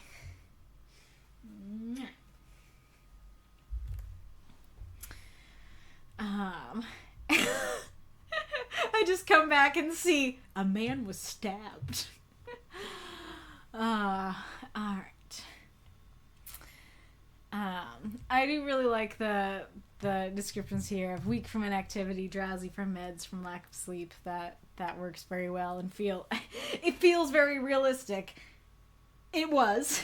But I was thinking that when I thought it was fictional, I was like, yeah, that really feels like what people would be feeling. And it makes sense about the chairs. How far did you have to take the chairs to go outside? So, as I say in my comment, I absolutely, in all caps, love this. I really love... So I don't know how you intended the prompt to be, because I kind of am assuming you intended it to be that literal breath at the end. But if you intended the prompt to be, like, people are a breath of fresh air, like, I thought that they were hell, but actually they're a breath of fresh air. I absolutely love that, and, like, learning they're a haven, not a hell itself is a breath of fresh air. Absolutely adore that prompt use. I think that's so beautiful. Now, granted, maybe you just meant the whole general story to be the prompt use. This is the prompt use, that going to the psych ward, getting help, realizing that there is beauty in talking to other people, and then being released at the end. Like, all of it is a breath of fresh air. That works super well, and I really like that too. Literal and figurative. Very fair. So I was not expecting to come in and critique it, because I freaking love that line. That's probably my favorite line in the entire piece. I don't know if it put mist in my eyes when I first read it, but thinking about it, it's possible it did, because it's just that good. But, and this is, I will throw him under the bus, this is a dad critique. Though it is related to my critique earlier, which is that, do you feel like the story took us on the journey to get there? Because it does, especially if you're thinking, like I was thinking of, like, the premise of the story is that the psych ward was hell. You know, it seems like, okay, like, stale warmth, unwashed bodies, that kind of sucks. It did seem worse when I thought it was your door. But somebody jiggling the door every day, that doesn't seem great. Somebody's getting stabbed, that's not so great. We're all scared of each other, that's not so great, you know?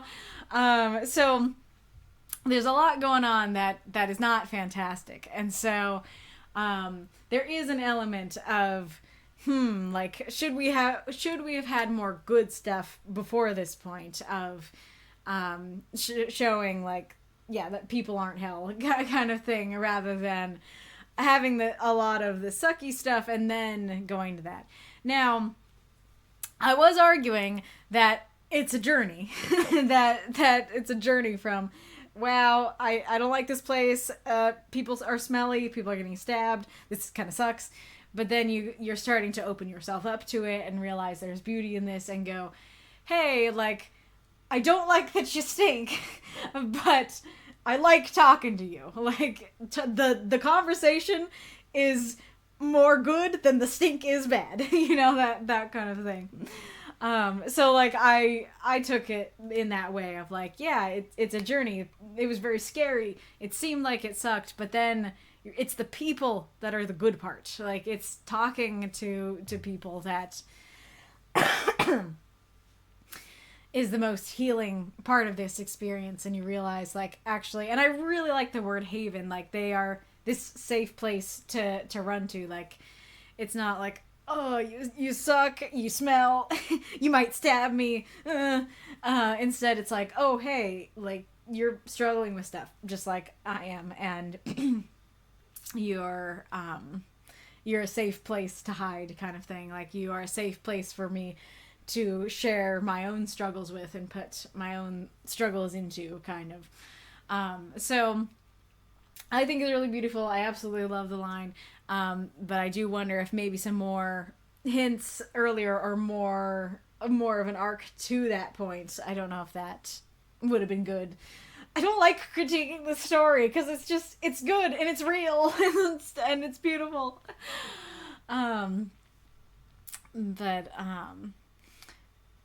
Yeah, so beautiful idea, beautiful truth. And I love the fact that it's real, and that you really were able to find a haven in talking to people.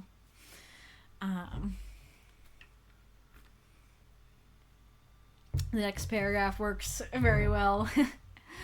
I like the, maybe you get what you give and you see in others a reflection of yourself. Like, I like your use of idioms and stuff in this piece. I think that works very well. And then I like that we all wanted that it's like none of us are, I mean, hopefully, I don't know however your second word is, but hopefully none of us want to stab each other. We want to get better. Like, we want to go home and just live without these voices in our heads. We want to live without this anxiety in our heads and stuff like that. We all want our lives in track. We're all here because we want help. We're all here because we want to be better. And then, so it's interesting because the first time I read it, when it was through that lens of like, this is hell and viewing it as this bad thing, it's very relieving to hear, like, I was prepared for another week when they discharged me. But knowing this is real and this was actually the help, this was a good thing, it kind of makes me think, well, wait, but that was fast though. So I'm curious about them discharging you after a week. Was that a relief, or were you kind of like, wait, but I kind of need to talk to people some more? What were you feeling at that point? And then the breath of fresh air in the cold Canada, in the cold Canada air, the Canada dry, the Canada air. I like that image. That works very well. And the switch to present tense works. I might have critiqued it if it were fiction, but knowing this is real life, and this is basically you literally telling us in the writing group that you today feel hopeful, or the day you wrote this, you feel hopeful today. I think that's wonderful and beautiful, and really pulls the story forward and pulls the audience in, and is a beautiful way to end things. So I mean, that's very lovely.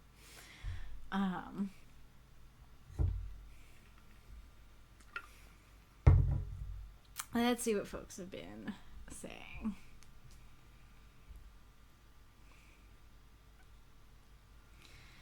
I used to agree with the quote. Now I think it's total BS. Amazing.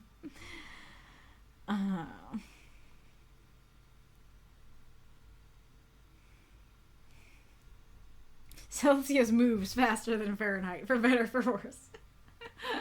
My brain is in some kind of place today, because now I'm just imagining Fahrenheit chasing Celsius, being like, why are you running?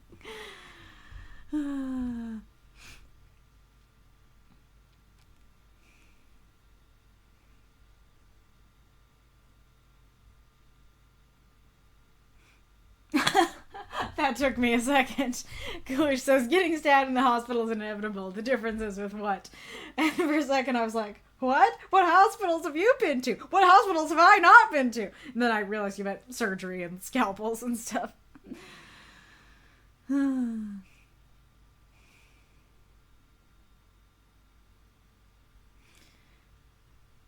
not sure what you're talking about, the toothbrush and stuff and documents or...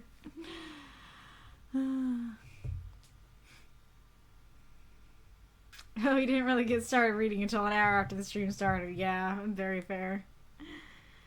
Oh, I think we're 1 hour, 15 minutes late, dude. That's a problem when we have all 4 unlocked.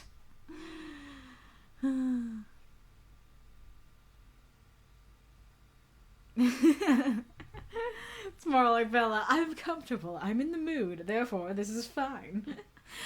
The thing is, like, I think I've said before, they're not very bitey kitties. They're not very bitey or scratchy kitties.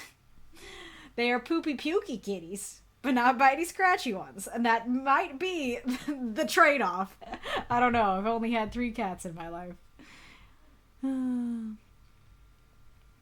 Yeah, I'll admit, it's a little tricky to paint the experience in a positive light, even though it was overall. I think a lot of it is me finding the silver lining. It was scary and challenging. That is extremely fair. Yeah, I wasn't sure if that was more of what you were going for, of like, this experience kind of sucked, but there were good parts to it. In which case, I mean, deal in the chat and say if you agree or not, but I think that does work, of like, that sucked, but you know, I found a haven in the people. And I guess in a way that is kind of what really works about the word haven, is because it's like, yeah, a lot of this does suck, but I found a haven. Like, I found the good part. I found the silver lining. Both the relief, but also some of the people I befriended were still there, and I'd also hoped to have around just as hang around just as moral support. Yeah, that makes sense for sure. I'm glad that you're able to Mako, why are you just saying needles? That's creepy. But I'm glad to hear that you're able to like email them or talk to them over text or whatever, so you can still have that haven, you know.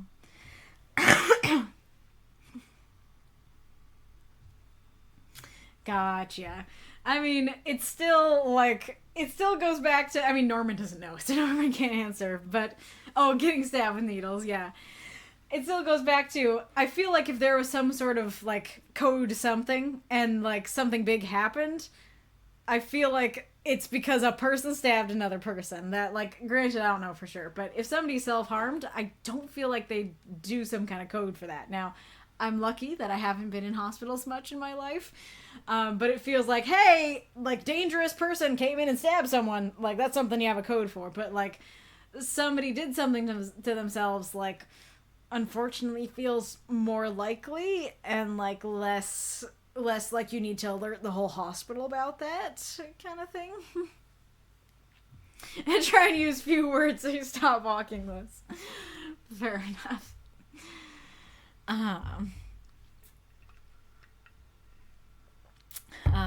But yeah, I want to say more. I feel like I'm not saying enough, even though I'm late. But absolutely love the story. I think it's beautiful, and even more beautiful in your note and knowing that this really happened and that you really were getting the help that you needed and you are feeling more hopeful. Like, this is so wonderful to see, especially because we in the writing group have been watching some of your journey and some of what you've been going through, and so thank you so much for being willing to share this. And you never have to feel like, I mean, it all is about what you're comfortable with. If you're like, I'm nudging myself out of my comfort zone, that's fine.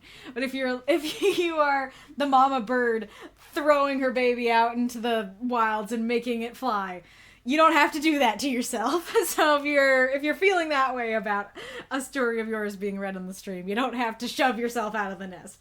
But if you're putting one toe out of the nest, if you're putting one toe out of your comfort zone, that works. And I think, like I said, I think the story is beautiful, and I'm grateful for the opportunity to read it, and to read it to everybody. And yeah, and thank you again. I'm sure, like, this is a personal thing. This is a real thing that happened. This is a personal thing that happened, and personal emotions that you were feeling. And so I'm grateful that you were willing to share that with us, and that you felt safe to not just share it in the group, but also allow it to be read on the stream. So thank you so much for trusting us with your heart. But yes, it is now time for the midstream question. So yeah, I don't have anything again. If we can find something a little more simple, that would probably be good, because I'm late. I mean, granted, maybe today could be just a no midstream question day, if you're okay with that, because I'm already super late and we have all 4 stories unlocked. Yeah, so maybe we should do that. So I'll just put on some tunes and you know what? Sure. Wait, let me put it away for a second.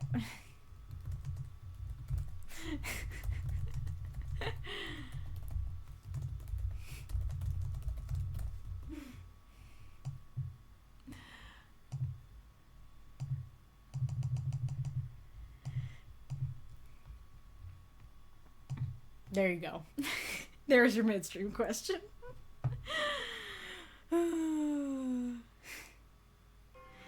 I have not set it up for the... Now we're in Alien World. We were in Southern Twang earlier. Now we're An alien world. Yeah, I've not set up the standby, so I just have to turn off the camera and leave it, but I'll see you in a little bit.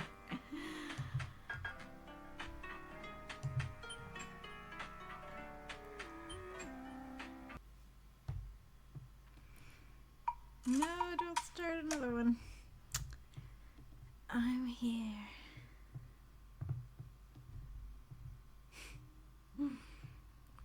Okay. Alright, I'm back. I have a cat at the door. I'm not sure if I should appease his demands or see if he will appease mine. Yeah, come here. Come here, baby. Hi. Kitty? Oh, snuggle buggle. Oops, sorry, Bonks.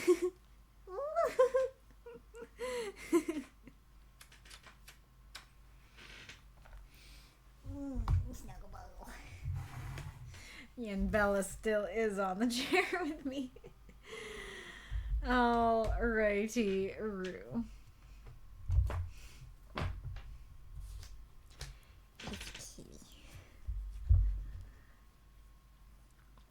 Marks, no pants. Mako, I'm fine with both options.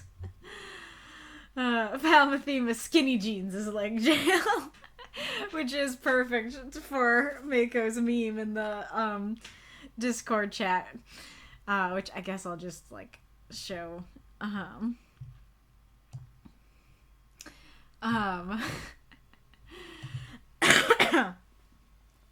It like has a bunch of different body types and is like the pants that are good for your body type, and skinny is good for none of them.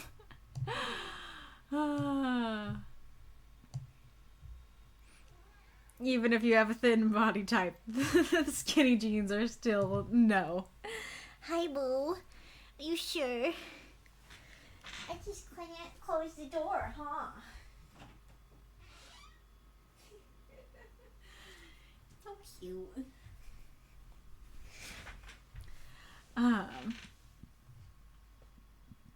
Reidrev has to go to bed. Oh no, wait, Reidrev.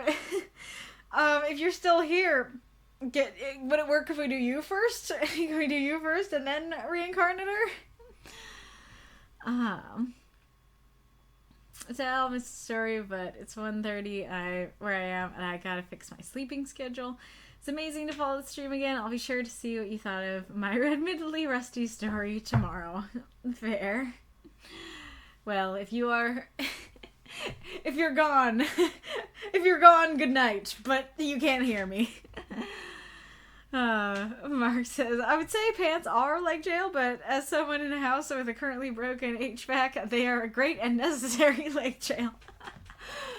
Amazing. I mean, not amazing about the broken HVAC. Yeah, it seems like the soundtrack is magnetized to that chiptune. So in the past I was like going through it chronologically, but then there came a point where I just would like scroll through and pick something random, and we always seem to get there. I should probably go to the bottom of the soundtrack, because I don't think we've ever done the bottom. Albertech, excuse me, what do you mean about like jail? Just us being silly and joking around. Foggy, no, I don't think they're like jail.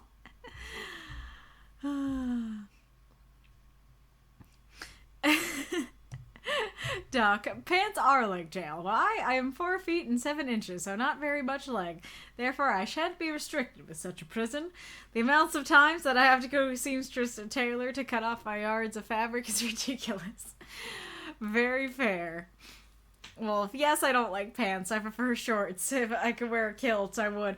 Were you one of the kids that in school, when it's the winter time and it's snowing on the ground, you're still in your shorts?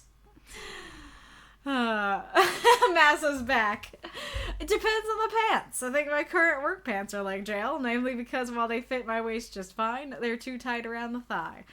A lot of times I'm fine with pants. I tend to wear looser fitting chinos, so not an issue for comfort, unless I'm trying to sleep. Then I either tend towards shorts or nothing. Yeah,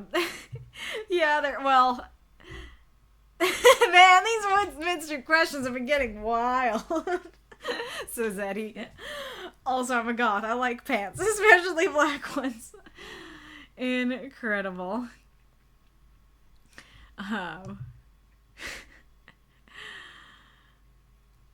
Interesting. Mouse says, I'm fascinated to read this doc's answer. I have a character who happens to be your exact height, and she's committed to skirts and dresses. It's nice to have a practical reason for this. Incredible. I'll tolerate pants if they're relaxed around my hips and legs, but if you squeeze anything, no. If you squeeze anything, you're out. Hi, kitty. You come back? Oh, it's okay, Elvershay. It's very fair, especially when we're being weird. Yeah, do you find pants restrictive, but said in a funnier way? I feel like, and I was gonna say about, I think it was what Massa said, that, like, there's an element of our clothes body jail, our clothes restrictive, because it makes me, your answer made me think of, like, well, if you have to, like, wear a uniform for work or for school, I feel like, I mean, I don't know if other people think that, but I feel like that's always going to be restrictive. That's always going to be leg jail if you're forced to wear a certain kind for work or school. And I think my answer is related to that I only wear clothes that are comfortable, and I feel like I have no fashion sense, and my clothes probably look terrible. But I would rather feel good than look good. Now, granted, now that I'm starting to do videos, I'm starting to be like, I do wish I looked better. But I think I basically seek out non-restrictive clothes. Like, I only wear yoga pants or pajama pants. And so, I think if I was forced to wear jeans every day, I would be like, this is like jail. But because I don't, I'm like, oh, it's fine. Pants are fine. So I think my answer is my pants are not like jail because I specifically and very intentionally went out to find pants that were not like jail. Because pants in general probably are. Though, honestly, weirdly, skirts and dresses are worse. Though not because they're more restrictive, not because they're more jail, for other reasons. Mark says someone has to wear suits for work. I concur. Fair. I want to ask if you work at a fancy place, but I don't know how fancy your place has to be to require a suit. Oh no, lad goblins, they got Arith. Did they get anybody else? Yeah, Sharon says, I mean, the entire uniform is pretty ill-fitting, all things considered, not just the pants. And this is why we come back to, clothes that are too tight, I do think is a better prompt than put some damn pants on. Because it's the whole outfit, not just the pants. Albert Chang agrees, comfort first, then beauty. No goblins. Used to wear jeans in my last job. Now I have to wear khakis, which is worse in your mind. There's not rules. Keep your clothes on. There's one rule. That's great. Flesh horse, lag goblins, cannibalism, leg jail. When are we not being weird? You can't forget about Reginald the jellyfish in a bag.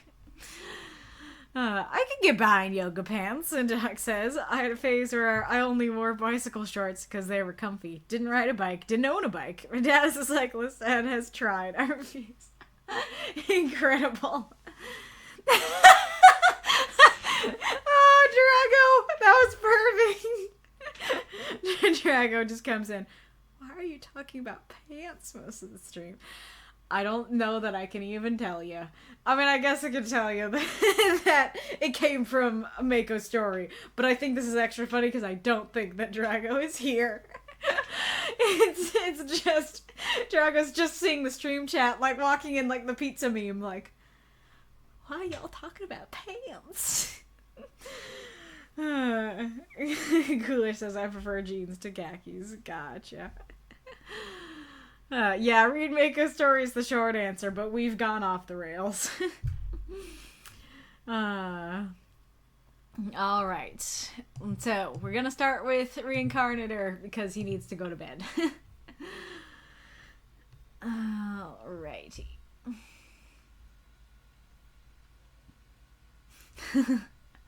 I remember working at a factory where my shoes didn't fit. I sat at the desk with no shoes on.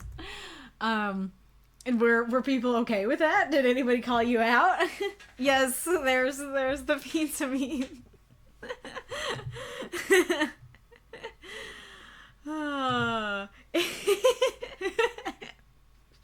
You should put on the screen, like, on some of them, put some daggone pants on, and then, like, our pants, like, jail, just, like, the different pants things we're saying, and then drag on the pizza guy.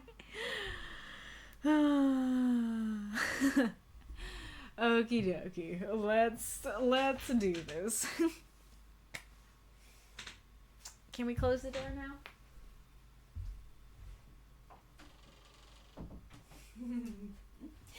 Barely yawned. Officially out and off to work. Fair enough, Magistrate Ironlung. We will see you next time. Ah, interesting. Alright, let's do this. A man, a maid, and tea. A Reinkarnitor. 346 words. Wanderers. That's the name of great warriors traveling the metaverse. Their power grand enough to best armies on their own. Isn't it? No. If you believe that, you have no idea what it takes to be a wanderer. It isn't about great strength or power. You don't understand. Then allow me to tell a tale to thee of a man, a maid, and tea. They arrived on a rickety wagon, pulled by an old donkey. The man looked tired, his gray beard disheveled, and his face had many wrinkles, showing that he laughed often. The maid looked spotless at first glance, a stark contrast to the rest of the picture. But when looking closer, you could see her eyes were cold, like you would imagine a seasoned warrior. They stopped right on town square. The man pulled a table out of the wagon, placing it right then and there, and the maid started to prepare tea. That tea, I'm telling you, smelled like a rarity from a faraway land. Something you wouldn't believe could come from such a decrepit wagon if you didn't see it yourself. Soon, many onlookers had gathered, expecting the two to start selling their brew. That's when the man waved, inviting all to join them. The townsfolk gathered, rich and poor alike, and drank their tea. The man told stories, and the maid sang songs, all while the tea steamed into the sky, which slowly but surely got covered in stars. When the church bells rang midnight, it came to an end. Everyone went home, and the two packed up. What just happened? Who were those two? Why did they do this? You smiled, forgetting your worries. The maid answered my question. But who are you? I asked once more. They sat on their wagon, and right before they departed, the man smiled at me and winked. We are wanderers. From that day forth, I knew that anyone could be a wanderer, for it takes only kindness to become one, and I couldn't wait to once more see the man, the maid, and tea.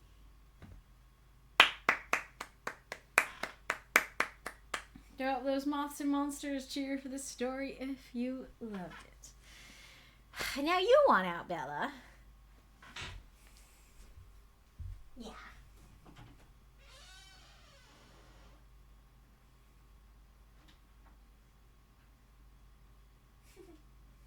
You're silly. What do you think, Bo? The blue throne is now open. We can sit together, baby. We can sit together. Rarity. Yeah.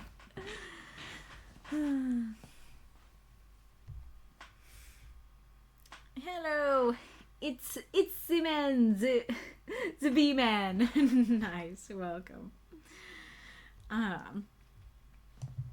Well, you can submit. I mean, I don't know what all the story is or entails, but you can join our Discord and submit stories every week, and then If your story makes it to the stream, then I'll read it and give thoughts here on the stream.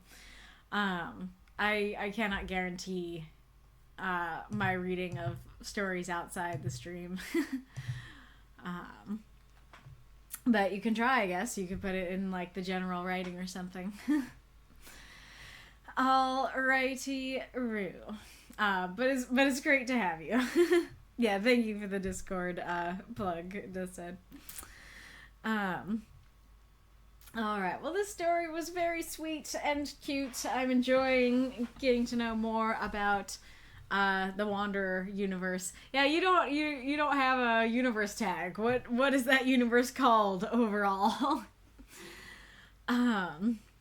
So of course, even when I just see Wanderers, I'm like, yay! It's another story in this universe. I will say though, just getting started, that I like you setting up at the beginning. It's like, hey, this is what people think that Wanderers are in this universe. But I definitely would, if you just said, if I didn't know about your universe and I was just like, and someone was like, what do you think of when I say Wanderer? I would never say great warriors traveling the universe, their power grand enough to best armies on their own. That does not sound like what I would think of when you say the word Wanderer. And so, like, it works okay in the universe if this is how people think of Wanderers in the universe, but I think it can be a potentially confusing intro, because it's like, isn't it?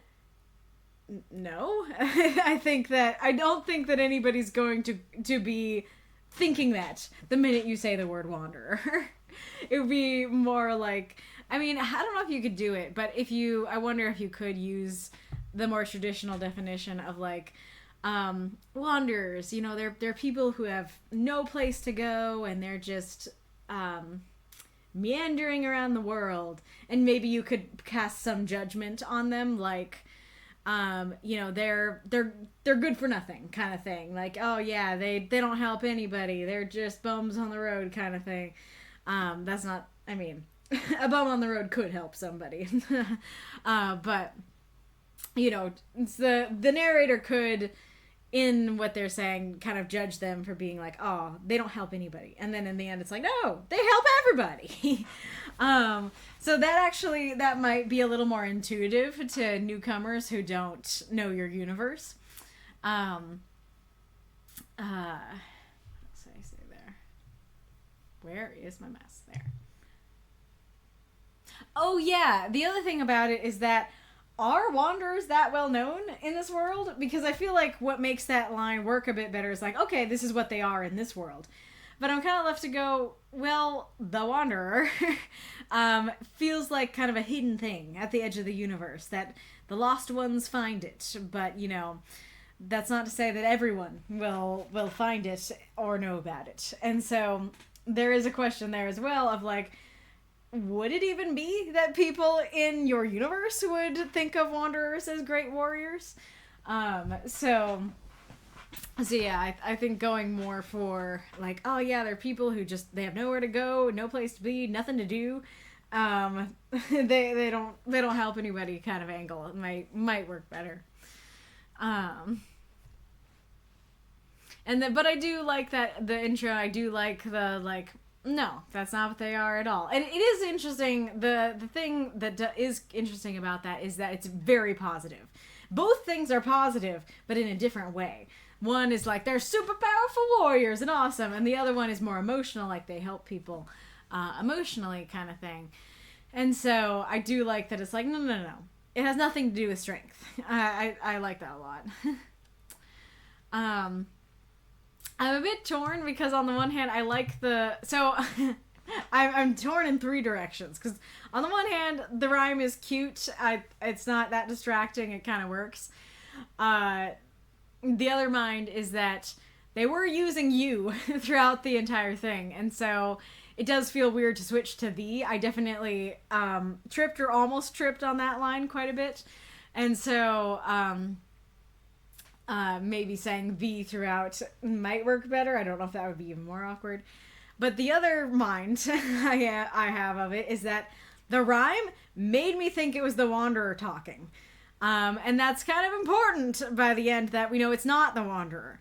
And so, granted, I think you said that the Wanderer rhymes everything.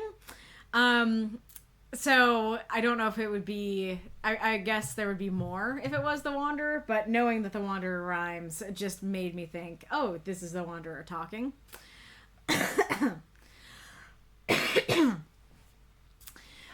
Which would work fine, except for the ending. So yeah, we'll come back to that.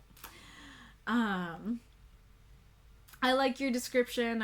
I like the laugh thing. That it just kind of seems like this rickety old wagon with this, decrepit donkey and stuff like that. But they bring beautiful tea and stuff like that.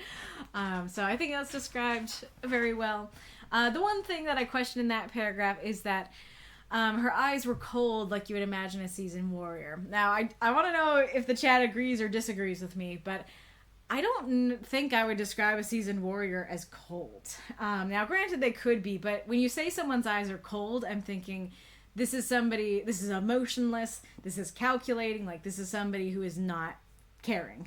This is somebody who, I'm not sure what, like, profession I might judge them as having, but if you say, like, oh, her eyes were cold, I would think, oh, yes, this is a... maybe not so far as a villainess, but it could be, like, this is a villainess, this is a very callous lady, not, this is a seasoned warrior. You could say something like, her face was scarred like a seasoned warrior, or, like, her eye, there was a look in her eyes like she'd seen many battles, or she had battle-worn eyes, or something like that. I think that could work really well.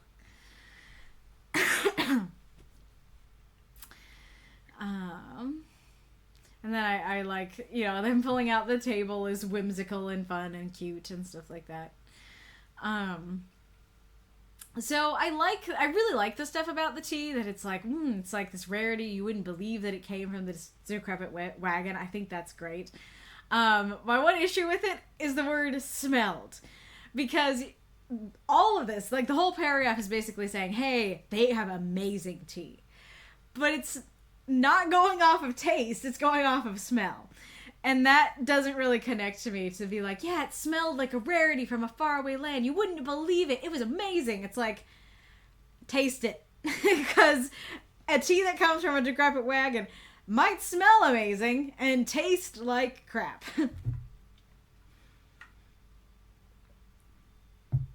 And it's clear as the paragraph goes on that that's not what you're trying to convey. Like, you're trying to convey, no, like, it is like a rarity from a faraway land.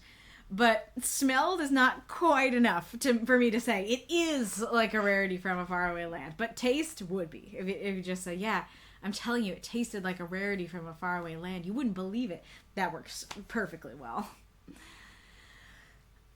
And then I like that, everybody's thinking they're going to start selling it, but actually they give it away for free.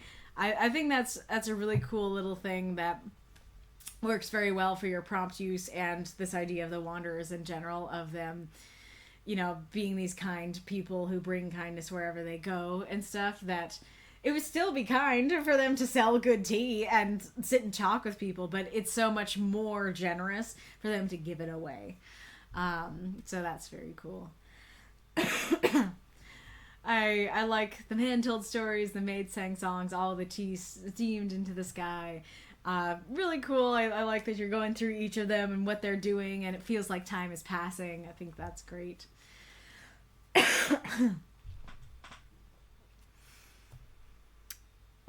So my biggest critique for the story is that it suddenly switches to first person.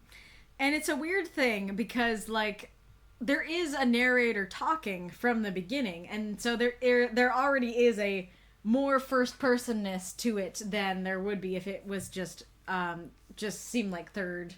But here's the thing. So it starts in second place, and then it goes to third. And that actually works, especially because you have that big break. It's like, hey, let me tell a story to you. And so, of course, like, the story is probably going to be told in a different perspective. But it seems very clear that that story is being told in third person. Like, the narrator's not saying, I watched as the wagon approached, or, you know, the man approached me and talked about this, you know. Like, there's no, like, the only thing is, like, I'm telling you, but that's not really enough to say, I'm here in the scene. It's just like, I'm telling you. It's great. Kind of thing. So I think either making it first person throughout the whole story and having the character actually be in the scene and watching them arrive and stuff, or just having the ending be third, I think would work better. And there is actually a way. So the other thing is that what just happened? Who were those two? Why did they do this? Absolutely does not read like a question in the scene. Because it's not. Because there are no quotes around it. Nobody's saying, I asked this.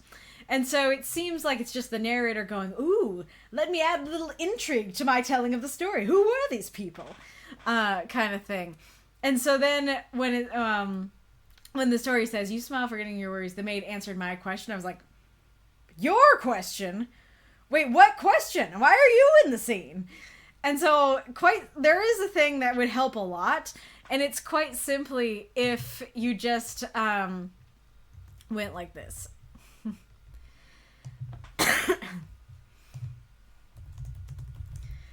Yeah, so you just go, when the church bells rang midnight, it came to an end. Everyone went home and the two packed up.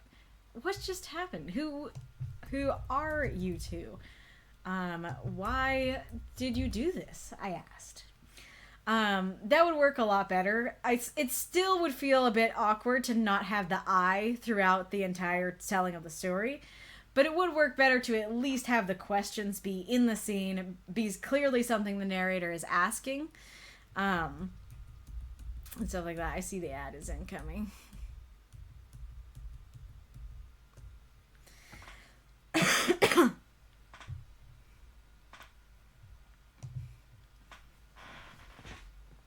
I have a kitty behind me. I don't know how easy he'll be to see.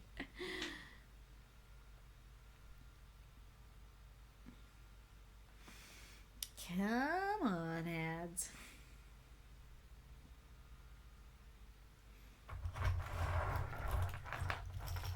I'll wiggle my dragon at you until you show up.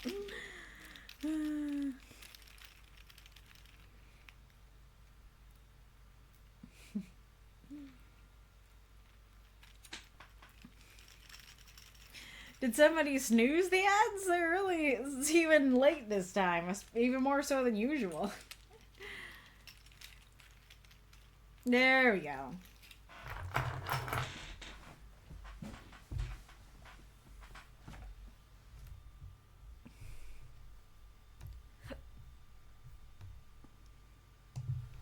Yeah, you can see him. He did a little loaf back there. I don't know if petting him would wake him up. Or, I mean, he is awake, but would make him want to leave. So I don't know if I should. Hello, baby loaf. So cute. Oh yeah, I don't think anybody continued the cinnamon story, so feel free to add more to the cinnamon story.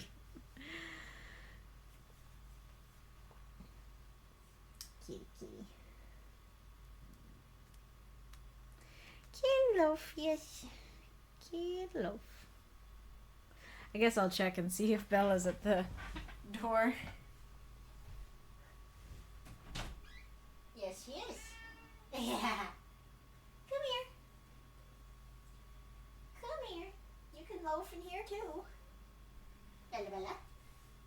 Bella. Why are you at your back turned to me? Why are you... Yeah. Yeah. Oh, what a silly kitty. Oh, what a silly kitty. Yeah. There we go. Oh, there we go, kitty. You're so cute. Yes, you are. Oh yeah, we could also continue the story about the God King, aka Joe from accounting, and why he thinks he's a God King.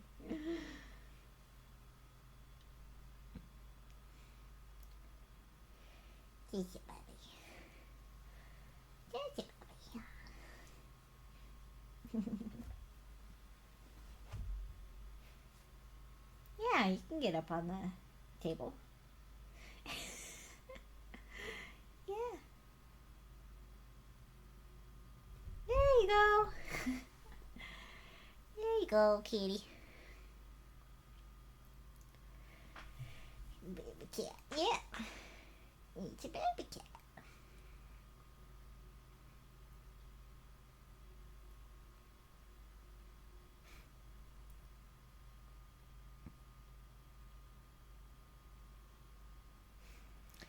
I never know what to say the further we get in the stream.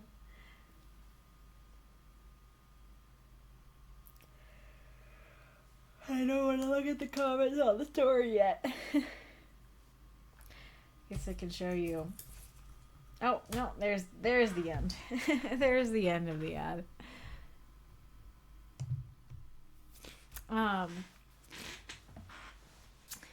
Oh yeah, so I was talking about the perspective and stuff. So yeah, so having the question actually asked in dialogue in the story would help, but having the I throughout the story would work better.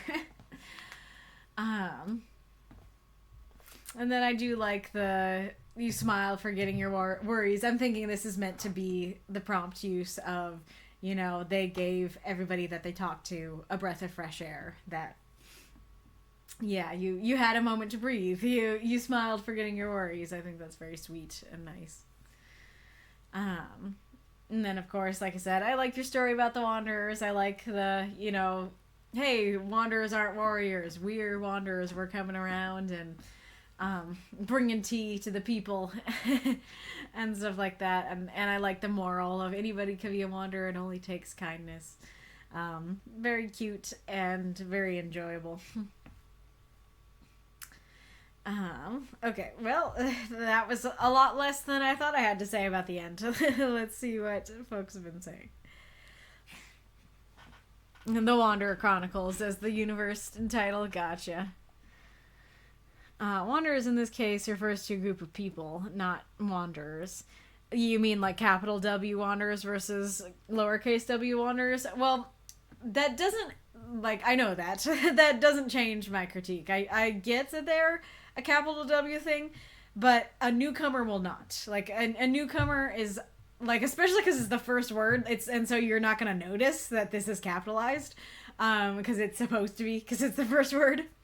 No, I guess there is wanderer here, capitalized. But I feel like anybody who doesn't know your universe, when they read Wanderers, that's the name of great warriors traveling the metaverse, their power grand enough to best armies on their own, is gonna be like, no. Like, that's not what I think of as a wanderer at all. And that's not to say that that's not what it is in your universe, but I do think you need to set that up more, right? I think you need to... It's difficult, and this is kind of why my advice is to just kind of go with the thing that people would know, because it's difficult to figure out how you could properly set that up and be like, hey, yo, this is my universe, like, this is something specific, not the wanderers you're thinking of, my wanderers. Like, that's difficult to set up, and so I feel like for 350 words, that just you could use the image of wanderers that the audience would be more familiar with, and it would work just fine. Reinkarnitor says, maybe I should have written the Wanderers to make it clear. Yes, they are very well known. The group that is the Wanderer as a place, a tavern, is not that well known. It's actually a bit of mystery for most people where the Wanderers come from. Gotcha. The Wanderers would help. Because it would be clear that that is capitalized. I don't know if the problems still occur, and, like, if there are any newcomers in chat, please sound off. Like, please share your thoughts. Like, if you're a newcomer, am I speaking for you well? Are you like, yes, I was so confused as to why a wanderer would be a warrior? Or were you like, no, it totally made sense, I'm not with you? You know, what are you thinking? So the Wanderers would have helped, but I don't think would have fixed it entirely. And interesting to know that they are well known in this universe. It's just that the tavern isn't. I kind of wanted that in because the entire scene is based on a poem I wrote with the very same me. You're correct, though. The Wanderer rhymes everything. Not quite sure what you're saying. Are you saying you wanted people to think that it was the Wanderer? I'd be fine with that until the end, because clearly this is a person, and they didn't have to be a person until they arrived on the scene. And so if you did like that and you wanted people to think this was the Wanderer, then again, just have it be in third person. Just have some random person ask the question. Either way, the question needs to be in the story, but just have someone ask that. Just say, what just happened? Who are you two? Why did you do this? Someone asked. You smiled, forgetting your worries. But who are you? They asked again. Like, I don't think that would really change much of anything, and that would flow just fine to have it be in third person. And then you could keep that mystery of, like, maybe it's the Wanderer. But as is, I was like, aha, I think this is the Wanderer telling this tale. And then all of a sudden, it's definitely not. And that made the first person even more jarring than it already was. But good to know if it's a Wanderer, they do rhyme everything. Lilith says, I don't automatically think of a veteran warrior as stoic, so the cold thing. Elbert Chang says, in here, a wanderer's concept like an adventure? Indeed, yeah. The look in her eyes, you said, is something I can agree with. Trying to remember what I said about that. The cold thing. Yeah, gotcha. He says, good point. Would someone with cold eyes be a person who sets up spontaneous tea parties? Yes, that's part of why I was critiquing that, is because they're very warm people. And so, again, I think of someone with cold eyes as someone with a cold heart. You know, it's the eyes are the window to the soul thing of, like, this is a cold person. This is a callous, not emotional, not warm person. But actually, she ends up being the opposite. She ends up being very warm. And if that's what you're going for, that is kind of a neat juxtaposition, but I don't think that's what you were going for. I think you were just going for, yeah, this is a seasoned warrior. And so, battle-worn eyes, I think, would work better to be like, yeah, she's seen war, but now she's here to bring peace.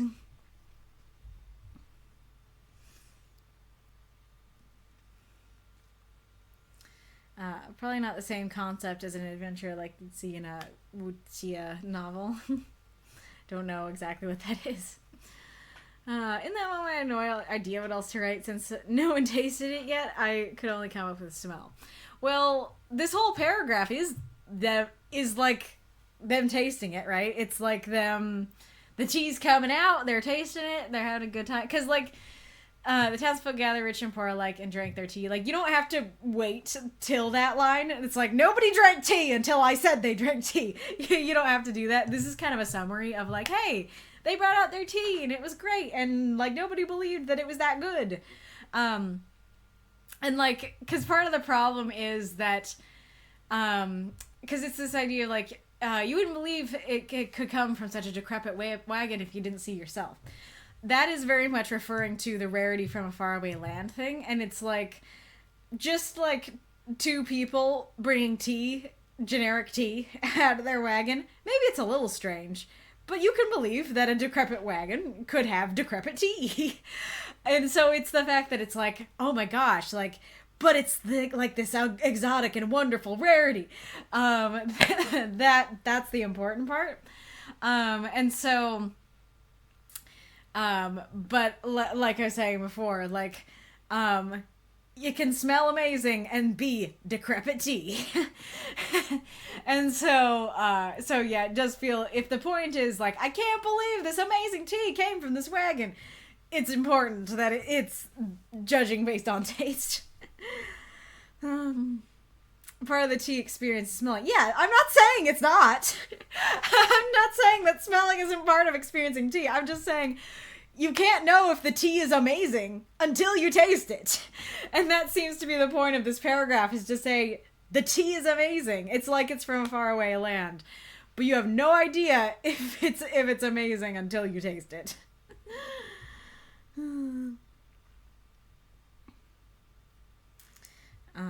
Documenter says, I was getting very Edo period, merging into modern area where more automatic weapons are getting used instead of swords for the setting.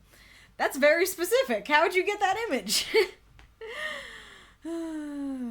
Like, it's not necessarily wrong or anything, but I can't say, like, I can't say that I got that image because I can't even begin to guess the time period because it's just like two people in a wagon and tea. I guess it's not modern day. But it could be a totally different world. It could be a totally different world where maybe the wagons evolved.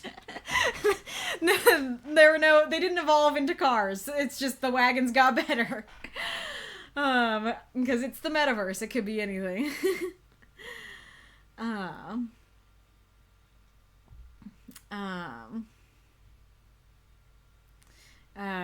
Elber says, so in the host story, the Wanderer is more like English classic novel Robin Hood. Reinkarnitor says, would not really compare them to that. I kind of see the train of thought you had, but they don't take from the rich and give to the poor. They simply help anyone if the ones who need help are worthy of help. Meaning they themselves are kind. The Wanderer will offer their aid unconditionally without asking for anything in return. Yeah, that's definitely the image I got for sure. But I can see the Robin Hood images as well. And lurk away, yes.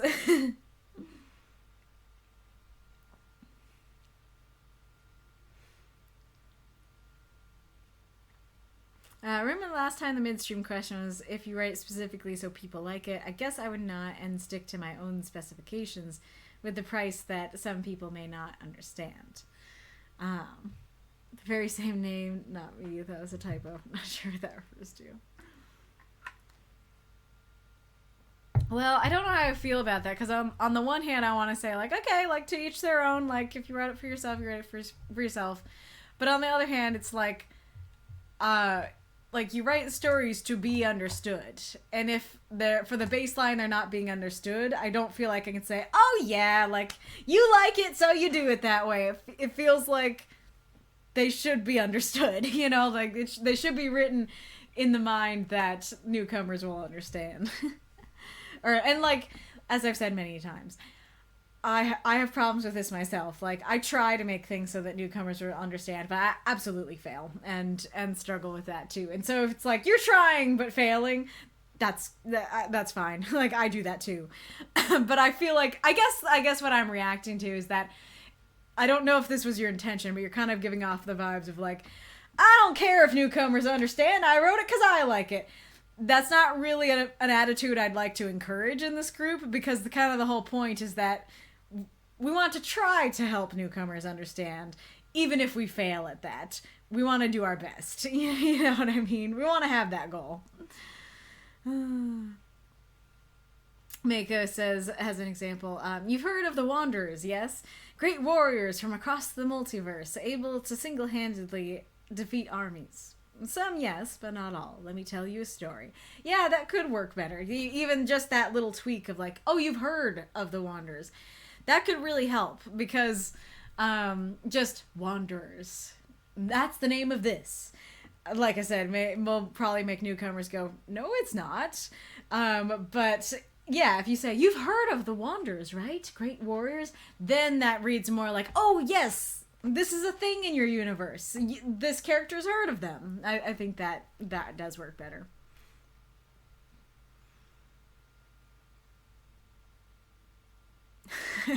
Not sure what you're referring to there, Mako. True, they could have already tasted it and still expected to pay for it. Yeah. Sometimes one concept in Western and Eastern that different ideas in Classic. Documents is a setting theory. I mentioned it in the other chat that I suspected that Wanderers were samurai or shinobi, which were royal guards at one point in history. But the more that modern weapons became a thing, the less that they were used because they used swords. That's not to say some samurai didn't use guns. It was uncommon. I can't remember what specifically made samurai die out, but most eventually became mercenaries or vagabonds waywards. Interesting.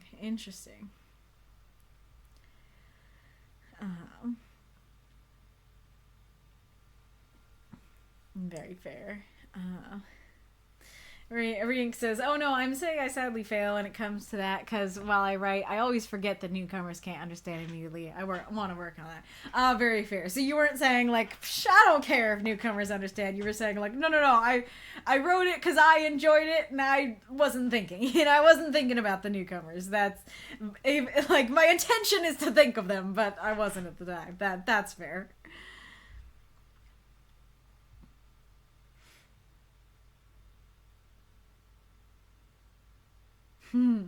Yeah, Rochelmon is, I want to read all the Bungo Stray Dogs books, because I'm very curious about all those books after watching that anime.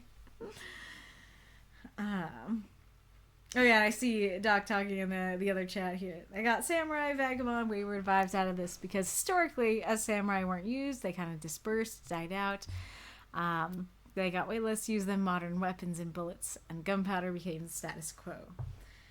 Gotcha.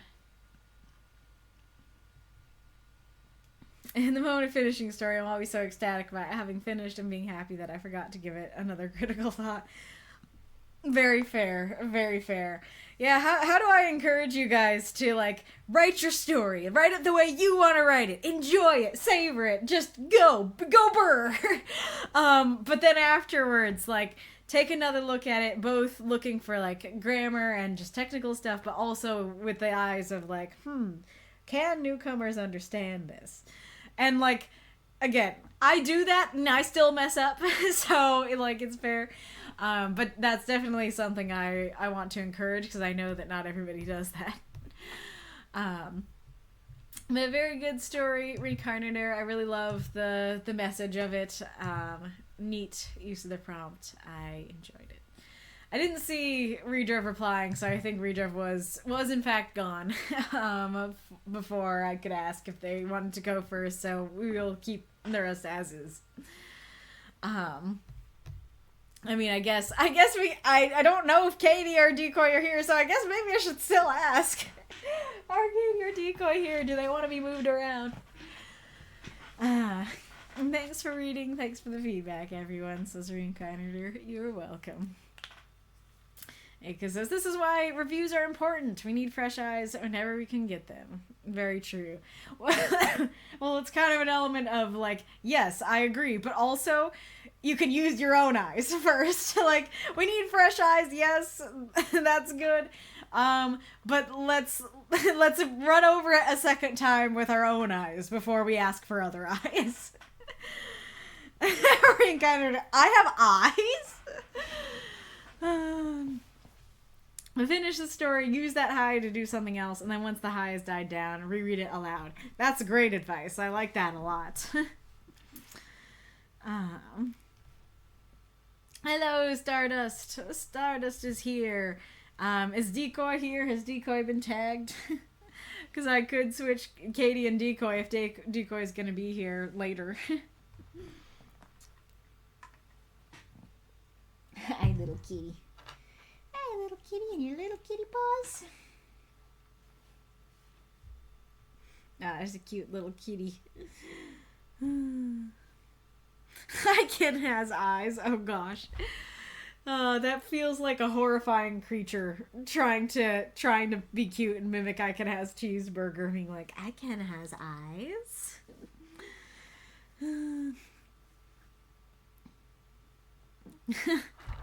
Would the flesh horse want eyes?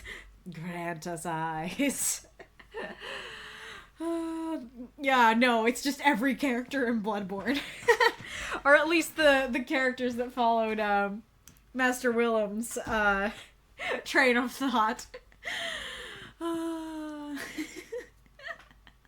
Maybe that's why I just thought of some, like, horrifying eldritch creature. It's just like a boss in Bloodborne. I Can Has eyes. Decoy says, I'm indeed here. Everybody's here. Awesome. So, are we cool with the order? Are we cool with Decoy being first and Katie being next? Everybody good with that? Many thanks for the pings, stream chat. Glad we can notify you.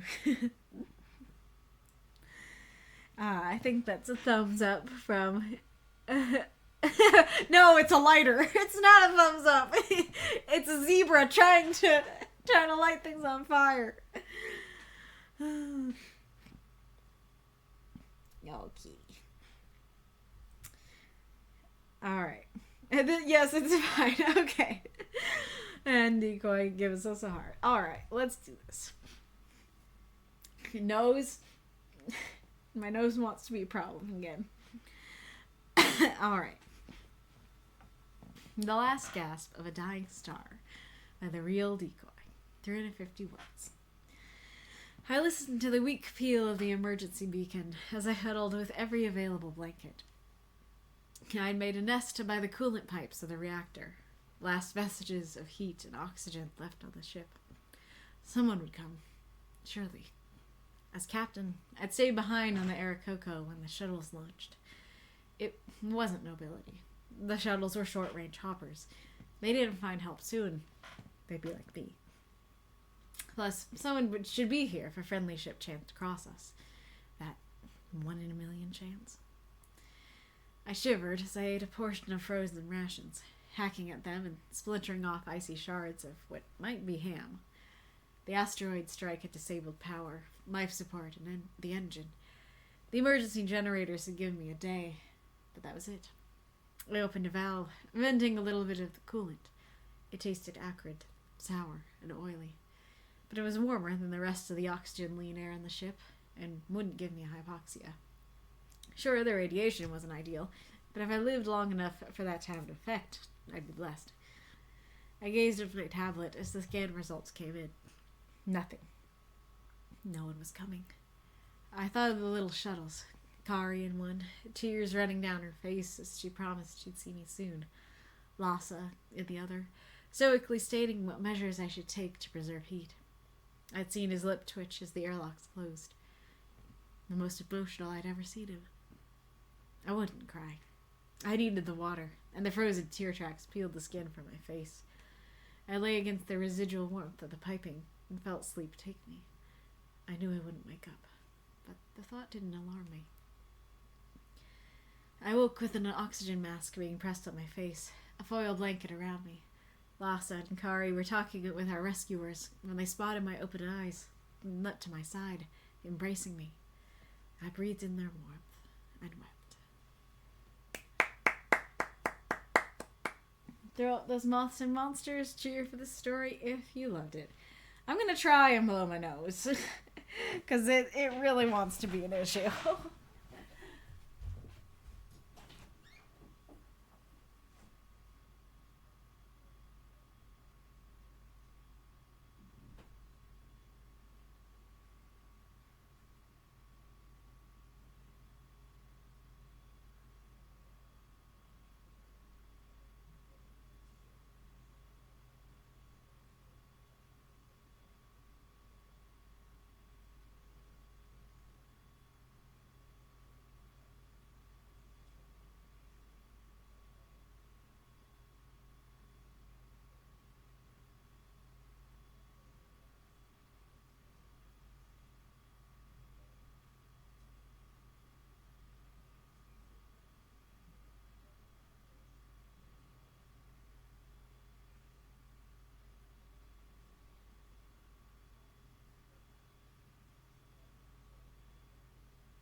I should have done that before the story. I don't know if you could hear it in the midst of the story. Thanks so much for the reading, says Decoy. You're welcome.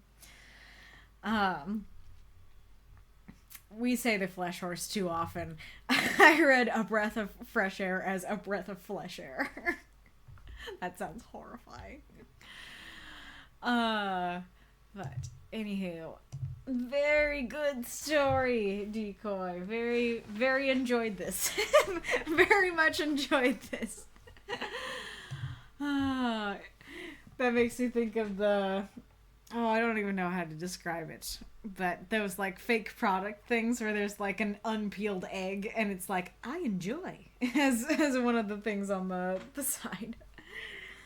Glory to the shores. Alright. Decoy's note said, "Hi, readers. A fairly simple story this time, only focused on the feelings of cold, isolation, and hopelessness, but a hopefully warm and happy ending. As ever, all feedback welcome. I felt this one was a little stilted and rough, but fairly happy with it overall. Thanks for reading. Hope you have a good week." This is rough to you, Decoy? This is really good. It's very solid. Like, I have some critiques, but they're very minimal. Absolutely love this title. Is the title from something or just from your own brain? Regardless, it's absolutely beautiful. And so perfect for the breath prompt and imagery. Love that. And then the image of our main character just huddled by the pipes. I'm not sure exactly like what. Oh yeah, I don't know. My brain is doing weird things now. But I'm just imagining them in like a mess of pipes and wires and like technical equipment and stuff. And so it's just like a very hostile place, but it's like, this is the warmest place in the ship. I think that's very evocative and interesting. Oh yeah, I was gonna look up what Arikoko means. What does that mean? I think it works well setting up that the shuttles are short-range hoppers, that it's like, yeah, we sent them out to try and get help, but like, I don't have much hope. I think that works quite well, and then makes the hope at the end extra special, because it's like, oh, if he died, or if the captain died, then so would everybody else. And so knowing that they lived and they came and got him, extra hopeful.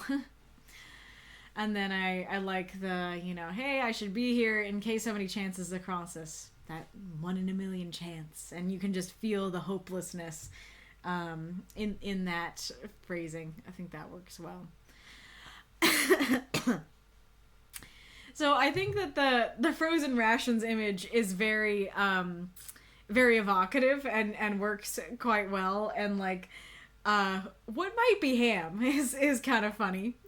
However, I'm left wondering why Homie is even trying to eat right now.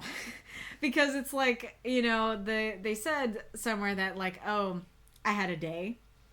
And so it's like, I mean, it might not feel great to not eat for a day, but I feel like while you're struggling to breathe and you're nearly frozen, eating frozen ham is a worse choice than not eating. And so, yeah, I don't know why Homie is trying to eat at all. And it feels like if part of the whole thing is I need to keep warmth, eating ice is going to probably lower your body temperature. So there's an active reason not to do that.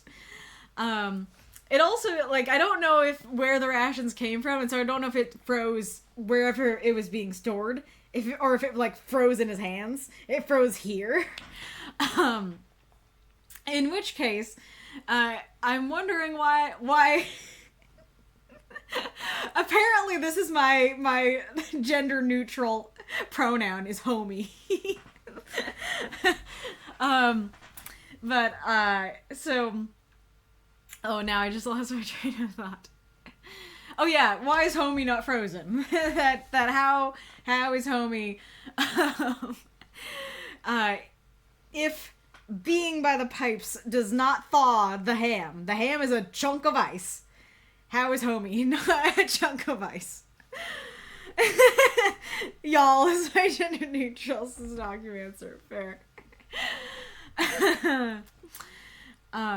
Oh yeah, I'm also wondering, I honestly was just enjoying the story and didn't catch this my first couple reads, but asteroids are ding dang big. So if an asteroid struck the ship, I don't feel like that's just disabling power, life support, and engine. I feel like that is a hole in the ship, and you're now floating in space. So how did an asteroid strike the ship and the ship still be intact? Because funny thing is, I've written the thing is, dust can wreck your ship. That like just and I don't know if this is true of all ships or whatever. It might just be true of the International Space Station, but like as I understand it, a speck of dust can leave at least a baseball-sized hole in your ship, if not more. And so an asteroid strike, yeah, it's gonna be a problem.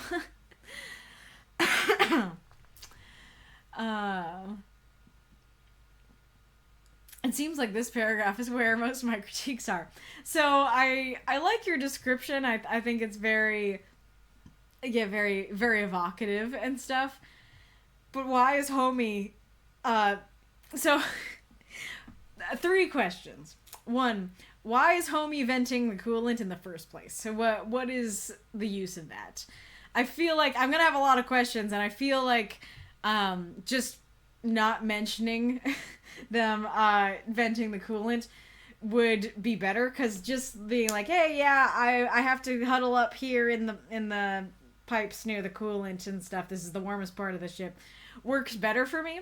I can believe that, I can understand that, but saying that we're venting the coolant is like, what is the use of this? I don't understand. And I usually think of coolant as a liquid, as like antifreeze. And so when you say, I vented the coolant and it tasted acrid, it sounds like you're drinking antifreeze. And if you're drinking antifreeze, I feel like radiation is the least of your problems. But like looking over it more, I think you meant it as a gas. Now, I don't know much about coolant, so maybe it's just that like as it's doing its job in the pipes, the coolant becomes a gas. But going straight from I vented it to it tasted sounds like even if it was air, it sounds like you're putting your mouth on it so you can taste it.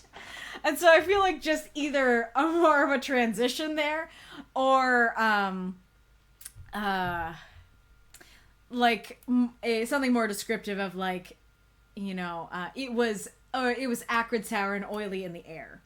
Or just like it tasted acrid, sour, and oily in the air. Just something that gives that little more, I'm not trying to taste it, but it's in the air and so I'm tasting it, you know. I think that would be helpful for me. But as I said, I think it would work better to just to just not have them vent it and just have it be like, yeah, this is where I am, this is where we are, and not bring up those questions. Oh yeah, and then there's kind of another question about the hypoxia stuff, because as I understand, if it is a gas, that makes more sense of like, okay, like so I'm thinking, I don't know for sure, but I think the reason that Homie vents it is because it gives a little bit of warmth and it puts a little bit of oxygen into the air. I don't know for sure if that's correct, but that's how I'm interpreting that would be why you vent it, is because it's like, hey, running out here, gotta vent a little bit so that I can get a little bit of warmth and oxygen. And so that does make sense of like, hey, not having oxygen will give me hypoxia. This is like sour radiated air, but at least it's air. at least I won't give me hypoxia. That makes sense. But if it's like, again, but if Homie's drinking antifreeze, I'm not thinking about hypoxia while I'm drinking antifreeze. You know, I'm thinking about the antifreeze. Kitty. Kitty bitty. It's like, it wouldn't give me hypoxia. It will still give you death. I I do like that the radiation wasn't ideal, but if I lived long enough for that to have an effect, I'd be blessed. That makes a lot of sense of just somebody doing something like, yeah, this sucks, but like it's gonna keep me alive, and if I live long enough for it to be an effect, that's more than I expect. I will say, kind of related to what I was saying before, you don't need the venting for that line to be there, because I feel like simply being in the reactor, well, I guess that maybe it doesn't say reactor. Yeah, it does say reactor. Being in the reactor is what's going to give you radiation more than the antifreeze. So that line still works if you take out the vent. Hello, NW Country Girl 17. Is that meant to be like Northwest Country Girl or something? Welcome. I'm reading a story from the community. I'm also wondering how Homie can scan when there's no power. Where did it talk about that? Oh yeah, power, life support, and engine. Yeah, so how can Homie scan without power? But I do like that there's kind of a, like, there's some amount of hope in the beginning, and then when we get to nothing, no one was coming, it's like, that's when... I think it's funny, I'm just gonna keep saying it. That's when Homie loses hope. Is when we get to no one was coming. I think that little arc works well. That little nosedive works well. I really like how you describe the other characters. It can be difficult to introduce, your characters at all in 350 words. And so, like, his lip twitches, and that's the most emotional I'd ever seen him, is such a great way to introduce your character. It's a great bit of characterization, and definitely something worth thinking about when you write these short stories, of how do you, like, give a really strong impression of a character in a very short amount of words. I do like I think the transition works really well of that was the most emotional I'd ever seen him, and then to I wouldn't cry. It's like, he wouldn't cry, I wouldn't cry either. This is kind of nitpicky, but I think saying would peel here would work better, because it seems like how I read the sentence is I wouldn't cry. Like, nope, not gonna do it. I needed the water, and the frozen tear tracks peeled the skin away from my face. That sounds like it's actively happening right now. And so it sounds like, I wouldn't cry, proceeds to cry, proceeds for, skin to be peeled away from the face. Now, that's very evocative and horrifying, though, so I think the image works well. But I do think saying, I wouldn't cry, I need the water, and the frozen tear tracks would peel the skin from my face works better. And then I think it works well, the end of, like, okay, I'm falling asleep, I know I'm not going to wake up, but you know what, like, I'm just too hopeless and tired to really care at this point. And then, of course, the hopeful ending is beautiful, and a beautiful use of the prompt of, like, literally not having oxygen, and then being given oxygen at the end in the form of a mask, but also in the form of friends, and breathing in their warmth and hope and stuff like that. So super beautiful. Absolutely love that. Really cool little sci-fi story you got here. All right.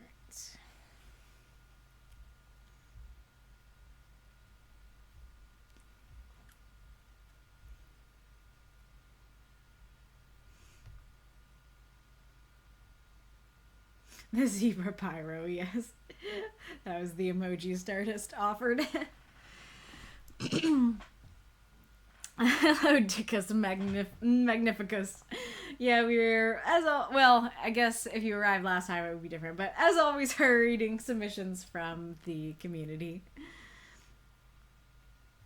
How do you go from samurais to open space? Are they space samurais? Great questions. It's just a different story.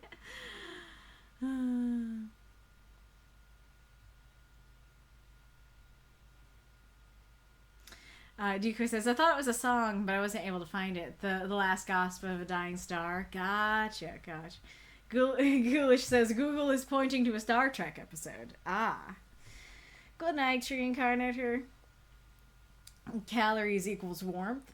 Well, and granted, I don't know much about this, but I feel like it would cancel each other out. Like, any warmth that you got from eating it would be canceled by all the coldness in the process of eating it. I mean, I use y'all and dude as well. For some reason, for this particular story, I just chose homie. Yep, we're all dudes. I agree with that.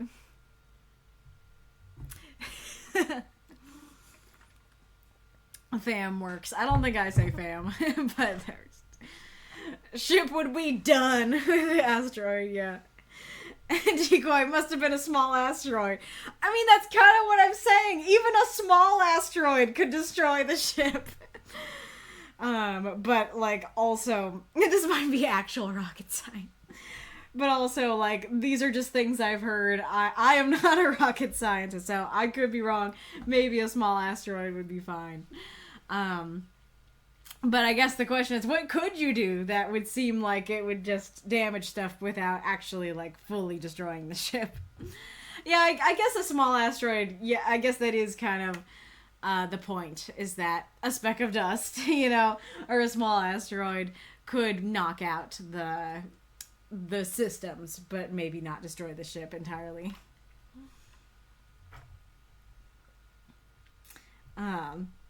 Kitty. I've had moments where something smelled so bad I could taste it in my mouth. Yes, this is true. Like, I'm not saying that is... Oh, cat.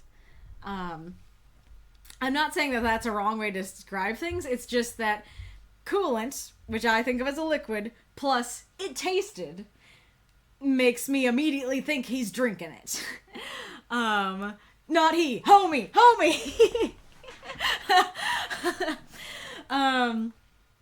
And so, like, yes, that can work to have the air taste a certain way, but the way that it's said just didn't bring to mind air to me. And Ghoulish says, cool, it is a liquid. Decoy says, yeah, the coolant is partially oxygen-based for some reason. And yes, at atmospheric conditions, it's a gas. Slightly warm, slightly more oxygen. Gotcha. Le Google. There are gas coolants, and air is one of them. Interesting. Hey, you're from Seattle? I'm also from Seattle. Well, from the Seattle area. How awesome. Look at this. I wish that there was a gif of that. That is a reaction I need more often than you'd think. Thanks for the help. Yeah, I am. Exactly. Wood before peel would be better, yeah. Yay, I'm glad the ending worked. Nice. Mako says, I definitely think this is one of the best stories this week. Decoy says, the ship name was just off the top of my head. It's vaguely close to Expanse's Rocinante, Don Quixote's horse. Gotcha. Mako says, trying to digest frozen meat would almost certainly burn more calories than you'd gain. Decoy says, the eating of the frozen ham I think is partially just something to anchor them. It's mealtime. They eat. Gotcha. I've only watched like a couple episodes of The Simpsons, so I don't actually recall how Marge sounds. Oh, well, Arith is answering. Marge Simpson says homie like she's been gargling gravel. Well, if I try to do that, I might hurt my voice for the next couple stories, so you can remind me at the end to try, but I don't want to do it now. Vega says, I think that it's the difference between a meteor and an asteroid. Tell me more. Those sound like the same thing to me. New country girl says, South King County, never go into the garbage city for garbage people if I can help it. King County is sounding super familiar to me, so maybe that actually is where I'm from. I'm not sure if like King County was like nearby me, but wasn't where I was, or if that was where I was. Is Redmond in King County? We can talk about where I used to live. You can't find me. You can't find me if I say my city name because I'm not there anymore. Kitty, do you want out? Are you sure? I don't think you are. Silly cat. But very good story, Decoy. Very much enjoyed it. Alrighty, Roo. Let us go on to Stardust/Katie's story. My heart calls out your name. The flames of hope. Written in Lilith by Katie Starr. 349 words. Dear Lilith, the following letter is as mushy-gushy as I'll ever be on paper. A dangerous phrase to say to you. I do not doubt you'll soon ask for more. I hope you enjoy your Valentine's Day present, my love. I took my first breath when I first saw you, Firefly. That sharp gaze of yours pierced me from hundreds of yards away.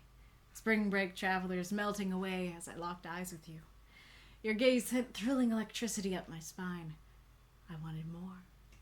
Your curls, vibrant red, magnified by the sun pouring in through the windows, spilled out from the pillar you hid behind. It was cute. And those beautiful rainbow eyes. I think I truly saw color for the first two. Oh, my dear. Joy truly overflowed from my breast during our little game of cat and mouse. I wrongly thought that I was the cat. Thousands of people crowded at that airport that day.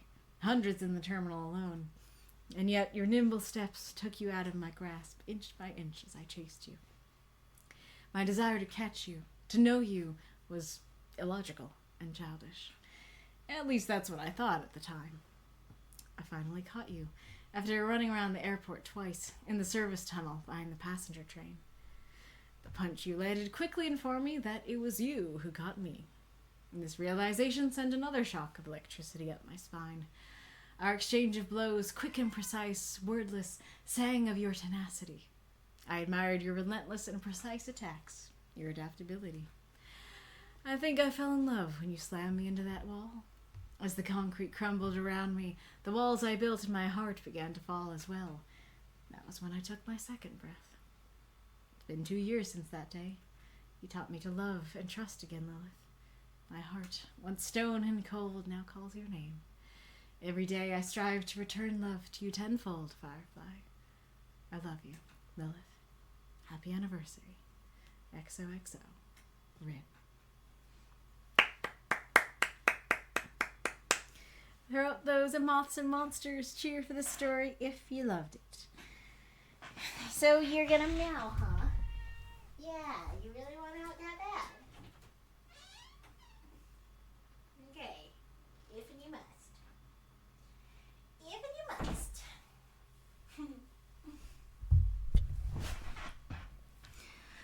Kulish says, from NASA, an asteroid is a small rocky object that orbits the sun. Asteroids are smaller than a planet, but they're larger than the pebble-sized objects we call meteoroids. A meteor is what happens when a meteoroid, a small piece of an asteroid or comet, burns up upon entering Earth's atmosphere, creating a streak of lightning in the sky. Ah, gotcha. So, a meteor is the streak of light, the falling star, kind of thing, specifically. Gotcha.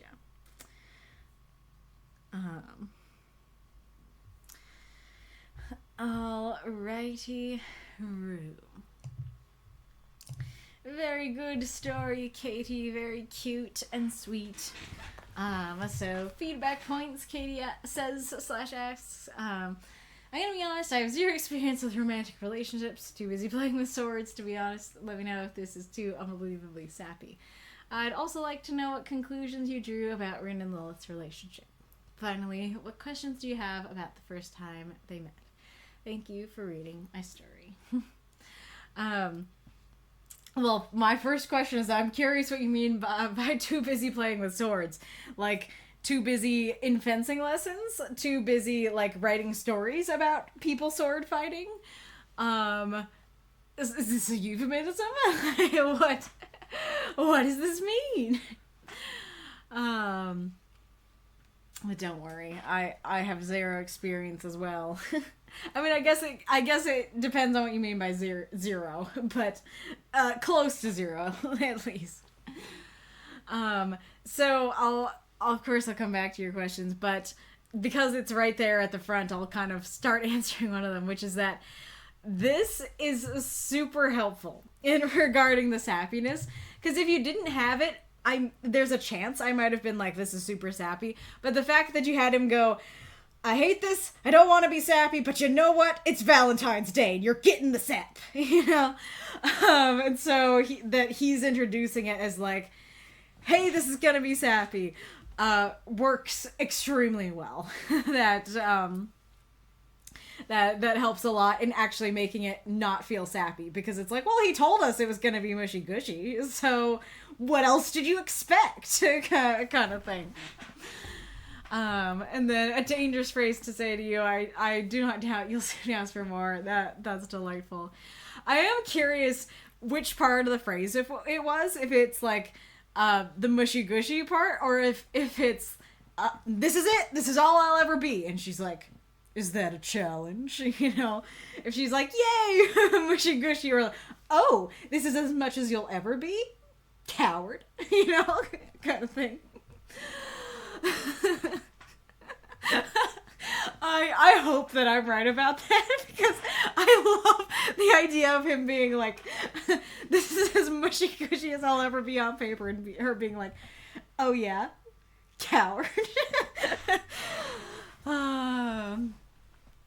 Love the Valentine's Day vibes. You know, I love the holiday stuff, so even though it's a week early, I'm still very happy to get a Valentine's Day related story. Delightful.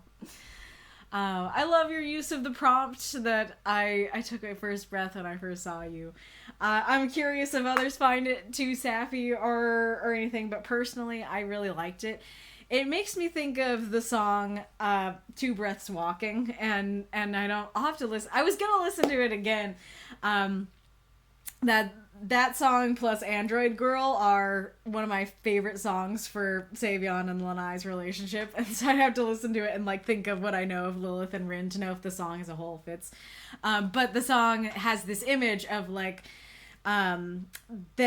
two people. They're kids, so I don't know exactly how much it's about like being in love or if it's more about friendship. You could interpret it either way, but it's like about these kids kind of they do kiss. That is part of the point. So I guess it is meant to be romantic for sure.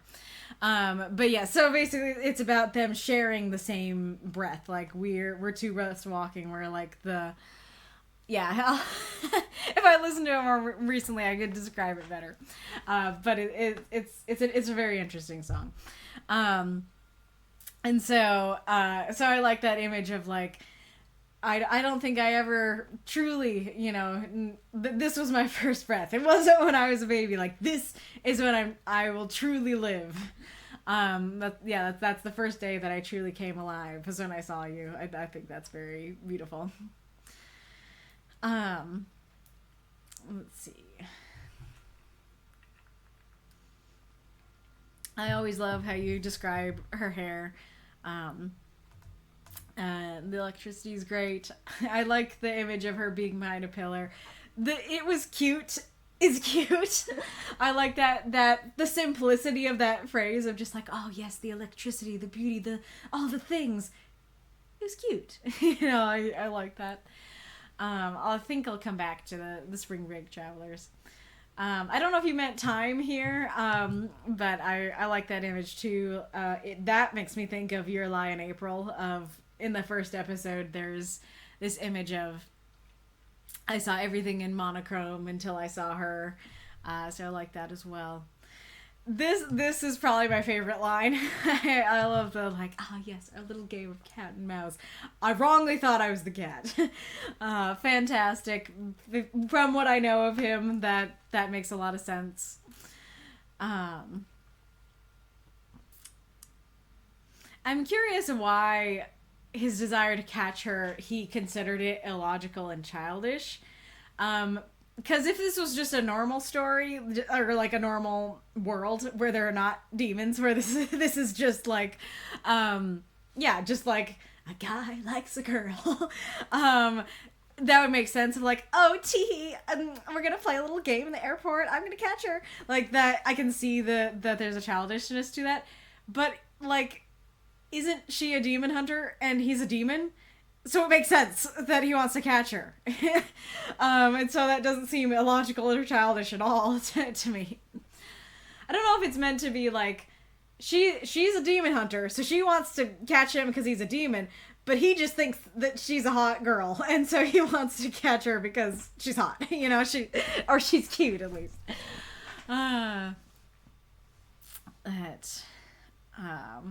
That is a cute idea of them running around the airport and everything. The punch so makes me think of the song Deer in the Headlights by Owl City. You should totally listen to it because I bet I bet it will very much have Rin and why am I giving you song recommendations? I don't usually do that. But I bet that'll have Rin and Lilith vibes. But yeah, it's I don't know how to describe it exactly, but it's this. This is what the song is, basically. That for love at first sight is like being a deer in the headlights kind of thing. But anyways,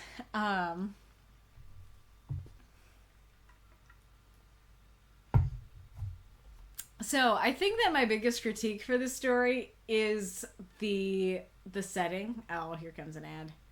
Well, maybe I should wait. I'm not sure.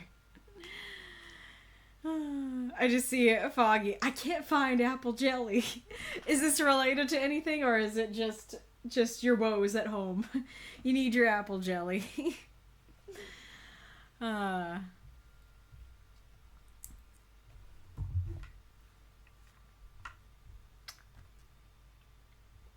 are we talking about? Oh, I see. Arith is talking about it.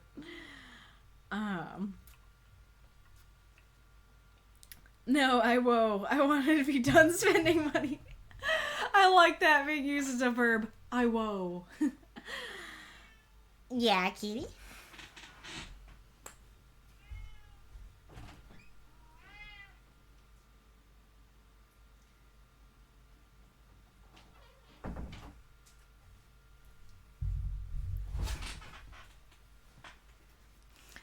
I just see he doesn't know that she's a demon hunter. Gotcha. This is a poem I actually know about, and yes, but I'll talk about it after we come back, after the ad, because I'll see how it's related to the story. Other than the obvious. Kitty. Baby cat.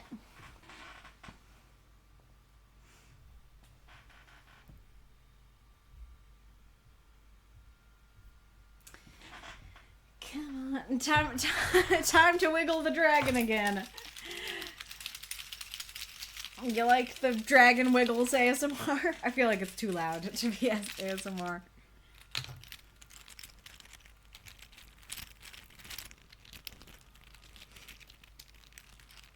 There we go. You'll either have to suffer through or enjoy the dragon wiggle ASMR until the ad comes. There's cat. Oh, I can't. Can I go back? Further. There we go. There's cat. You be cute, cat. Yes, you be. Yes, you be cute, cat. You're so fluffy. You're such a fluffy kitty. Do I see the other one? Yeah, I do. I see the other one. My goodness, you're cute. Yeah. Yeah. Come into the camera.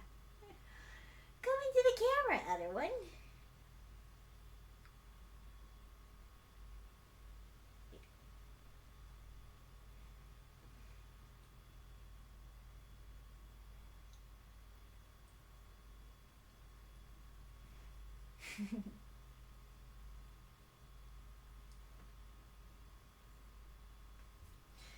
It's a rare moment where we have both kitties on camera. Right, Belle? I see you, I in the blue throne. I see you.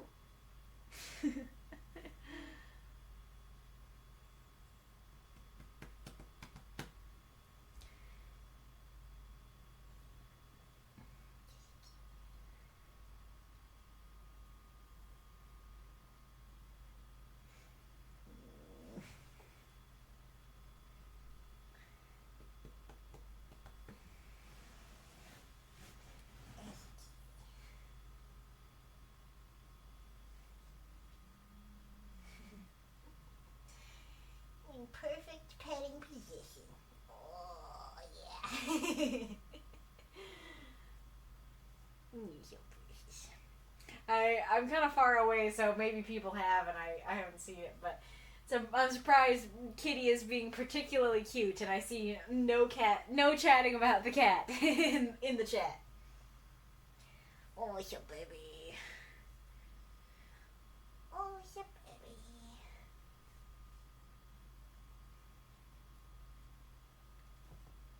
Very adorable. Would you like to sit with me on the blue throne? Or have I petted you too much and now you want to leave? Kitty. Kitty boo. Kitty boo.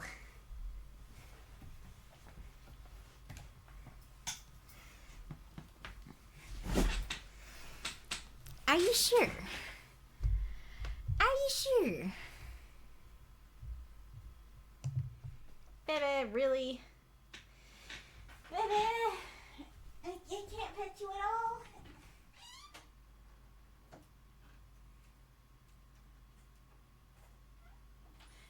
Remember how I said that earlier? I was like, I don't know that I should pet him because he might get up. And I thought he was in, I don't know how to describe it, but just the vibes he was giving off, he seemed relaxed enough that he would stay. Nope, I was right the other time. Alrighty. Okay, where was I? Oh yeah, so my biggest critique for the story is the setting. So we first have spring break travelers, and so I'm kind of thinking, oh, okay, so we're on the beach with the bikini-clad ladies. All right. And then, where does this first say the airport?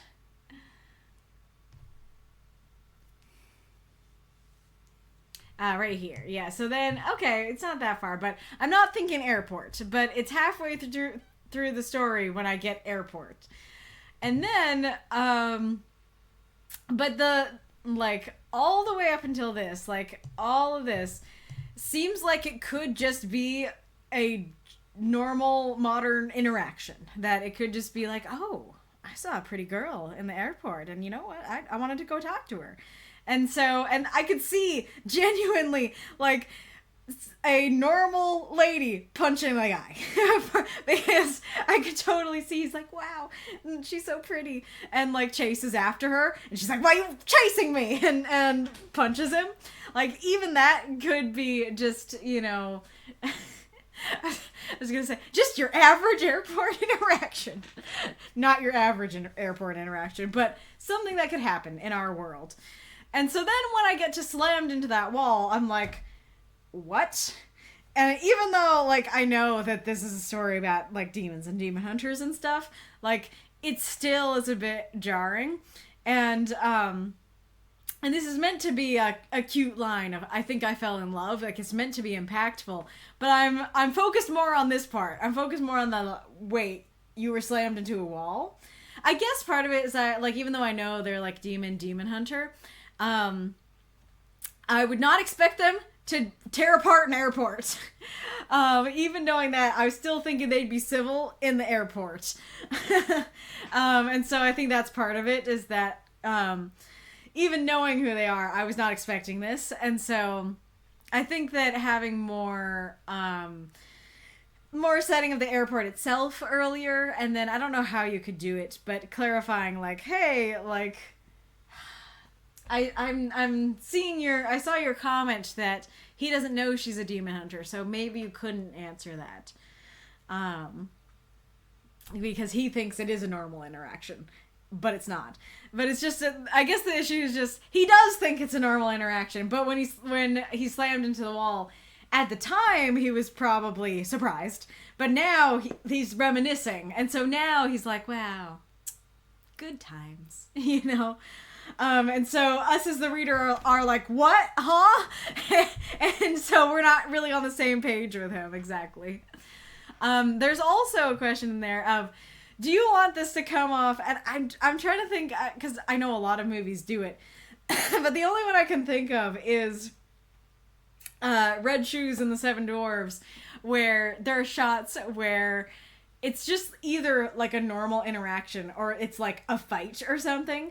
And then Merlin is looking at Red Shoes, and he looks at her, and it gets all like hazy and hearty, and then pop music plays. And so this has those vibes of like she's slamming him into the into that wall, and then he's like has like hearts around, everything's hazy, the pop music is playing, things are in slow motion. If you wanted that vibe, I think it worked quite well. If you wanted a different vibe, I don't think it worked well.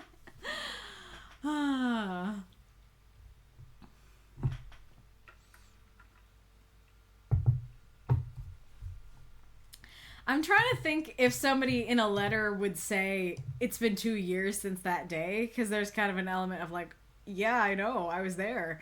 But at the same time, this is their anniversary, and so it kind of makes sense of like, hey, this is our anniversary. It's been 2 years since that day. So, I don't know. But very cute ending. I like the letter format overall. I think that works very well. I think the story is very straightforward, and you can follow it very easily, and it's very cute and sweet. I like the prompt use. Just worked very well for me. So let me know if this is too unbelievably sappy. Yeah, I guess I pretty much already did answer. Oh, no, you want it too?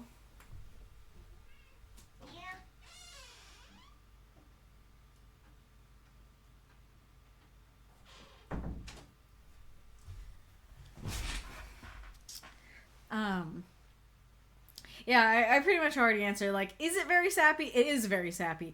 But you did help by having him call it out and be like, I'm gonna be sappy. I'm not usually like this. I mean, I don't know how to describe it in that way, but like the hard eyes, pop music and stuff kind of works.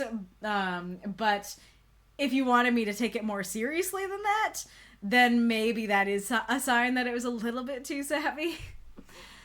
I'd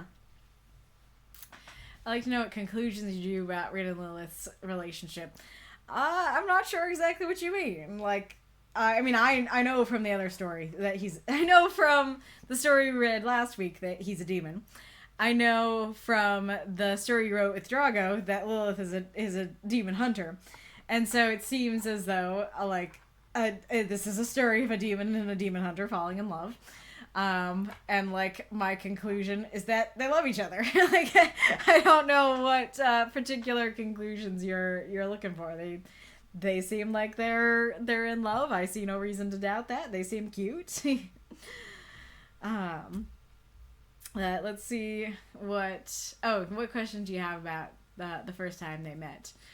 Yeah, so was she sent as a demon hunter to be like, yeah, there's this demon and like he's gonna be in the airport today, go get him, kind of thing. I'm wondering how it works as a demon and a demon hunter in love. How does that work? Are they constantly running from the law, or running from both his side and her side don't like this? Are they running from that?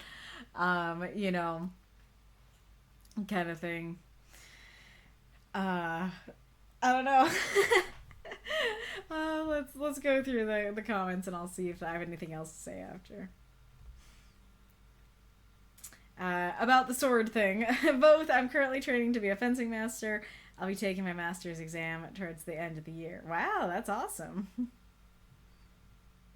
Documancer. Love mushy reads. Fluff is love. She's definitely taking that as a challenge. She'd be like, let's see how mushy gushy I can get him. Oh, cute. And it says, you mentioned that song. Which song? The Deer in the Headlights one or Two Breaths Walking?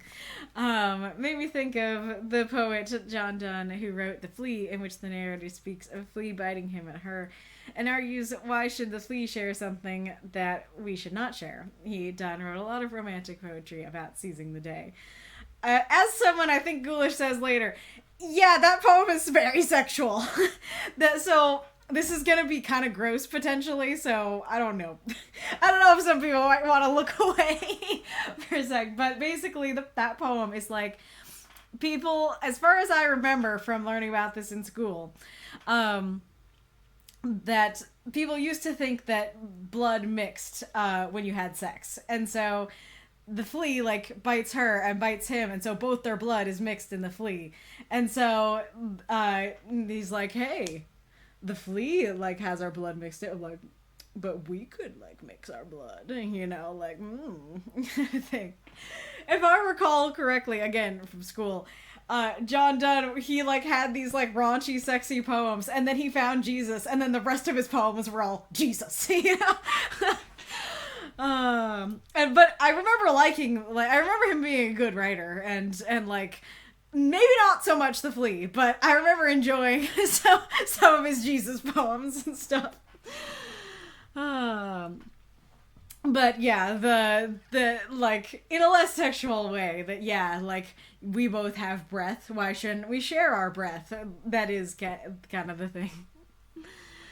Starda said, he thought it was illogical to chase a random cute girl around the airport, especially when they had danger vibes.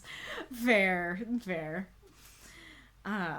Documents says, I was foolish to think that I was the cat. I took this as a romantic gesture. People talk about cat and mouse games as a chase. In writing, it's super cute, but in real life, it's only cute if both parties reciprocate the game.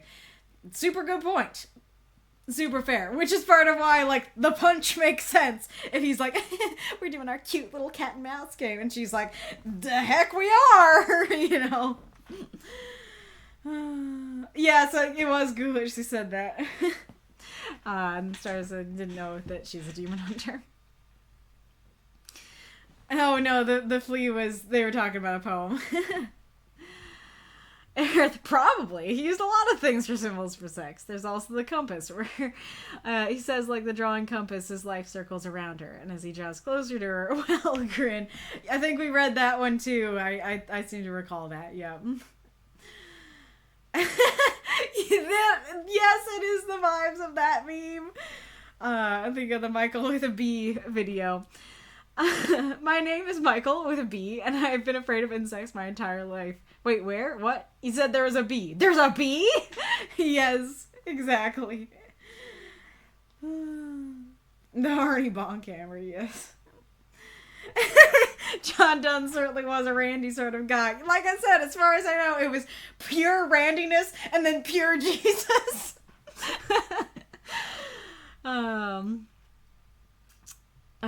Like a line about them fighting a service tunnel or something. What about that? Which is weird for a guy who also wrote holy sonnets. I think that's the point. I think he changed. I definitely wanted that ridiculous, wow, a girl who can handle me, in cliche pop music. Nice. I love a woman that can kick my ass, Spike Spiegel. Yes, totally that. They met on the day that she was flying out to her university, and Lilith also didn't know he was a demon until she stared at him for a solid 5 minutes. Oh my goodness, it doesn't sound like you're saying this, but I love the idea of him being like, wow, she's so beautiful, and she just like kind of looks at him a little bit, and then he starts chasing her, and she's like, well, I wouldn't have paid you a second thought, but now I know you're a demon, and now I need to kick your ass. Incredible. Alrighty. Great story, Katie. Very, very fun and cute and perfect for the time. Alright. Let us go on to Reidrev. Yeah, that's exactly what happened. Incredible. I love it.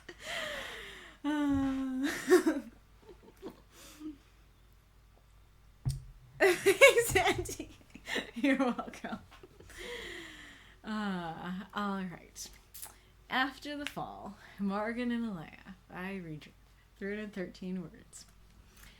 The moss was soft and humid. Its water, released by the pressure, seeped into Morgan's robes, the coldness of which awakened him from his half-slumber. He was in a dense forest, face up. laying down in the loam and fungus-infested wood. He blinked. His arms and legs were unmovable at the moment. They weren't numb or too painful, though. That was good. It was a long fall. The branches under him probably slowed him down, and moss cushioned the rest. In any case, Morgan didn't want to move yet. There was noise all around him. Those minuscule floating creatures he saw in books were now swarming him.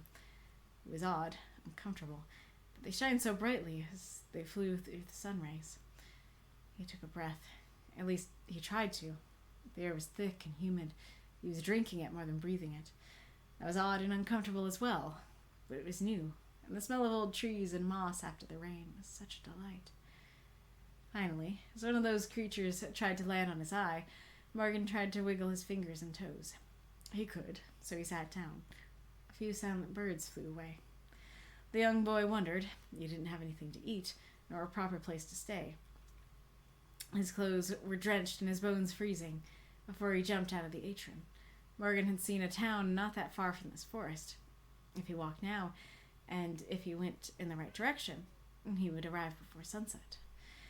And so he did, one step after the other on the soft moss, drinking more and more air, struggling to keep the laughter away. But as the emotions welled up in his eyes, he realized that he wasn't on the atrium anymore, and the endless sky echoed his laughter. Okay, kitty, are you in distress? You sound like you're in distress. Is the other kitty chasing you? Are you okay? Yeah, you seem a little riled up. Throw up those moths and monsters. Cheer for the story if you loved it. You're so soft. Yes, you are. You're just the softest. You guys sneeze. Oh, baby. All right. A good story, Reidrev. I just see my first comment. Odd. But it's nice to see you back, Reidrev, and nice to see some backstory ? On Morgan. I've seen more stories on Alea, so I'm curious to learn more about him. You were irresistible. You're irresistible. So I think where the story just shines overall is the setting and the vibes. I think you do a good job of just really putting us in the scene and all the little details of the setting and what's going on and stuff. So I like what's going on in the first paragraph of, like, you know, he feels the water seeping into him.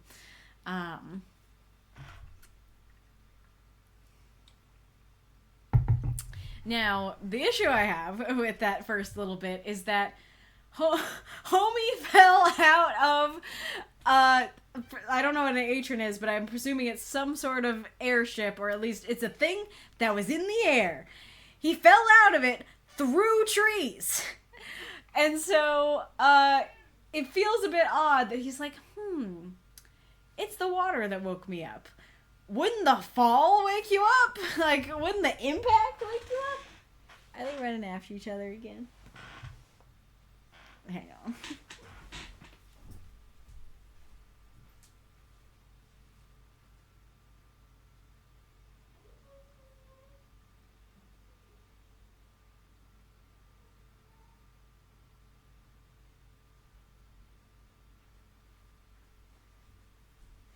If they are chasing each other, this one's the culprit, so I'm taking her. No, it's not atrium. It is, right there. Atrium. Aetran. So now it could be that he was knocked unconscious, and so he's like unconscious, doesn't really remember what happened. He's like, wow, like there's moss, it's kind of wet, you know. I think that's probably what you were going for, and I don't know why it doesn't quite connect for me. I don't know if you had a line that it's like, you know, as Morgan slowly awoke, he realized he'd been knocked out by the fall or something like that. I don't know if that would feel too telly or if that would be exactly what I needed. I'm just like, oh yeah, I was knocked out.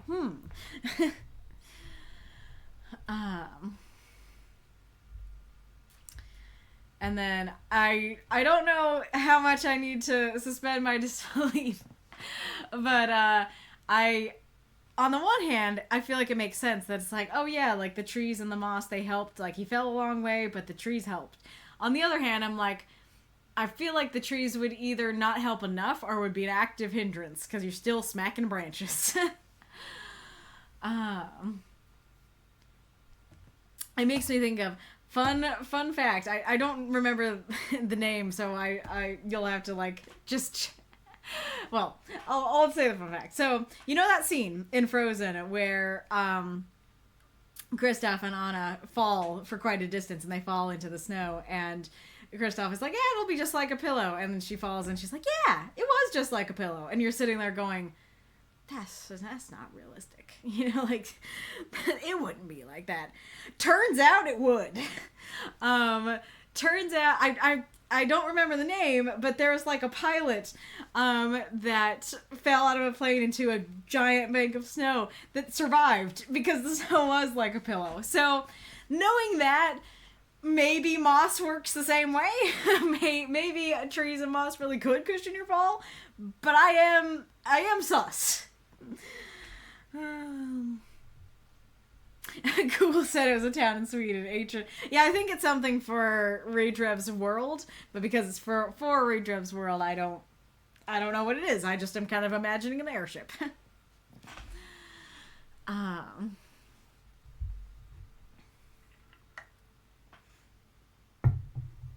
Very fair, not wanting to move after you were yeeted out of a airship. I do feel like the minuscule floating creatures, I feel like they should be named. Because as is, when you call them minuscule floating creatures, especially when you add he saw in books, I'm going, well, what creatures are those? Like, I'm super curious, and it very much feels like you're going to tell us what they are. But then you don't, and we just move on. And so I need a little more than creatures. I either need, if you didn't intend for it to be a mystery, I'd take out creatures and just use the word. If you did, I'd keep creatures, but still tell us what they are. I do like this image of them in the sun rays. I can totally imagine, like, the wet drippiness of the moss and, like, some bug flying through the sun rays. Very pretty image. Absolutely love this. This is the best image in the piece in my mind, which is great when the best image in your piece is also the prompt. And also extra funny after Decoy story that we were talking about, the drinking versus breathing something in.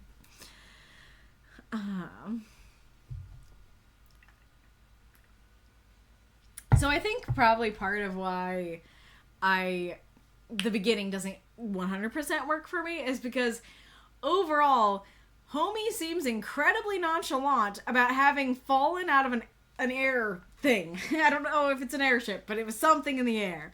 And it was above the trees.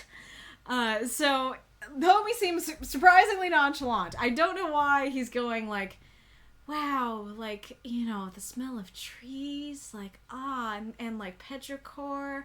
How nice is this? And again, I don't know if like Homie has a concussion, and that's the point of like he fell from the. I'm just gonna keep calling it an airship. I don't know if it is, but that's the only thing I have to go off of. So he falls out of an airship, and he's luckily and thankfully still alive and has all his limbs. And then he's like, this is nice. You know, was that the intention of just like his brain ain't working right now?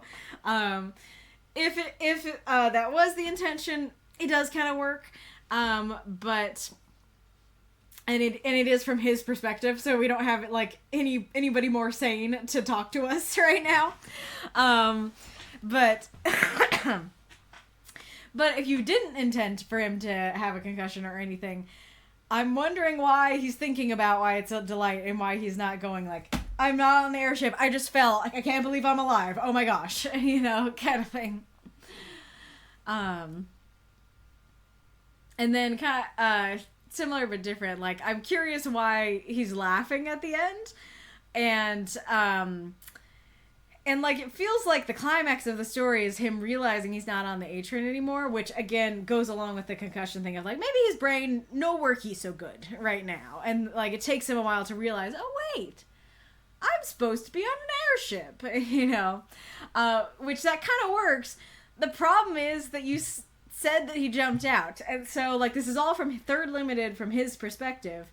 And, he clearly remembers jumping out of, not only being on the Atron, not being on it now, but jumping out of it. And so then it seems odd that he's like, wait a second, I'm not on the Atron anymore at the end when he already noted that he jumped out of it. Wait, what is this? Wait a minute. Who are you? Is that what that means? I see Arith saying the main character kind of sounds like he's stoned. Like, wow, all the things. Yeah, he does kind of. It's like, I mean, maybe being stoned could be a reason that you jumped out of an airship. And you just be like, wow, these things are nice. Are those fairies? You know, kind of thing. So I love the imagery and the vibes. It's very pretty. It's very very interesting and stuff. But I feel like I don't fully understand why the main character has the attitude he has. And I do feel like I'm asking why pretty strongly in the sense of I don't know why he jumped out. I don't know why he's here. I don't even know why he was on the Atron in the first place. And granted, like, because this goes back to too much context versus too little. And so, even though I don't have the right context, I can still understand this scene as is.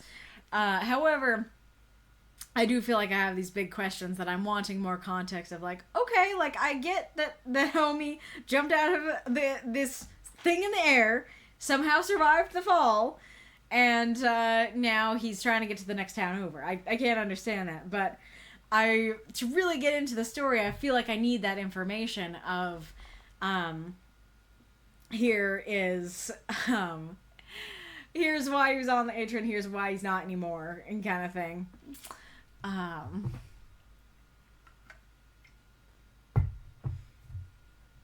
Let's see what hooks of, I'm saying.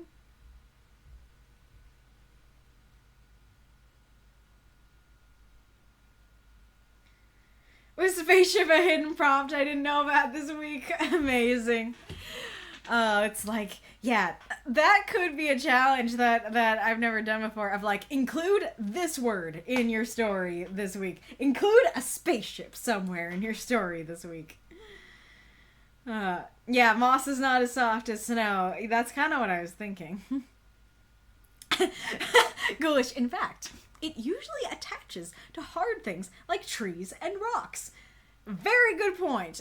Don't some forests, though, have, like, a moss bed at the bottom? That's kind of what I was imagining, of, like, a moss bed. But it's possible that that's not the case. Feels kind of Ghibli in all the best ways. You know, that's a good point. It does feel kind of Ghibli. Edward Chang says, the title of the story, Fall, is that mentioning the season or just a feeling?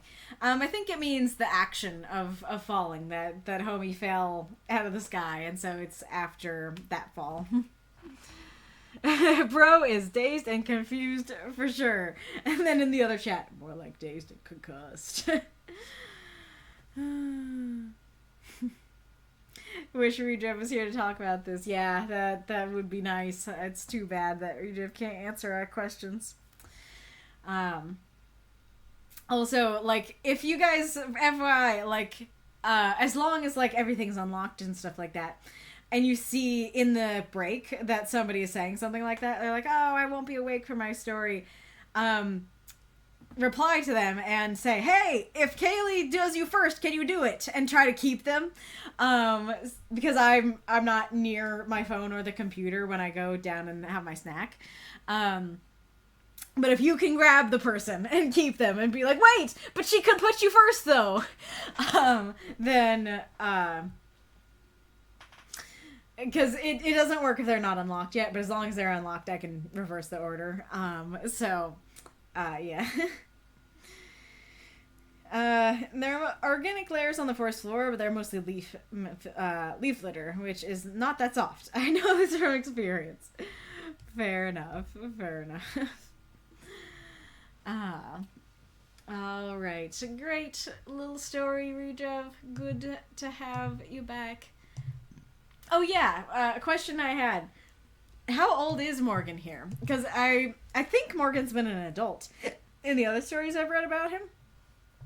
And so I'm surprised to see young boy. So that's kind of why I was thinking this might be backstory. So curious about that. But anyways, thank you very much for submitting. Good story, good times. It's now time to announce the prompt for next week.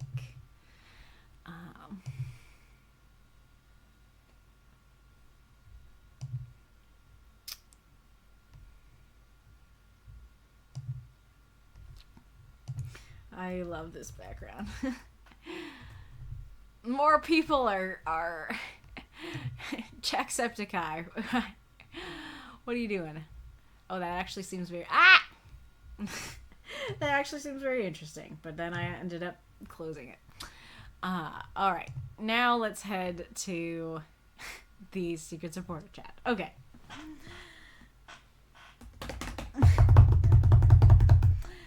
In third place with 16 votes, we have Midnight Ball. I really like this prompt. I keep it coming. Keep it in the top because I think it's great. Not our winner though. In second place with 17 votes, we have Love Bites. Great prompt for Valentine's Day, but not our winner though. Our winner with 21 votes is Monsters Have Feelings Too. Now, I need to say something before we talk about this prompt. So, I wrote it down because I want to make sure that I phrase things well, but... So, before I talk about what we can do with the prompt, I want to talk about something else. I mentioned at Christmas time that I really love holidays and celebrating them, and I love doing these bigger holiday events, but they're not quite enough for me. I still want our weekly prompt for the week of the holiday to also be holiday related. So it has been frustrating me for the past few years, and especially recently, that it seems like every time a holiday comes up, 9 out of 10 of our prompts are related to the holiday, and yet it's that one that is not related to the holiday that seems to always win. I decided that, as the host, I don't have to keep grinning and bearing that frustration anymore. I can make sure that the prompt is related to the holiday and make it so people can only submit prompts related to the holiday. You guys seemed open to that, which I was happy about and grateful for. Well, to be honest, I don't feel as though that worked this time. Once again, I feel as though we had 7 prompts that were wonderfully Valentine's-y, and that 8th, that was not nearly as holiday-themed, was the one that won. Now, don't get me wrong, I do not think this is a bad prompt at all. I have an idea for it that I'm quite excited about, and I think you can spin it in a Valentine's-y way. But it is the most general and non-themed prompt we have. And to be honest, it's doubly frustrating to me because I feel like I personally would enjoy this prompt a lot more on a normal week and throw myself much more fully into it. The only issue is the holiday stuff. Now, I fully recognize that no small part of the blame lies on me for letting it go through. Here's what happened. I was super strict about the prompt for this stream, and I vetoed a bunch, more than I ever have before. I did not like doing that. So when I saw Monsters Have Feelings Too, my first thought was, is that really Valentine's-y? But my second thought was, I vetoed so many last week, I really don't want to veto another one this week, and I guess feelings kind of works. And I'm gonna be perfectly honest with you. My next thought was, this isn't the type of prompt people usually vote for, and it is the least love related. I highly doubt it will win. I don't need to go through the hassle of vetoing it when it's unlikely to win anyways. And I was a big dumb idiot, because for some reason I keep thinking that people are on the same wavelength as me. I forget that no, if there is any prompt that is not related to, as related to the holiday as the others, that will always be the one that people vote for. That's literally the entire reason for my frustration in the first place, and my point for changing things. Now, I could do what I did at Christmas and make our second place winner, Love Bites, win, and have the monstrous prompt for the week after. And personally, I want to. But after doing it at Christmas and asking you guys to submit Valentine's Day prompts and letting this one go through, I don't think I should. So I won't. Unless you guys want me to. So if you're thinking, no, I totally agree with you, please do that. Speak up now or forever hold your peace.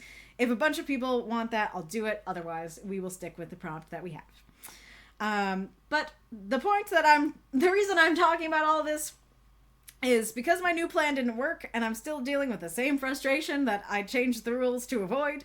I think I need to tweak my tweak. Here's my plan for the next holiday. I'm going to ask you guys to submit prompts related to the holiday. I will not be able to submit any myself. I will tabulate what the poll will be, as in grabbing the first 3 suggestion prompts and all of the secret supporter prompts. And then instead of creating a final poll, I'm just going to pick a winner. Because I understand now that no matter how holiday related the options are, you guys will always find the least holiday related one even so. So the only way to ensure a holiday prompt is to pick it myself. Now, granted, again, maybe it is my fault this time. Maybe I need to be super strict and willing to veto anything I'm even slightly iffy about. Maybe I am giving up on the plan too early. And if you think I am, please say something. But I just don't trust it at this point. I feel like the only way for me to avoid the frustration of, "Aw, but that was the least holiday related one," and make sure I get a holiday related prompt is to pick myself from the list that you offer.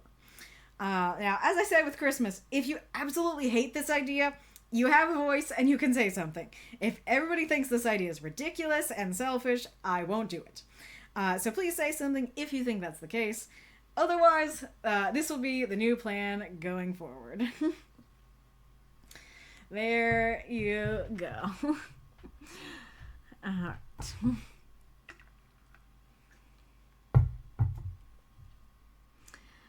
People might start including times available Saturday in the future to help order the stream.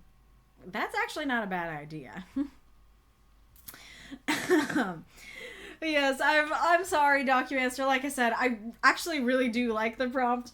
I'm just annoyed that the thing that I tweaked things to fix, which is, I mean, it's like I said, of like, we have a bunch of very holiday related ones, and here's the least holiday related one. I'm just frustrated that is still happening, even when I tried to avoid it. But I do like your prompt, and I will hopefully prove it by now talking about the prompt. And again, if you guys want me to do the other thing, speak now or forever hold your peace. So we will start with Documaster actually sent me the inspiration for this prompt, and I remember this. I remember us talking about this. It was just a while ago. So actually, do you want to submit it to the stream chat? It is kind of long, so I probably shouldn't read the whole thing, but I'll read a couple. So it's like a Tumblr post that says, "Just an October reminder. Werewolves are usually very sore after transforming. Give them a heating pad and some gentle massages, and be sure to keep plenty of food and water on hand. Vampires don't mind the colder weather, so remind them to wear jackets when they go out at night, so that they'll blend in better with the cold populace. The monster that lives under your bed likes the smell of the candles you burn in your room. Lush forest is their favorite scent." So there's a bunch of them that are like that, but it's all just like very cute things of like monsters that do like being people, like werewolves being sore and stuff like that. which is super cute, and I do love these ideas. And so I remember it might have been in October that Documancer brought it up and was like, how do we make this a prompt? And I didn't remember, but apparently that what we landed on was monsters have feelings too. So that actually opens up even more than I thought. So I guess I'll talk about like how I was initially taking the prompt, and then I can talk more about that stuff. But kind of how I was taking it is like, people think that monsters. Well, I guess this is the same thing, but people think that monsters are monsters. They're just these hardened beasts, and they don't have any feelings. They don't. You wouldn't depending on the monster, you probably wouldn't think of it as like, getting a bad score on its report card, or being sad in the rain, or just little human things like, I don't like cheese, those kinds of things that, depending on the monster, you wouldn't think of them as doing or feeling or thinking these things. And so, and so that is something, or this prompt is presenting the idea like, no, but they do though. And coming from that post of, that, like, now this is making me want to just read the whole thing, because there were great examples. Like, this is basically like what I do, but in the post form of like, here's things you could do with the prompt. So I guess I'll just read the rest of it. The shadow people actually like night lights, because more light means more shadows. The beast that lives in the wood likes watching you and your friends around the campfire. They like pretending they're part of the group. Mimics love Halloween, because their costumes are always the best. This is an important month for witches. Supply them with mason jars, and remember to put out the moon water for them. The tree monster that clicks and clacks on your window doesn't mean to scare you. They just need nail clippers. All just very cute, normal human things, that monsters might be thinking and wanting. Arith says, I'd say go for it. I'm cool with you doing final selections for the holidays. Also, I'm good with whatever you want to do here. I enjoy having holiday themes prompt, and I'm cool with you going for it. And just my feelings on it. Well, I really appreciate that, Arith. That is very sweet of you, and good to hear. Good to hear that at least one person is cool with it. Mako donated. Thank you so much. I just see Foggy. What's the prompt? It's the way you wrote that sounds like an old man with like the ear horn kind of thing, like, what's the prompt, Sonny?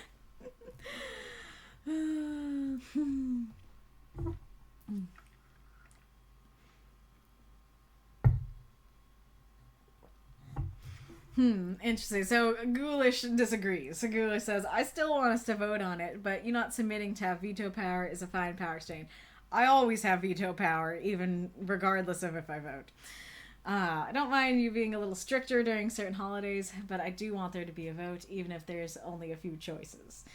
All right, well, I want to hear more thoughts now. So we have one person who's okay with what I said and one person who's not. I see Mako say, I'm good for it. I'm not sure if it's about this or something different.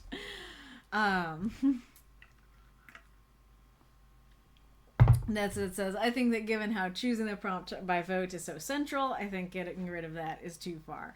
Gotcha. So now if Mako is about that, we have 2 votes for each.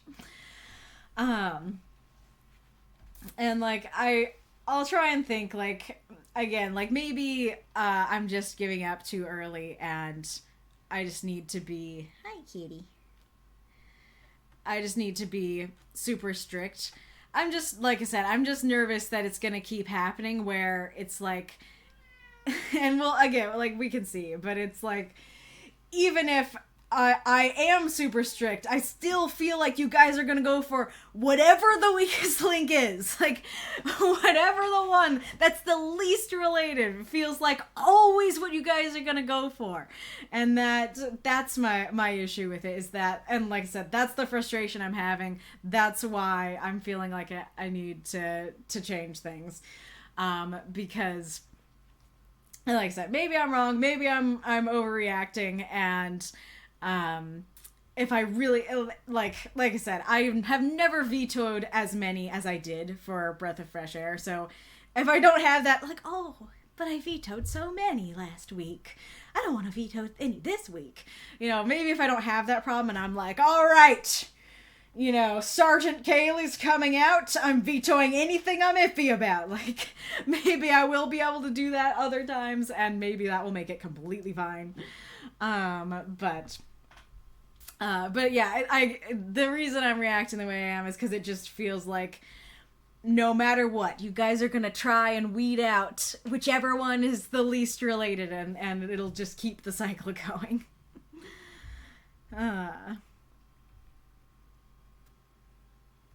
I know, I do feel really bad about saying all this, because Doug Riss was like, it's the first time I won a prompt! So, like, it is a good prompt. I am glad that you won, and I'm sorry that all this is coming up. And Mako is saying, I meant I was okay with what you proposed. Gotcha.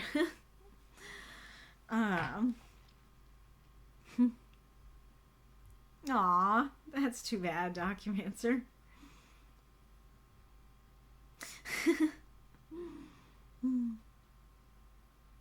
Gotcha. Destin says, not to name names, but as someone who lived through a California wildfire, I found more than a few of those prompts downright insulting. Well, first of all, I'm very sorry that you lived through that. And second of all, like, I don't know. What I want to say is you're allowed to say something. I don't know, like, logistically how that would work and if that would end up feeling awkward or weird. But if you're like, hey, we're doing a charity stream, I have lived through this, and some of these prompts feel insulting, that feels like a worthy thing that you are allowed to speak up about. And like, I guess just like maybe just doing it in DMs would be best, and be like, hey, can you please not let this, go through, because that does not feel okay as someone who has experience. But yeah, so that actually makes me feel better about vetoing as many as I did. But yeah. Yeah, I think that might be the key, that I need to just be very careful. And like, so as Mako's saying, either way, you can make it so there's no prompt you wouldn't be happy with. And like, I think that maybe hearing that people are saying they're not really cool with me picking from the final poll instead of a final poll.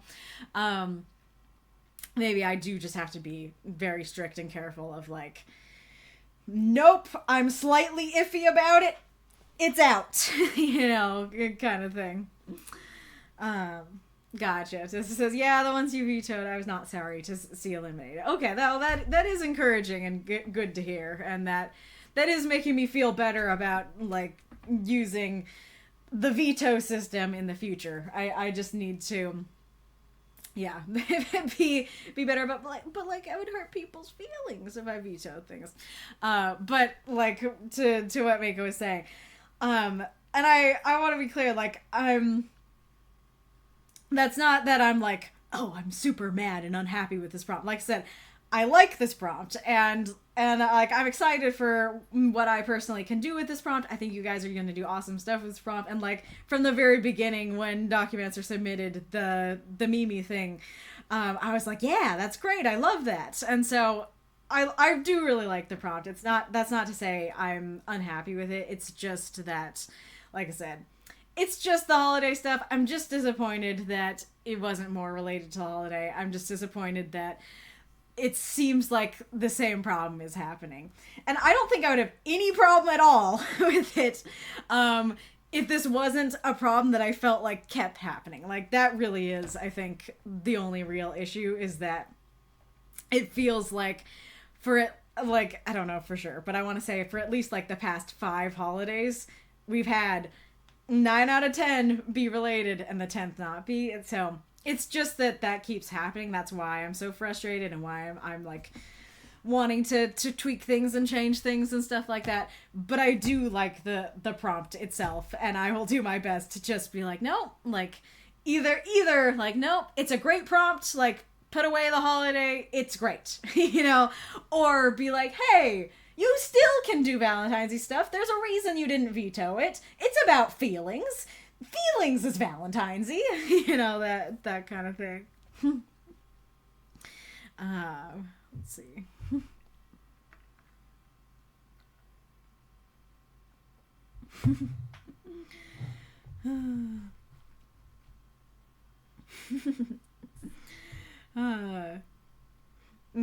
Foggy says, I vote monster love stories. That could work. Norman, you underestimated our ability to write monster romance.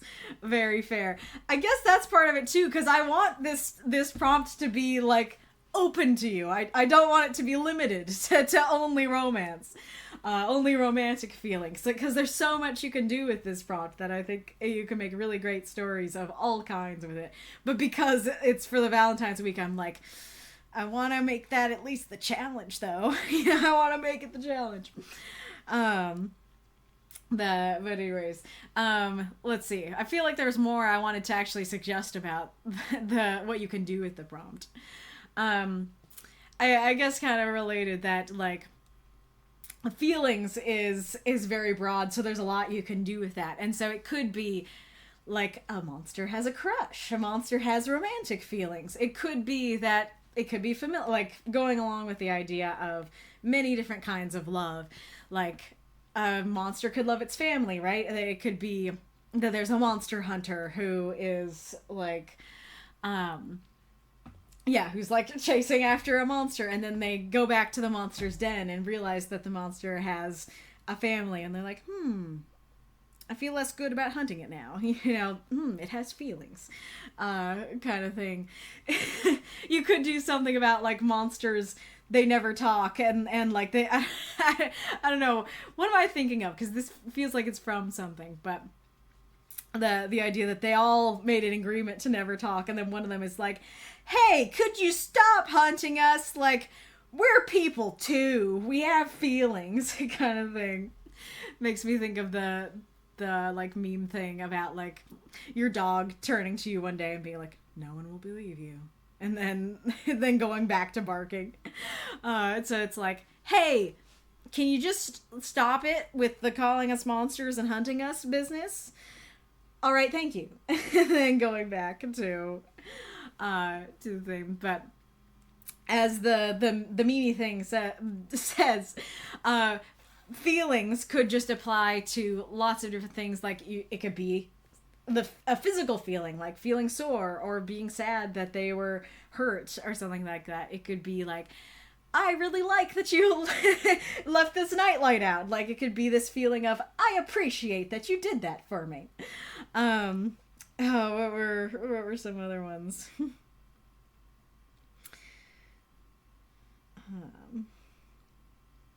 It could be a monster, a temperature feeling. It could be, I feel cold.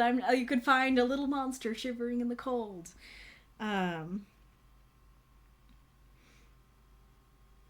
It could be pride in their costume, you know.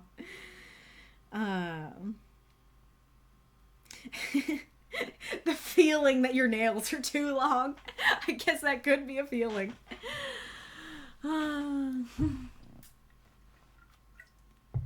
Monsters or burgers going through a drive-thru. I totally initially read that as the monsters like McDonald's. The feeling is they like going through the drive-thru, but they are the burgers. That's a lot more concerning. Yes, I can show the partners.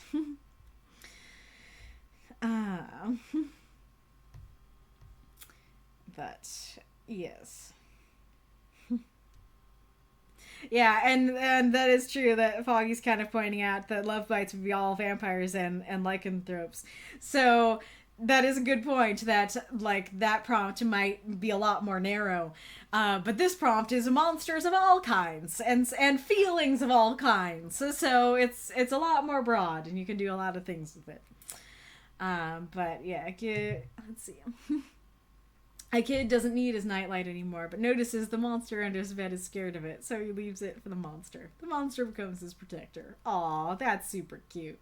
Yeah, and come to think of it, this also is the idea that, how do you define a monster? Right? Because I keep talking about, like, yeah, like, actual physical creature monsters, but a monster could be, like, a person. It could be a killer, you know, or something like that, you know, everybody's like, oh, yeah, they're a cold and merciless killer. They don't have feelings, kind of thing.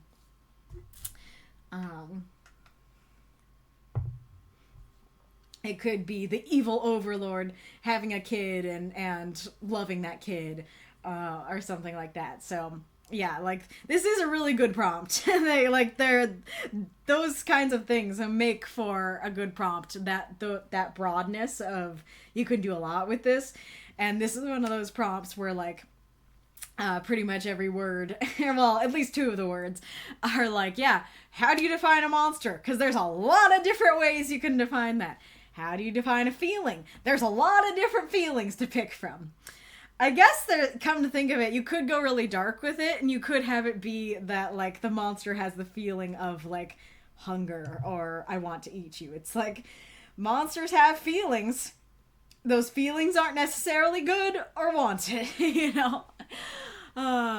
Those feelings could lead to monstrous behavior. Gotcha, that's using a figurative monster. Okay, here, pull you out.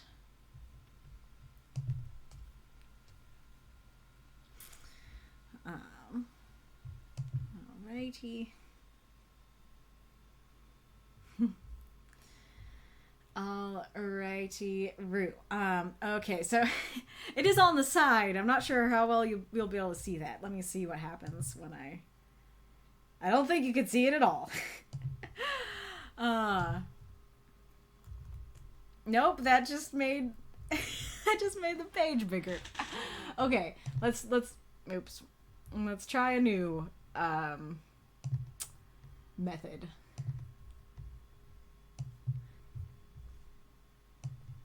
Nope, not like that.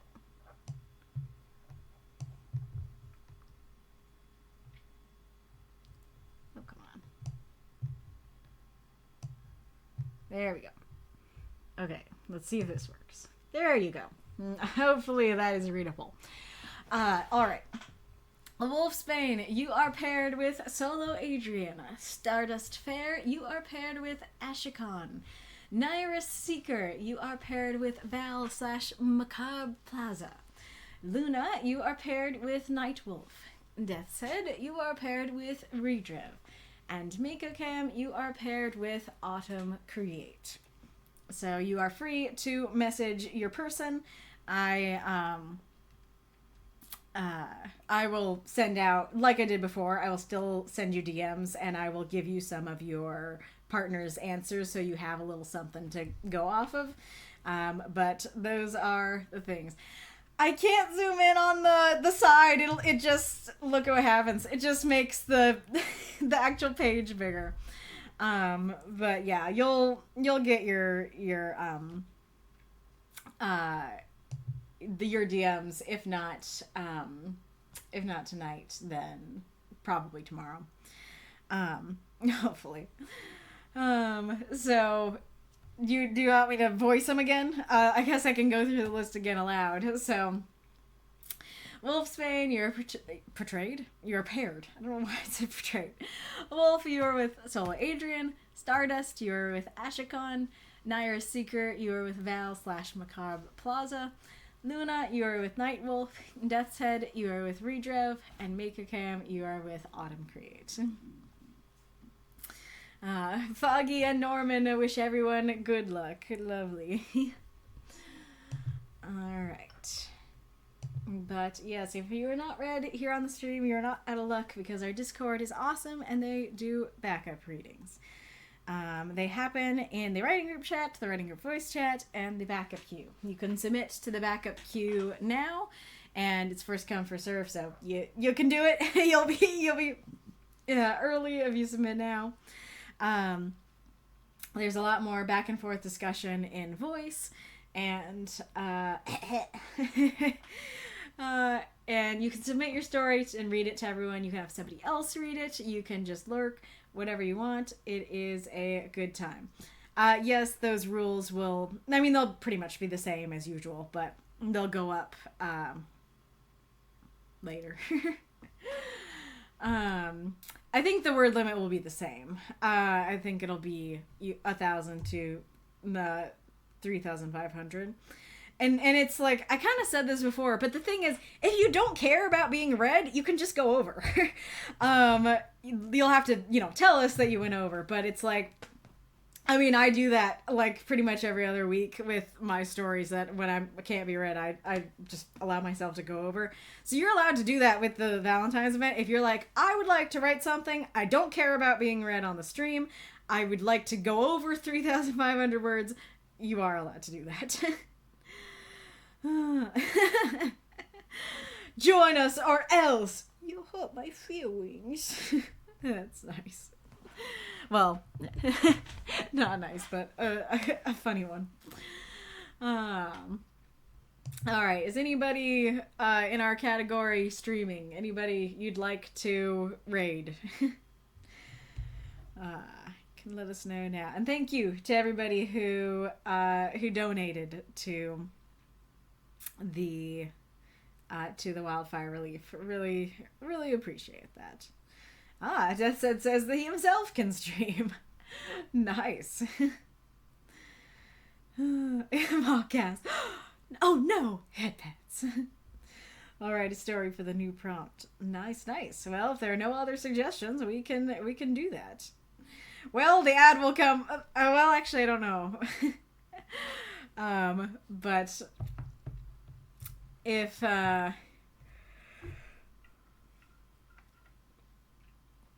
D Double Blind, have we rated them before?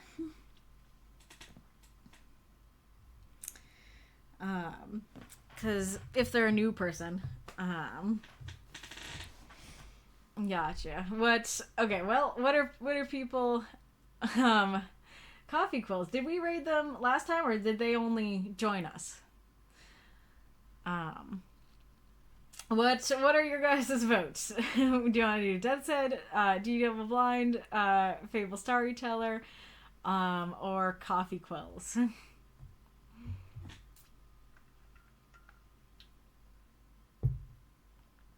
Cat girls go.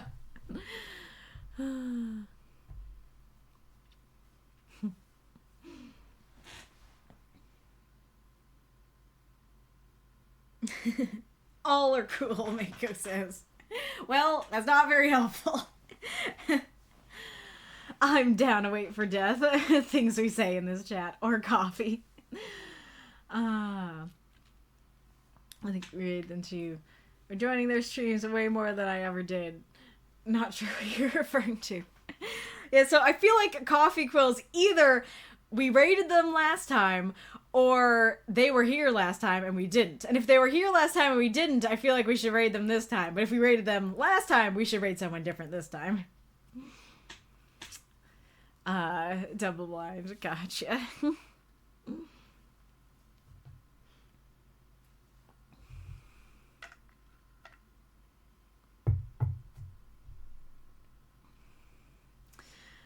Don't remember. Well, Death said, why don't you get set up and then tell us in the stream chat when you're ready.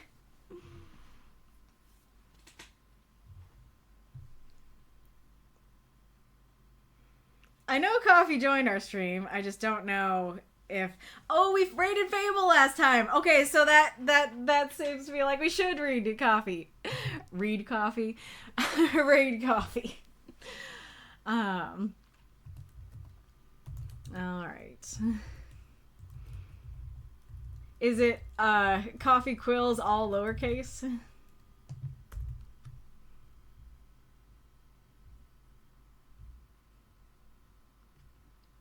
Where did it go?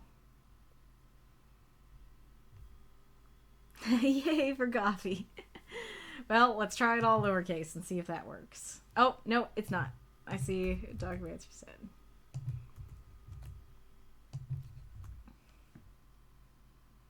Alrighty. Yeah, I don't recognize that profile pic. And those only come up on the raids. Simply pants time. Alright. It's been a lovely stream. Thank you all for your donations. It's been a good time. And I feel like I've missed doing the little thing at the end for the last couple times. I don't know. Remember that monsters have feelings too. Remember to feed your monsters. Or they will have the feeling of hunger. Alright. I will see you guys next time. Goodbye.